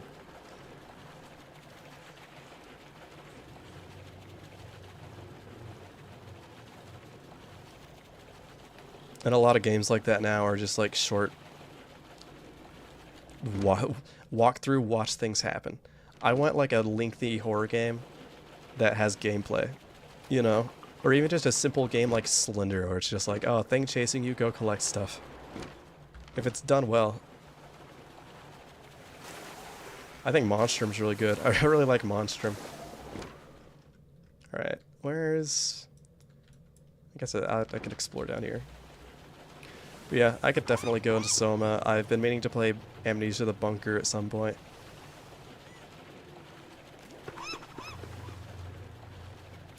I'm not going to make the argument that old FNAF was completely better, because there's definitely some things now that are done better. And really, if you go back and play the old FNAF, it's... Actually, the ambience and atmosphere in the old FNAF does hold up completely fine, I think. I think it's really good. Still. I actually think the first game has better ambience than like the second game and some after it.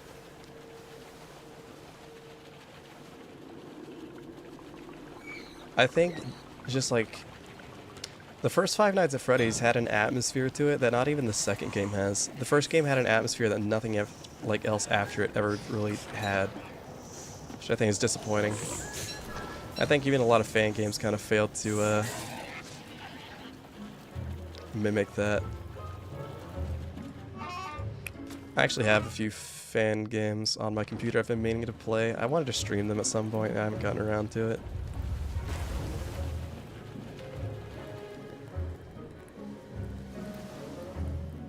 Video game art style. Oh gosh. I don't know if I really have a favorite.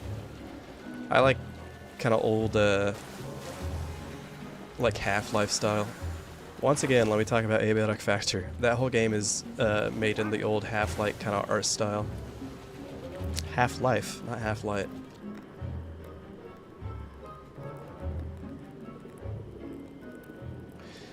Yeah. The first 4 FNAF games were very good. I like 3 more than a lot of other people. I still think the jump scare in FNAF 3 is very visually impressive, and it's fine that it's not scary, because none of the other jump scares are really scary either. I like it. I think it's completely fine. It's a very... that's actually probably one of my most controversial takes I've had on this channel, is I like the FNAF 3 jump scares.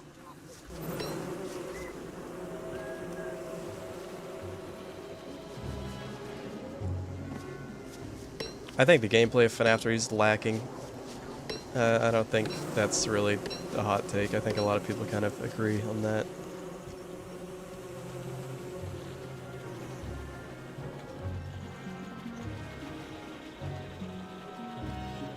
Oh yeah, all the very promiscuous scenes in FNAF 1. At least in the version I played.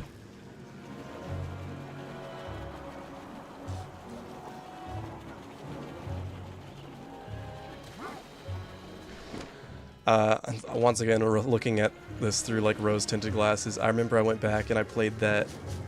I played all the FNAF games for that FNAF stream I did a while back, where I tried to play as many as possible. I remember after beating FNAF 3, I was like, "Hey, this game isn't as good as I remember it being."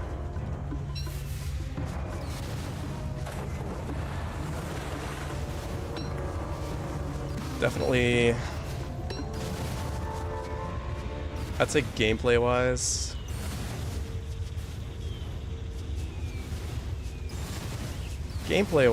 I would rank the games as 2, 4, 1, and then 3.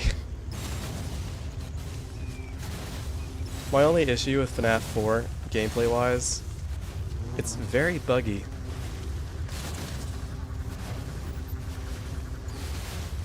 Sometimes things don't exactly work properly.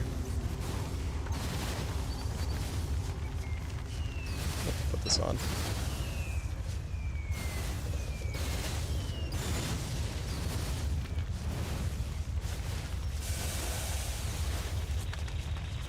Guys, can we calm down with like the eruption? Can we chill out with that? Flup, go away, dude. A little warm out here.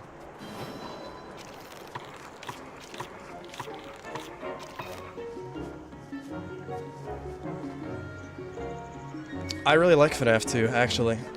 I think the balance up to the 5th night is actually fine. I guess it depends.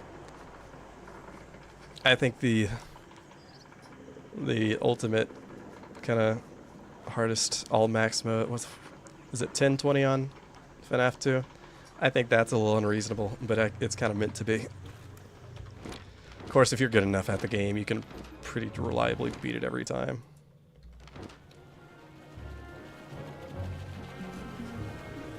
So there is a method. Oh, this tar stick is. I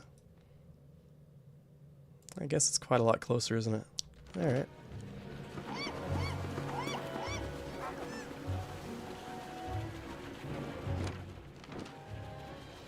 Still waiting for the joy of I'm still waiting for the joy of creation to finally release. That demo was really good. It was really difficult for a demo, but.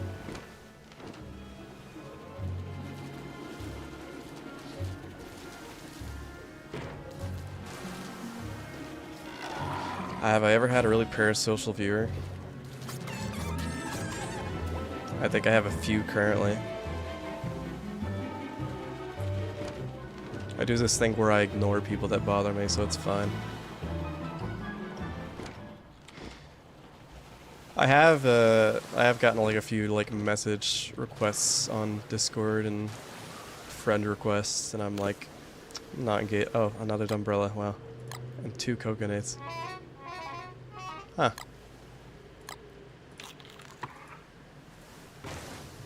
Nice wave spawning. Okay. Stop it. I think I talked about this on stream one time, but my old Twitch account that I barely use, I've streamed like a couple times on it, I didn't even know whispering was a thing. There were 2 viewers that whispered at me from like a year ago. And it was really strange because 1, do people actually respond to that? And 2, they messaged me at a point where I hadn't streamed on Twitch in over a year. I don't know why they thought I was active or would respond to that at all. And then I didn't even see the message till a year later. I don't know why they thought that was the best way to contact me.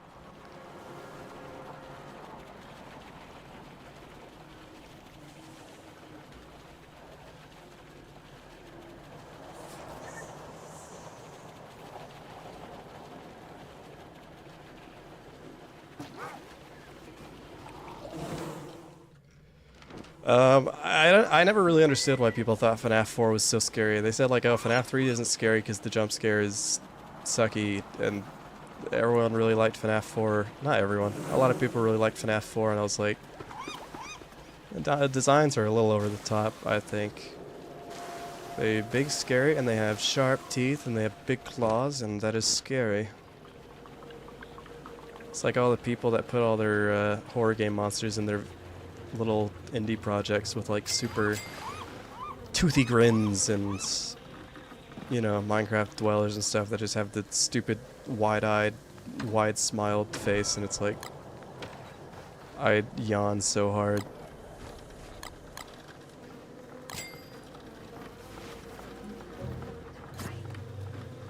Really?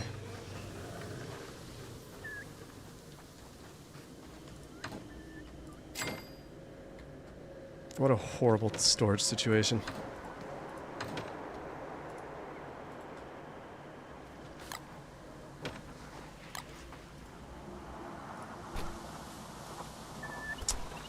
Cool horror monster concept designs are out the window. There's actually... I was playing Abiotic Factor recently, and there's a creature in that game that's actually really scary. It's really cool. It's really well designed.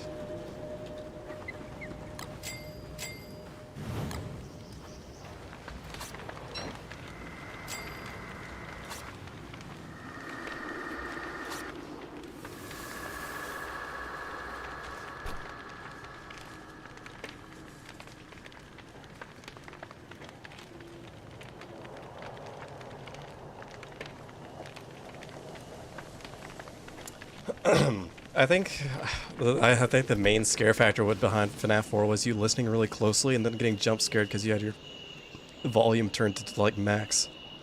And I still hold the opinion that the audio in that game was mixed horribly.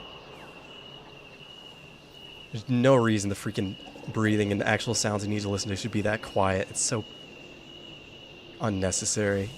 I know that's the point. But that's not scary. That's making me jump because I just had an air horn go off in my ear. And even then, I actually didn't really... I don't know, jump scares don't do it for me. That's not controversial. Jump scares are kind of falling off with a lot of people.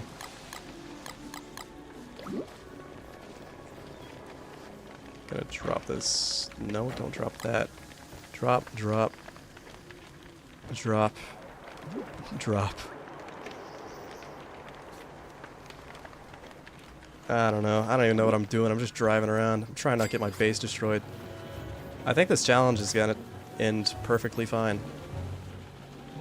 I'm gonna go find an island to pick flowers and seashells on.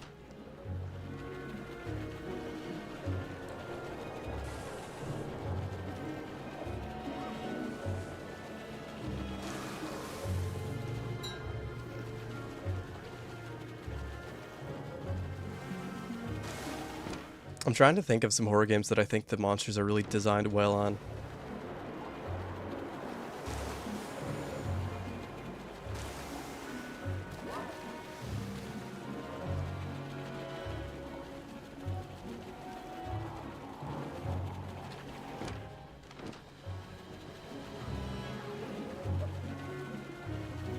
Monkeys? What? When did they add those to the game? I can't believe they updated the game.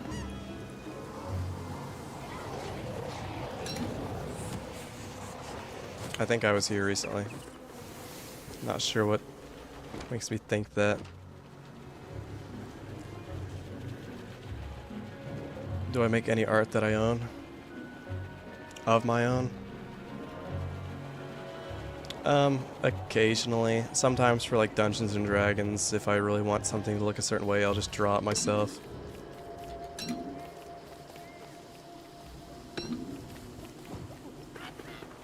I did art. I took a couple of art classes in high school that I was alright at. I would do more art. It's just obviously kind of time consuming. And I'm very particular with how I spend my time.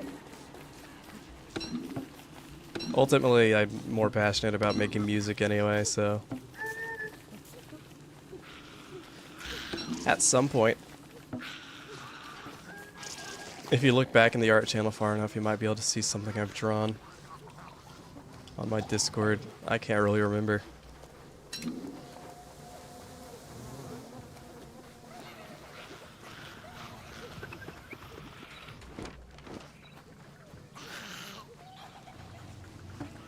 It's gonna feel really weird next time I play Shipwrecked and none of this bull crap is around here.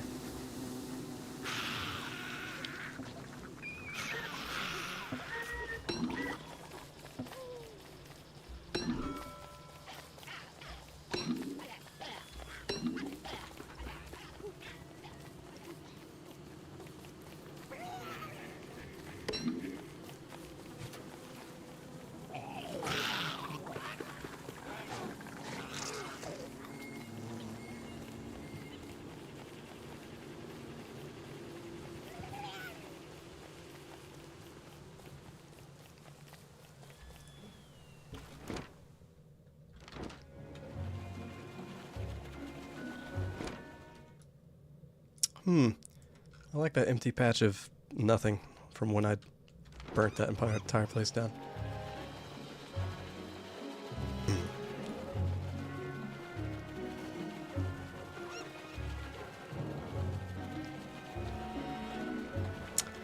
I do want to make. I feel so bad. I want to make and release music. I'm such a perfectionist. I go and listen to something I've made, and I'm like, this sucks.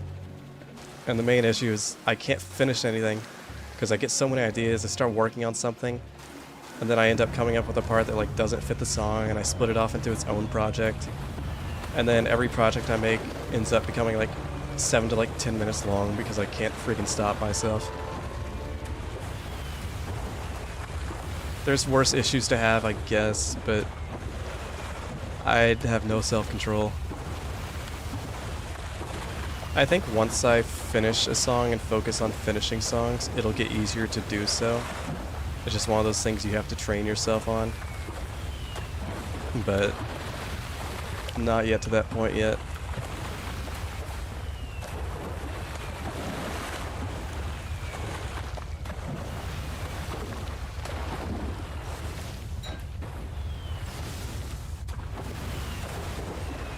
Lord, goodness.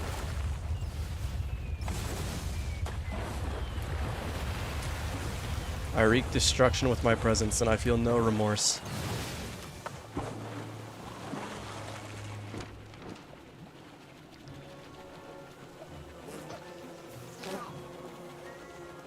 Potato.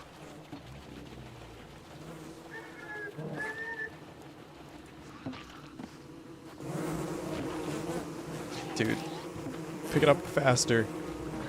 You're stinging my boat.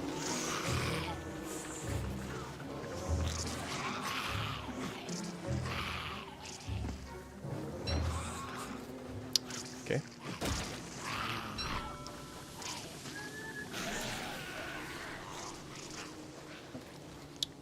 Is there any, like, seashells around here or nothing? No? Okay. Why? If anyone has any advice for, like, actually finishing things, I'm all ears. I honestly could use some.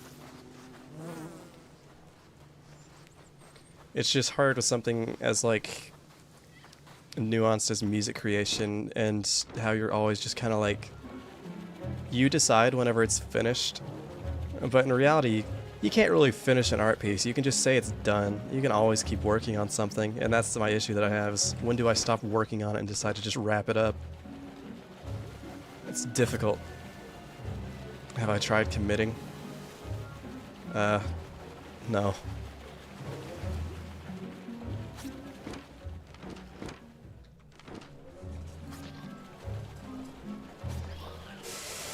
I think they normally spawn in the magma biomes, like like this right here.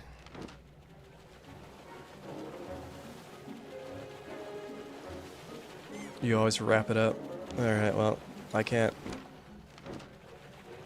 I don't see how I can physically do that, but I'll try.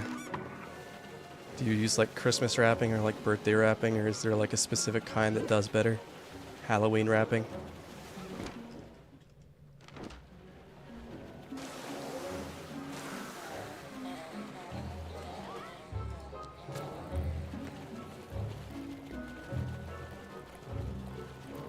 Oh, nice. Look at this. Christmas wrap it. Alright. Hey, there was actually a Christmas song I wanted to work on at some point. I got pretty far into it, too. Looking back on it now, I've learned a lot, and I'm going to probably completely overhaul that song I was working on. That's another issue I have. I feel like I'm kind of in that area. You know the curve where you're, like, learning something? There's that graph that's like the amount of like experience and knowledge you gain while you're working on something. It kind of starts to plateau eventually, but in the beginning you have this really exponential growth of like ability and learning. I feel like I'm still on that upward slope, and every time I make a project, I eventually learn so much that whenever I go back and look at the start of it or go back to a project I started previously, I'm like, with what I know now, I could do this so much better. And so every project I make, I eventually come back and start revising. Which I don't think is bad. It eventually results in a better product if I ever finish it, but it just delays it.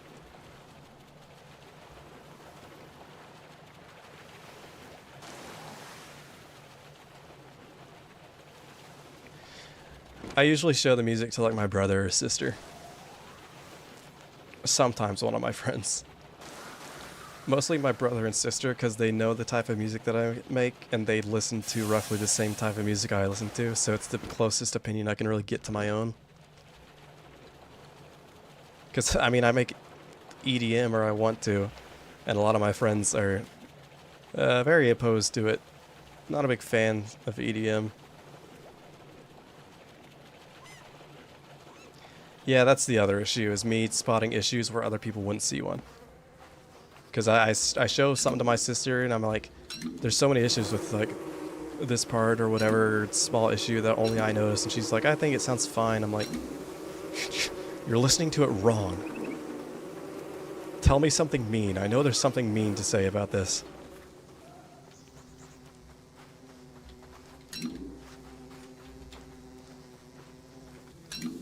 Of course, my sister's, you know, she paints and draws. I mean, there's a lot that carries over, and there's a lot of advice that can be applied to different mediums, but music creation and physical art creation is obviously very different in concepts. I don't know, it's the same and different in a lot of ways.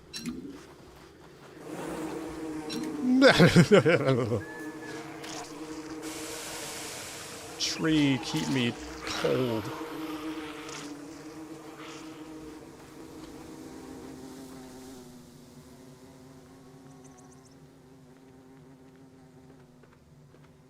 Yeah, you're probably right. I do eventually post, like, sound clips of some projects I work on in the Discord. You could probably find... Well, actually, I'm not even going to encourage you to look for that in the music channel. Because, at this point, it's been so long since I've posted anything, I've gotten better at the process, and I kind of don't want that to be used as a basis of what I'm capable of.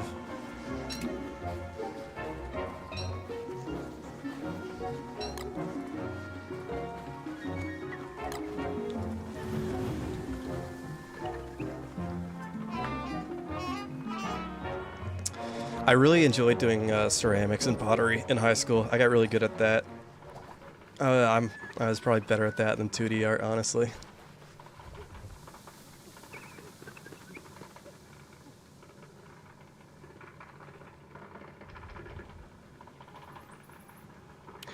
That's a good point. The next post that's going to show up my previous self is just posting an actual song. Like full length, finish something. The problem is I really want to prioritize YouTube and working and getting money. Like I said, music creation is very time consuming. I mean, here's a good basis. If you want to look up Ashlock's Radio, or it's pinned on my channel. It should be on one of like the linked channels on my actual YouTube channel. I did a remix of a Terraria song a while ago, which, looking back on it now, whenever I listen to it, I'm like, wow, I need to mix this better. This part could have been done better. This track is a little too loud or a little too quiet and doesn't pop as much. You know, stuff like that. But if you guys wanted to go listen to it and give me your feedback and advice now or in the Discord, I'm always open to that. I'm always open to critiquing. I was offered a little bit whenever I first released it, but I've gotten a lot more people in my community since then. How are you? Come on.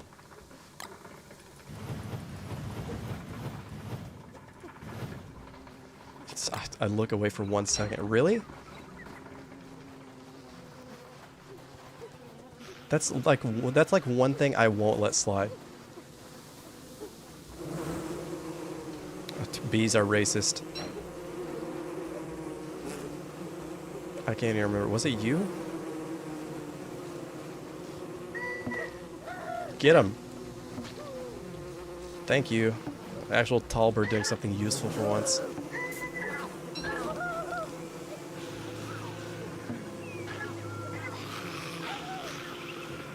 Oh yeah, 3D animated intro with like a very basic font, like spinning around with my name, putting really loud music over it that's not mixed to the rest of the video at all. Oh my gosh, I've watched so many YouTube videos with music that's just way too loud or too quiet. Usually it's too loud. Or like a sound effect that they clearly didn't mix at all, and it's like, dude, that is jarring. Goodness. Sometimes it even happens in like creators I'm like used to watching, and they're usually good about it. So I guess I could see them like accidentally posting the video or finishing it without balancing it by accident. But it's like sometimes I just get jump scared. It's like, oh gosh.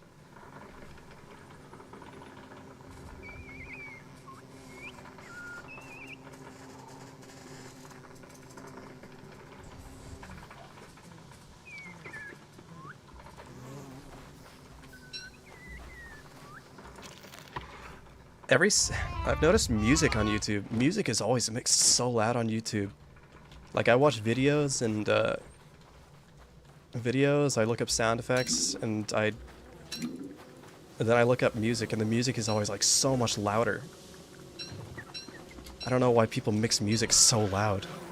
Actually, the general rule for thumb with music is kind of louder is better, as long as you're not peaking or having it turned up so much that it distorts the music. So louder is better generally for general mixing reasons that I don't quite understand because I never really got the education for it, but I do know louder is better.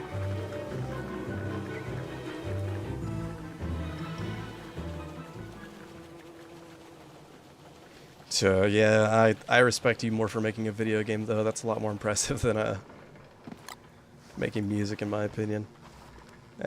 Well, I think they're all forms of art and each thing is respectable.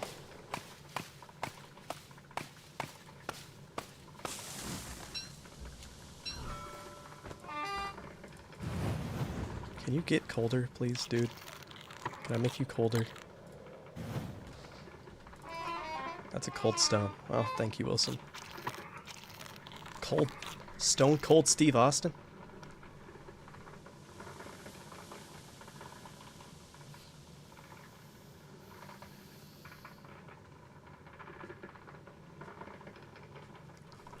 You do know they layer like loud music or stuff like that specifically so that the copyright system doesn't pick it up as well, right?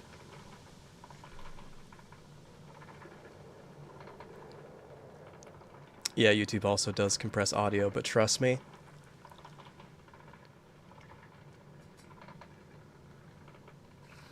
Just trust me. Music is oh, mixed way too loud sometimes. There we go.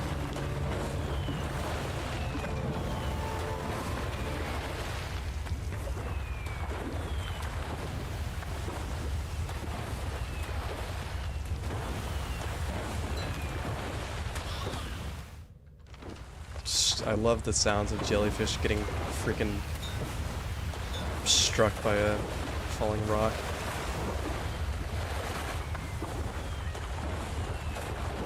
If only I could turn up the volcano frequency.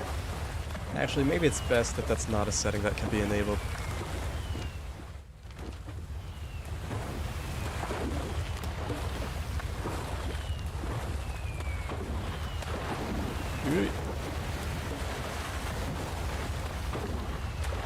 So it looks like the main content of this video is just going to be me nerding out, geeking out about certain topics and expressing opinions, which is really embarrassing.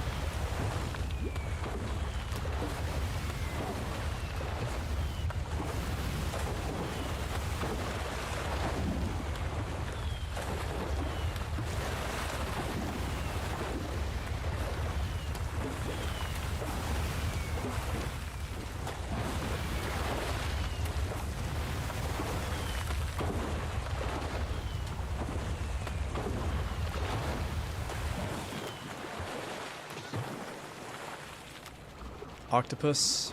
Yarctopus? Are you here? No. I don't think I've actually found like any legitimate landmark across this map. There's no Skull Island I've found yet. No Yarctopus. No Bagums. There's like no unique thing I've found. The challenge is already over. This is really like sad.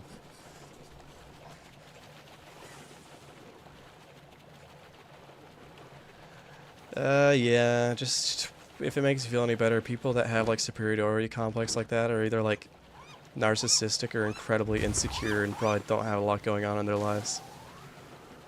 Or maybe you can pity them and they're that way because of something negative that happened to them at some point.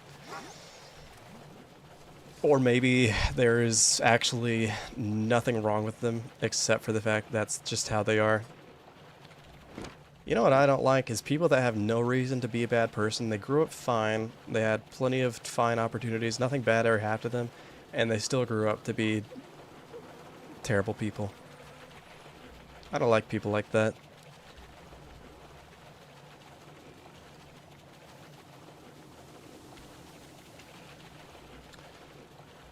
Because I generally try and think about why a person is the way they are. Yeah. Yes. Ugh. Eek. Ugh.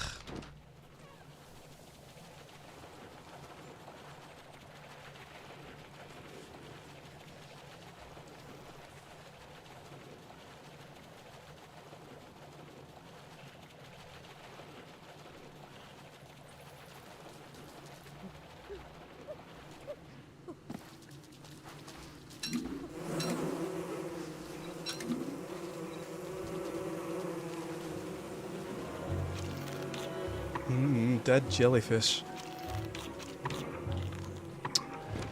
How nutritious are jellyfish? Could you, like, are those legitimately, like, viable via real life?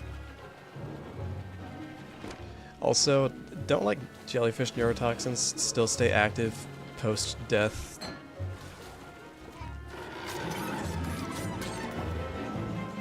Wouldn't that be, like, really unhealthy to eat a raw, dead jellyfish that just died?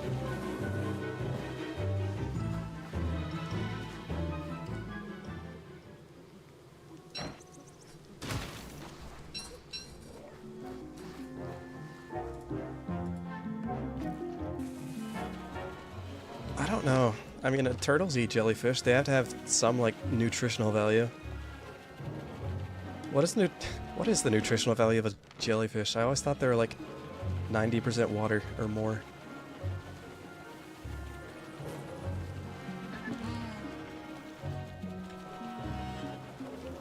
I see, like, videos of sea turtles just, like, taking bites out of their heads. Surprisingly nutritious. And by the way, guys, pro tip, try not to take Google AI's advice on anything. I had a friend, I asked a question the other day that I knew the answer to. He looked it up and the Google AI's answer was immediately wrong. And I was like, dude, just scroll down like a little bit. And then the first result after the Google AI's answer was the actual correct answer. It's like, how stupid is the AI that it can't get the right answer that's right below it? How do they decide to implement that into their website when it's so terrible?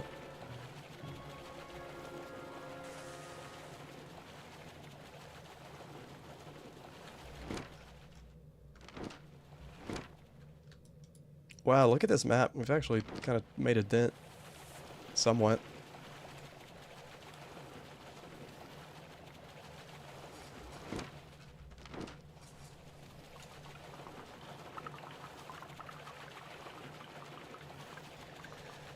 I don't understand how so many people decided to start implementing an artificial intelligence that is essentially still in the testing phase from how unreliable it is.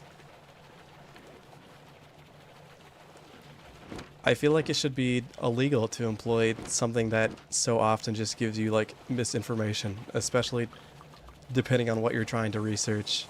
If it's, like, something really pertinent and important and the AI just tells you something wrong because it's being stupid, I feel like that's, like, could potentially be really bad.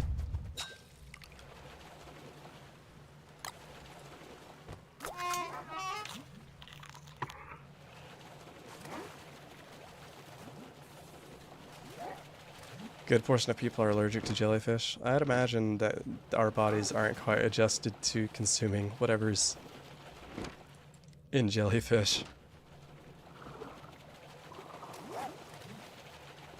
Yeah, it's cool that we've, like, some AI is really cool. Some of what it's capable of doing is, like, really crazy.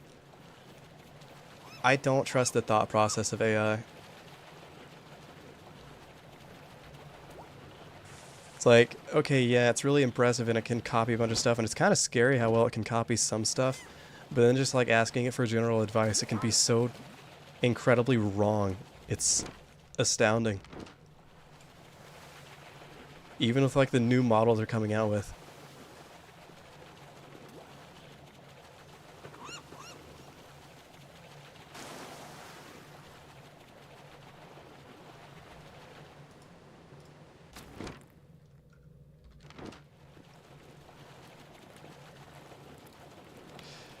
Yeah, it's also, unfortunately, a lot of people are kind of not good at spotting AI.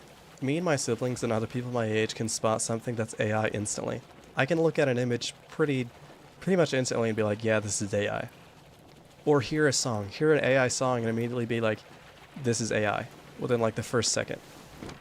And older people can't do that. I actually have a story to tell. My sister went to an art gallery event that she was invited to, and they were playing, it was like an Oklahoma Heritage Art Center or event, and they were playing a song on the intercom that was completely AI. You know, it was all about like the pride of Oklahoma and whatever. Completely AI. And my sister went to talk to like the guy that's like managing the event, and he's like, "Oh yeah, my sound guy came up with the song we were playing himself. It's like super cool." I was like, dude, you got scammed so hard. I don't even know if he knew it was AI. It's crazy.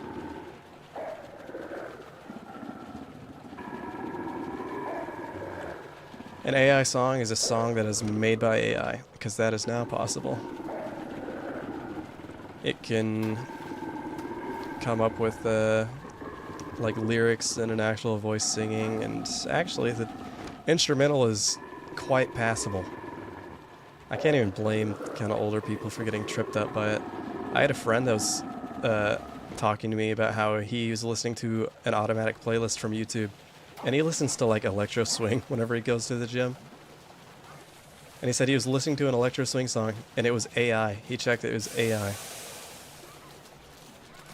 I'm getting really sick of it, honestly.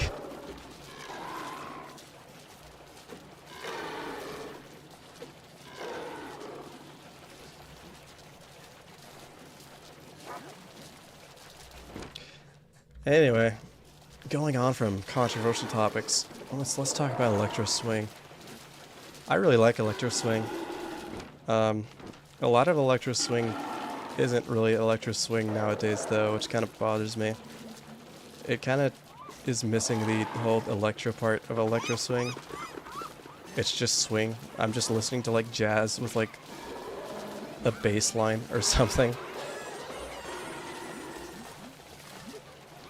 And that's kind of meh.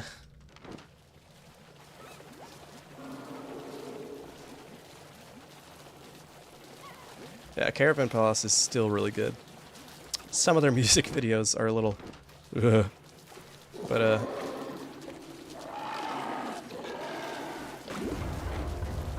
that's nice.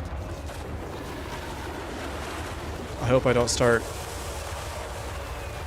Yeah, I'm too hot by far. Wilson, you're gonna have to like tough it out, dude. Yeah.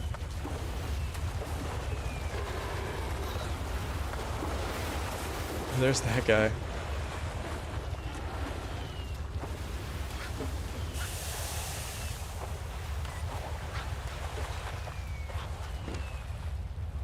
Guys, can we like settle down?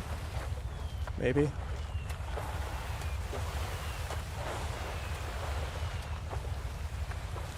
It's fine, I can tank the heat pretty long. I've got 20 freaking spider glands on me.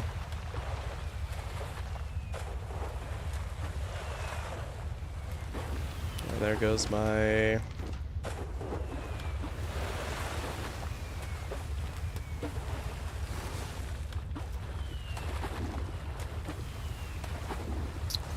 Gets longer every time.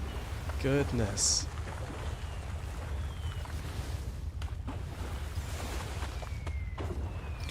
Can we lighten up a little, buddy? It's still going somehow. When does it end? Ooh. Is it over? Gosh. Man. Oh well. Anyway, let me just get under this tree real quick.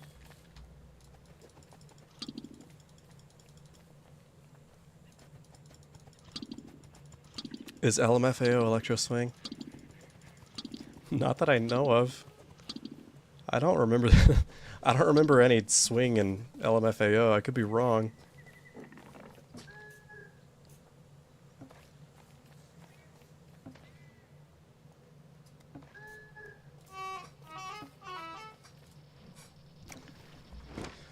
I like listening to music that other people says gives them headaches.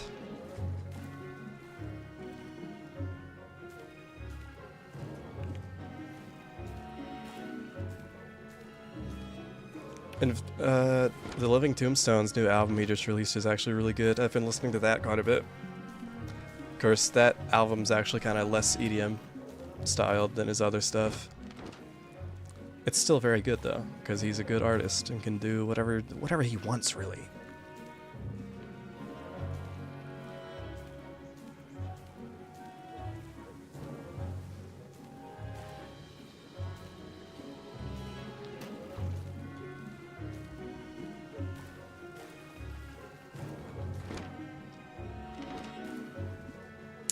Well, there goes my Iron Wind. Cries so much. I cry so much. No. You better be joking. EDM is not just dubstep. Dubstep is a subgenre of EDM and it's very unique. And I don't like it when people call all EDM dubstep, because it's not. Although, to be fair, the line drawn between a lot of genres of EDM is kind of thin and not super clear. I think a lot of genres in EDM are straight up just made up. Well, they are, but it's like there's so many genres of EDM that are basically the same thing under the different name, or they're like technically distinct, but they're so similar that it's hard to call it its own thing. There's like, I remember watching a video and it's like 120 genres of EDM, and half of them sounded the exact same.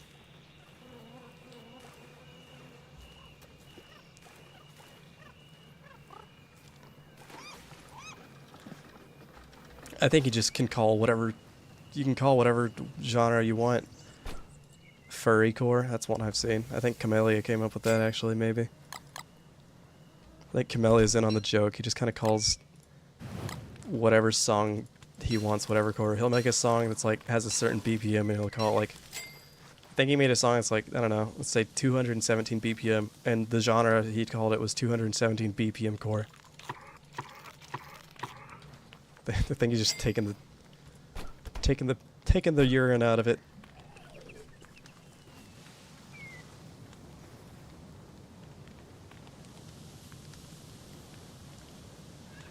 But to answer your question, no, dubstep is not, or EDM isn't just dubstep, because Caravan Palace, Electro Swing, I'll just give you a quick, pretty understandable example here. Example is, Electro Swing is EDM. That doesn't sound anything like dubstep. Electro Swing is obviously not dubstep, but it's EDM.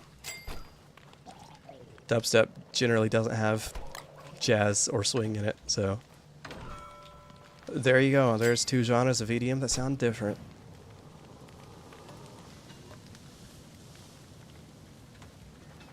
I need food. I need food desperately.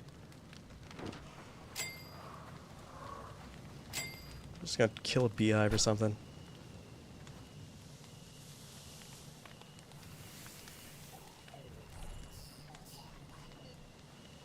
Evil Morty theme from Rick and Morty's an EDM.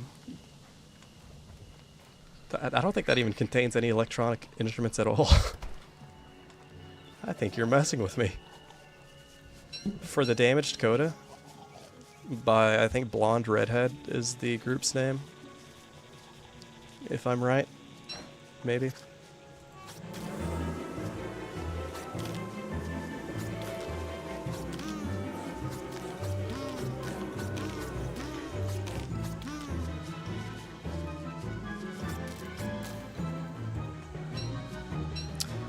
It's electronic dance music. I mean, it has electronic music within it. Studio Killers? I don't think I've ever listened to Studio Killers.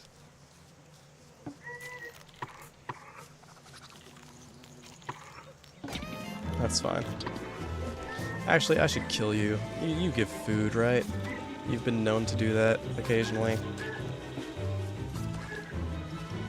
Thank you.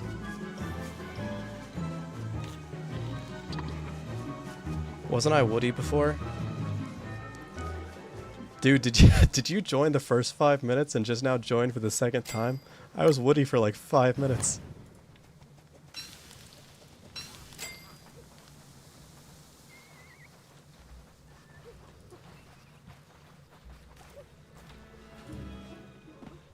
I'm gonna try something here.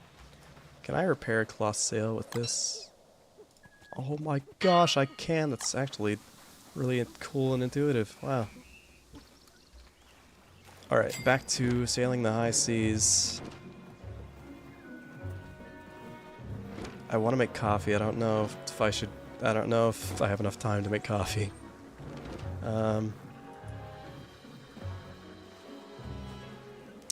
So what if my base gets destroyed?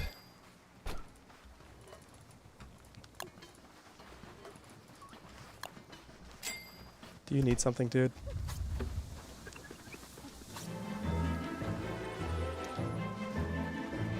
Dude, if I could hit you, I would be mad.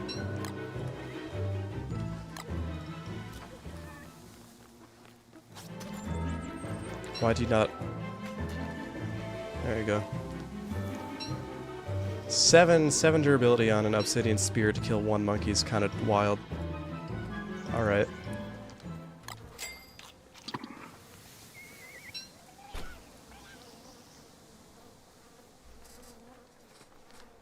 I should make surf and turf. It would be good for sanity, especially.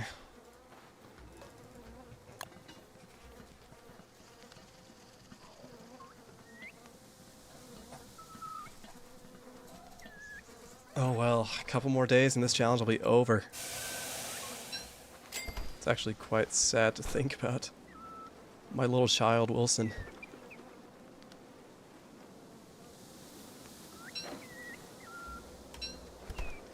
Okay. I just want to find something cool, dude. I haven't found anything cool this whole time.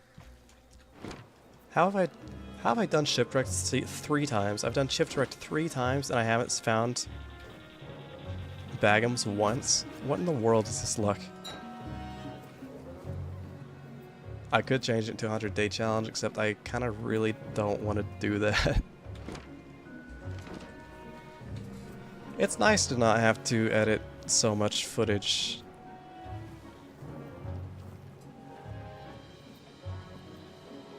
Hey, I'll tell you what. It's actually really nice. Don't Starve is a game that has kind of like an alternative thing I can do.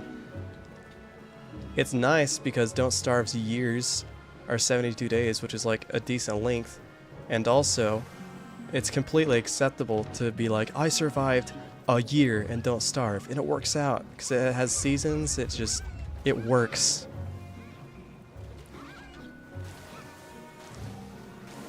It's like cheating. It's like I'm not doing 100 days, but I'm doing a year, and it's such a satisfying unit of time. It just works. Yes, actually, Vocaloid and Miku is generally EDM.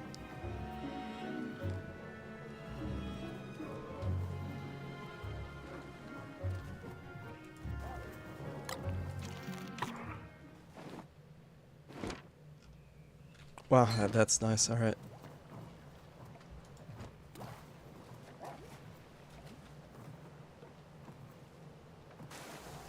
Don't call her the blue hair anime girl person. That's my freaking wife, dude. Put some respect on her name.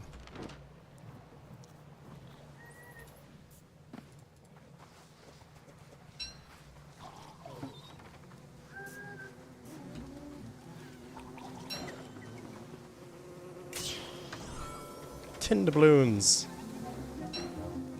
This Don't Starve player pulls the worst chest ever. Watch his reaction.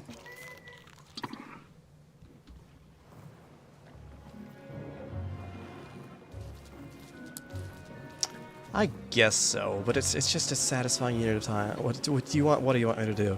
I survived 1 year. Huh? The numbers, Mason. What do they mean?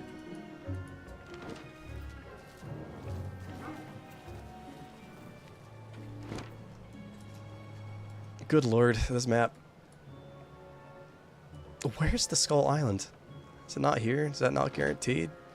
It's not. Is that not guaranteed? Are you serious? Really?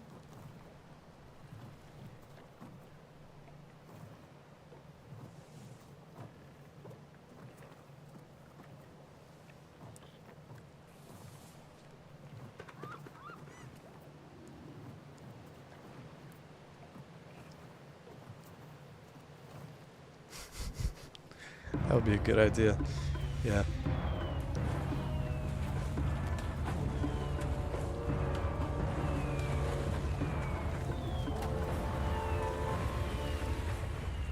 It's okay, I've seen other people do Don't Starve challenges that have year in the title, and they seem to have done well. Also, I feel like, to a point, 100 days in Don't Starve is kind of an awkward spot because you do just kind of end in the middle of like the second season, usually, except on Hamlet, I guess. But honestly, once you start getting close to day 100 and Don't Starve single player, you kind of start running out of things to do. I mean, what really would I do? I guess I could do the Quackin' at some point if I wanted to in Temperate Season. No, once I'm not dealing with all this crap. Probably could have done it already, but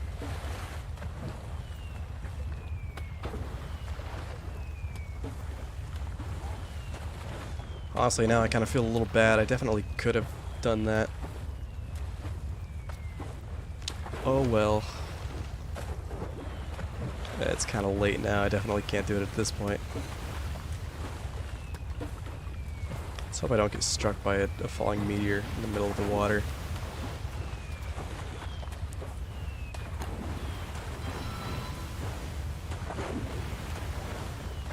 That was like multiple close calls at the same time that I couldn't even see. All right.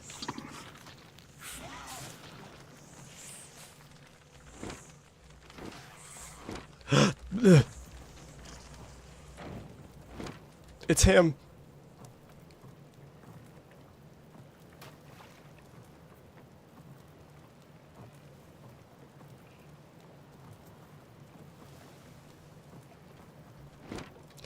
I don't think Don't Starve Together is stable enough to even hold more than like 16 people.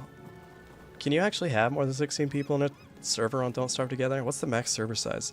Also, here's this guy. Sorry, I almost said something really rude, which he is fully deserving of. Well, what do you want, buddy? You want cloth? Blah. Meat? Blah. Grenade?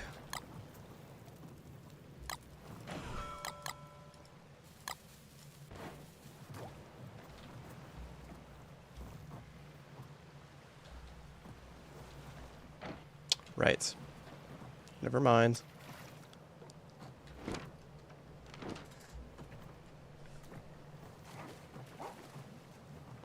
Also, yeah, I get really irritated with those videos that all look the exact same. Also, the type of person that usually makes those videos is very reactive, for lack of a nicer word. Typical Ashton having a superiority complex because, I don't know, he doesn't like seeing other people being happy or energetic or enjoying themselves because he's depressive. Anyway.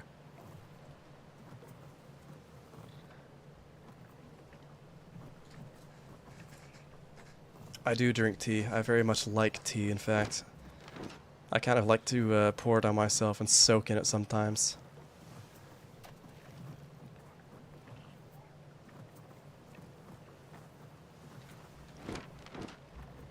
I do this thing called a deep tea cleaning where I fill every orifice of my body with my favorite flavor of tea. My doctor keeps telling me to stop doing it. I think he sees that it's paying off and it makes him insecure.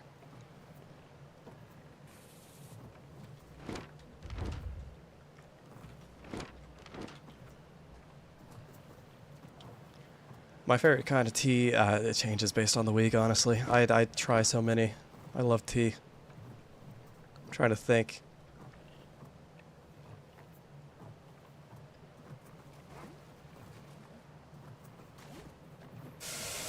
When am I gonna start making Instagram reels? I don't know if I'm ever gonna get low enough in my life to get to that point or not.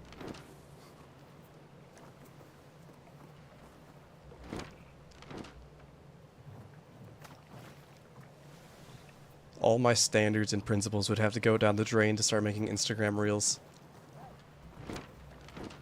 That's depressing. Imagine going from wanting to be a YouTube content creator. Imagine going from being a YouTube content creator to being a reels farmer on Instagram. That's depressive, dude. I don't want to be a bottom feeder.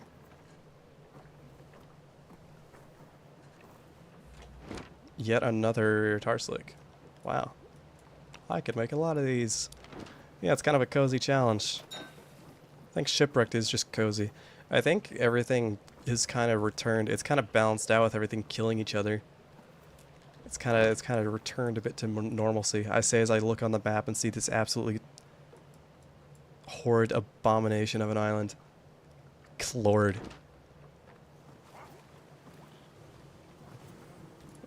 Ugh. At least food is easy to get.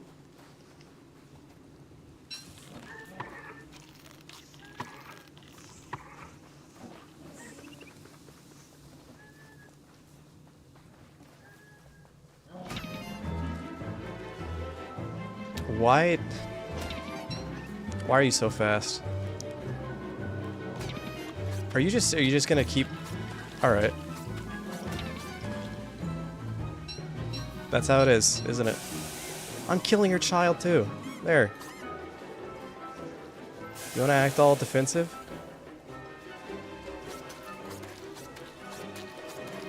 Gosh. Idiot. Sorry, I dropped the meat in the water. I don't even want this. I'm just killing your children just because. I had no problems with you or your family, and you had to act with that attitude. Whatever. It's your fault.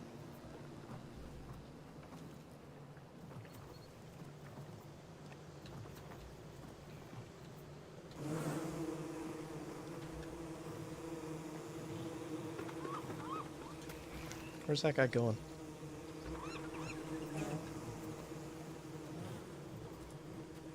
You people annoy me. I'm destroying your hive.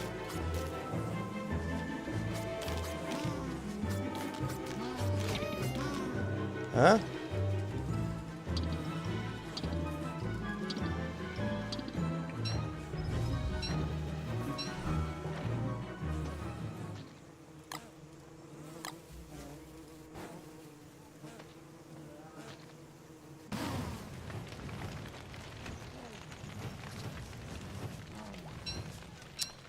Maybe mind your own business next time.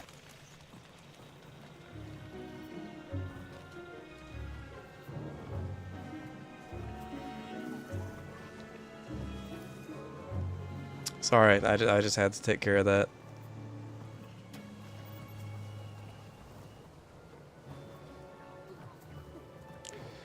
I encourage anyone on Snapchat, if you happen to be a Snapchat user, which first off, don't be a Snapchat user. But if you do, if you mess up that first rule, if you mess up that first step of never installing the app, never go into like the discover section of platform. What?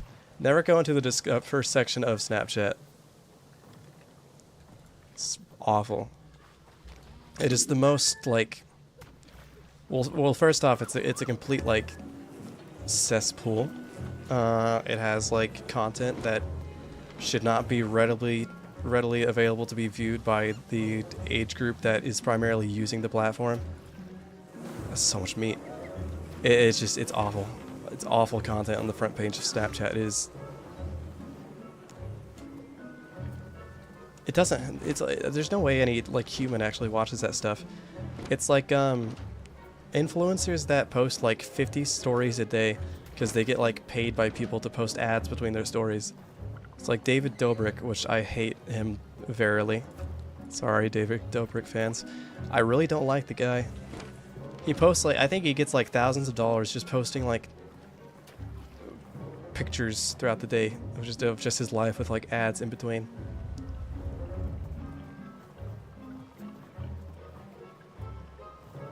Yeah, basically, it's just... Snapchat's Discover section is generally just, like... Well, to be honest, it's just female content creators, like, posting 50 pictures of them half naked and putting ads in between them. Which I'm sure makes them a lot of money, unfortunately. It's quite awful.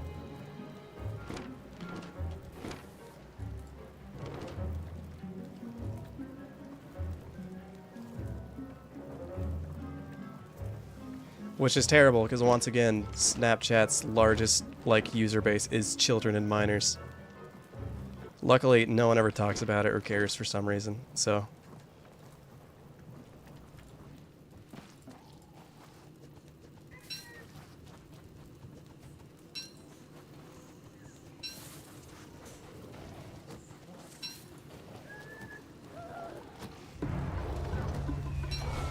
That's no good. Now hold on a second. Now what's going on here? Now let's get this out of here. Oh, come on now. This island is a little small to be doing all this, don't you think?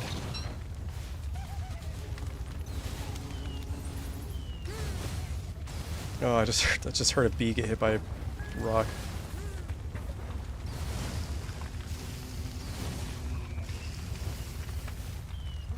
Well, you know... Huh.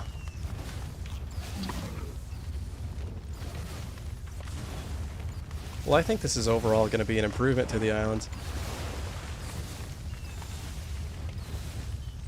Goodness, goodness, you can stop. You can stop anytime you feel... Okay.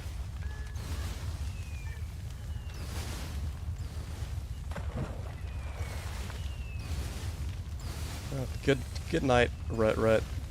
You are picking a bad time to sleep.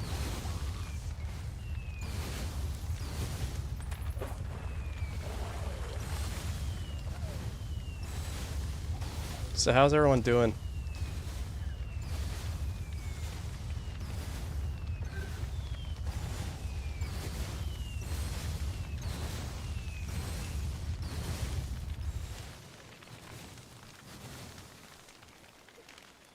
Let's take a vote on whether my boat's still there or not. Unbothered. Alright. What, am I gonna do more Darkwood? Lol. Lol. Laughs. Slaps my big fat belly. Dumps grease and oil on myself. Good question. Anyway, let me just do this real quick.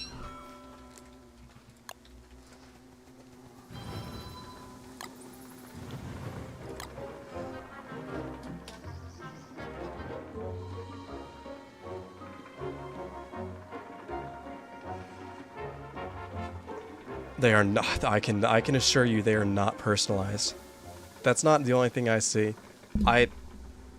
So much stuff on there is so freaking weird. And it has nothing to do with anything I would look at.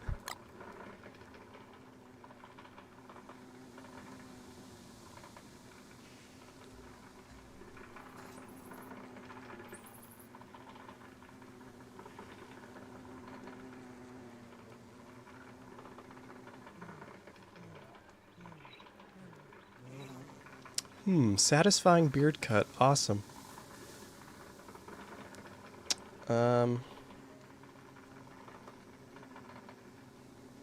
It's a video of a guy having a bug picked out of his ear. Why would you think I want to see that? Okay. Good stuff. Patty the Batty has already relapsed again? Who? That's a guy, by the way.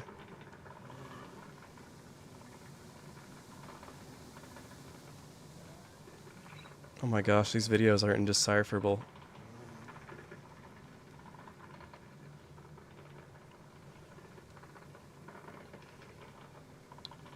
A video of a tribal guy brushing his teeth with a stick.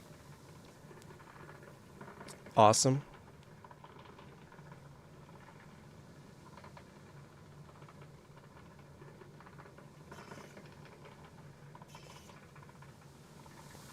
A guy putting his tongue in his mouth with chopsticks and chewing on his tongue. Okay.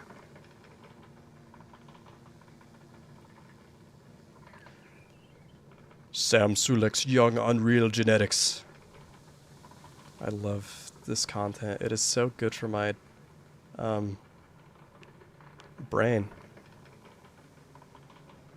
Win 6 million free coins sponsored? Okay. A guy, okay. A time lapse of a deer tongue being consumed by maggots. Man, are you sure this is personalized? I don't think I interact with anything like that.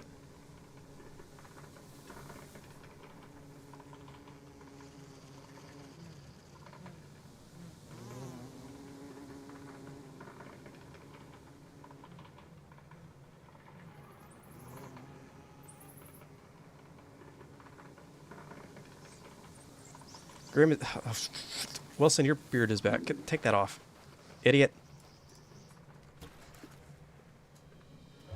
Anyway, so if you want to say my Snapchat's personalized, maybe Snapchat knows me better than I know myself. It'd also be really weird since I just don't use my phone like ever for anything, so I don't know what it would personalize based off of.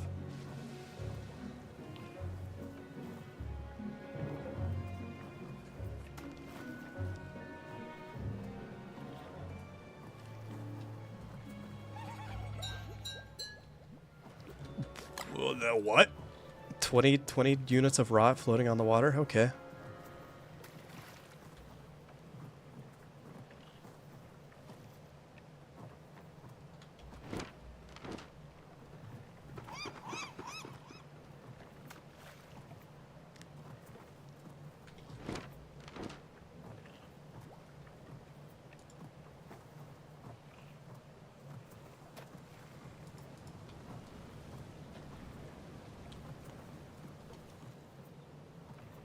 Also, I honestly, I don't know who Patty the Batty is.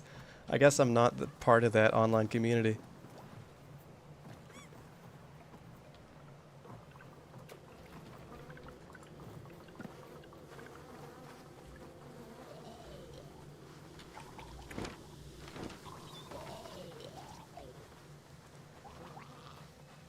Please stop gargling at me.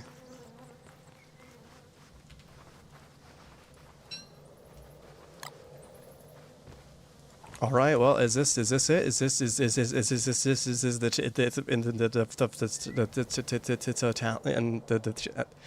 is this the end of the challenge? I could die. Ugh. This might be it.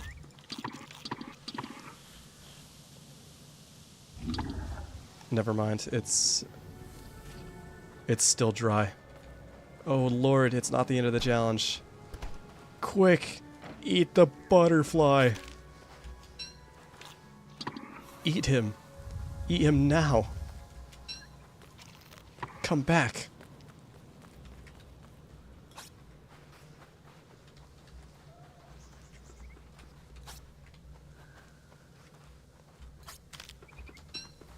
Gosh. Fight a palm tree guard? It's actually surprising I haven't seen one. I guess... Actually, with how many boards I've found and just other things kind of doing things for me, I've barely even chopped any trees since I've played this. Well, at least we can... yeah, we can clear this place out a bit. Oh, that's a red gem. Son of a biscuit. Thank you. Go. Ah. Oh yeah, catch all the spiders on fire. Ow, that was my head.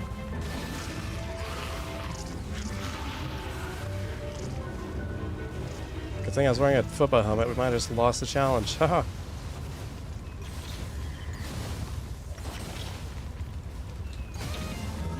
Lord Almighty, stop doing that.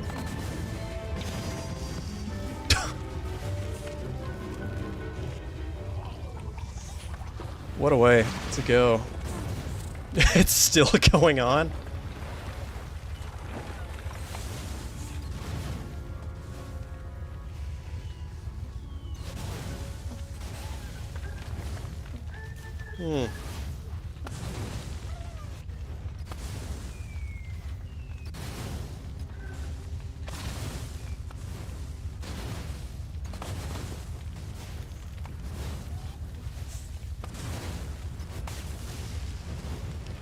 I feel like the warning on those was kind of short.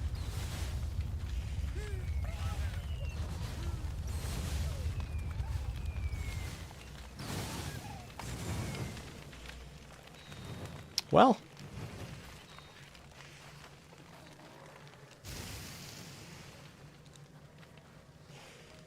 I think that went well. I mean, look at us.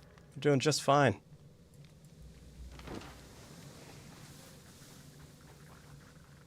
How's everybody? Oh, it's my. When did that happen? Oh yeah. I think me dying skips it a day forward. Hey guys, we completed the challenge easily. No road bumps at all. Thanks for being here, everyone. Huh. Man, that was crazy. Am I right? Hi, YouTube. Oh wait, I'm streaming on YouTube. I'm stupid. I did find a blowing dart. That is nice. Oh well.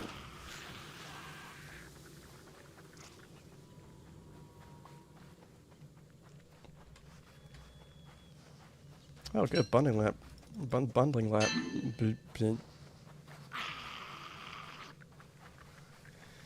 All right. Well, I guess this is it. I mean, I guess it's over.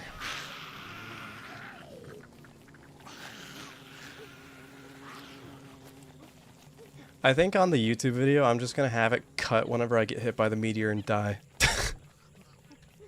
Does that sound good? Does that sound like a good ending? That's what I'll do. Well, thanks for being here, everyone. This just ended up becoming like a chatting stream, honestly, but... Can I show off the Vintage Story World now? Oh, gosh. Yes, yeah, it's not that great. It's pretty bare bones.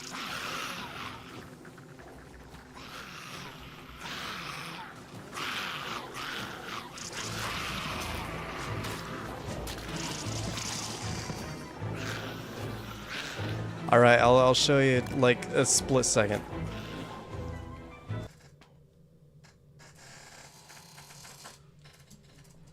It's late and I want to play games with my friends. Okay. Yeah.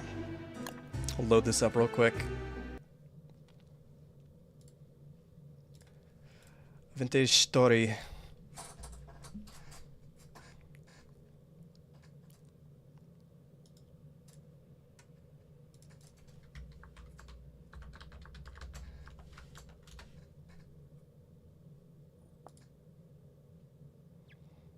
I need to update my game, I guess. Oh well. I'll do that later. This might not be in the right resolution. It's not in the right resolution. Oh well. It's good enough for you guys, right?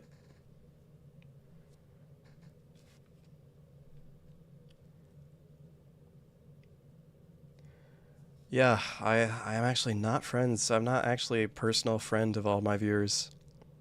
I know that's shocking. Alright, well, my Vintage Story World. Look at my nice little house I built. This is still a relatively newer world, so it's kind of, yeah. Bring me down to the basement. This basement that I've made, ignore that guy. Ignore that guy. Slavite cobblestone from meteors, by the way. Yeah, pretty fancy.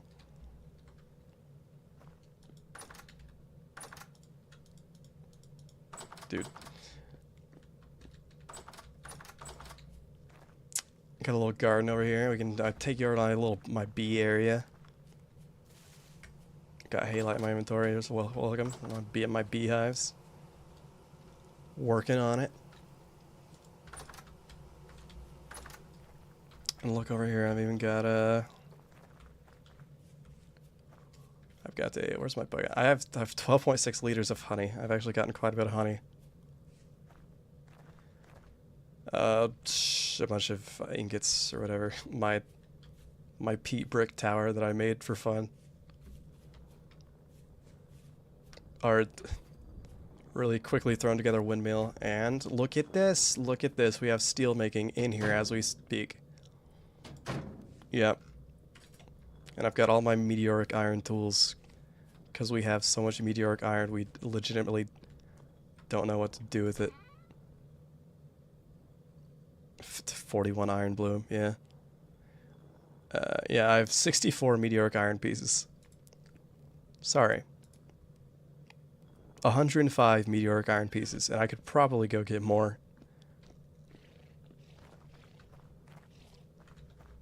No, I don't have the furry character model mod. I didn't even know that was a thing that we had. Nope, here's my little guy. Look at him go.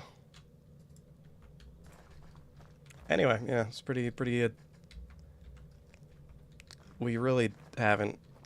I usually try to get into building a lot more. I mean, I've probably built everything here.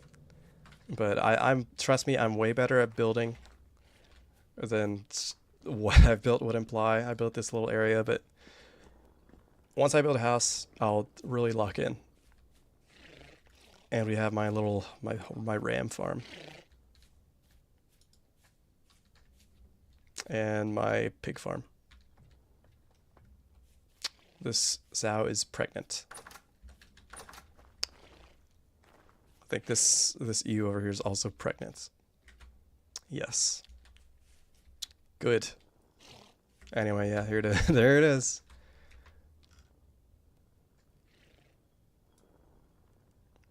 As you can see, all my prospecting picked spots.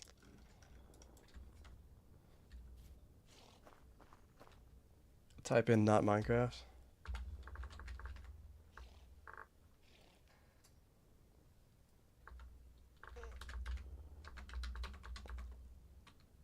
Oh, great.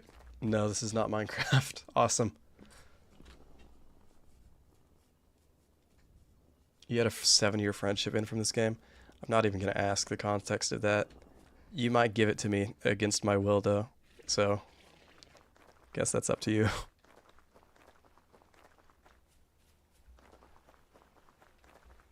And we got a couple of apple trees. Yeah, wow. Awesome. Cool place. Anyway. It is currently August, so not quite winter yet.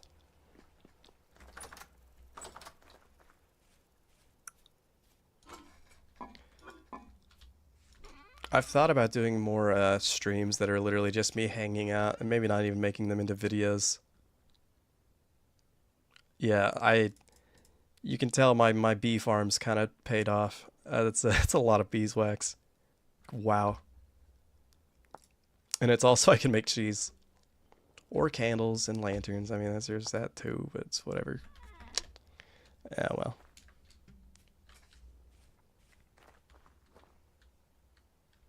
Gosh, wow. Okay.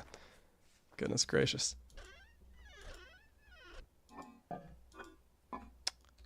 Anyway, I'm ending the stream. But yeah, there you go. Gosh, it's so sad. We actually had such a nice base with like a huge farm, and I had a huge house that I built, and it was looking so good. I even started like using the chisel tool to like make things voxel perfect. And then I accidentally deleted the world. So that was really depressing. We were further than we are in this game right now. I mean, we were already past winter. Ah, well. We'll come back to it eventually. We're kind of stuck on Abiotic Factor right now. So anyway, thanks for watching. Thanks for dropping by. I'll try and edit this video as fast as I can. And then, who knows? I might try and stream Darkwood and other stuff just to finish it up. I might, depending on how this video does, do another Don't Starve challenge because I kind of want to grow my channel and get myself into like a safe spot before I really start branching out and trying to do more other things. Yeah, anyway, goodbye. I'll see y'all later.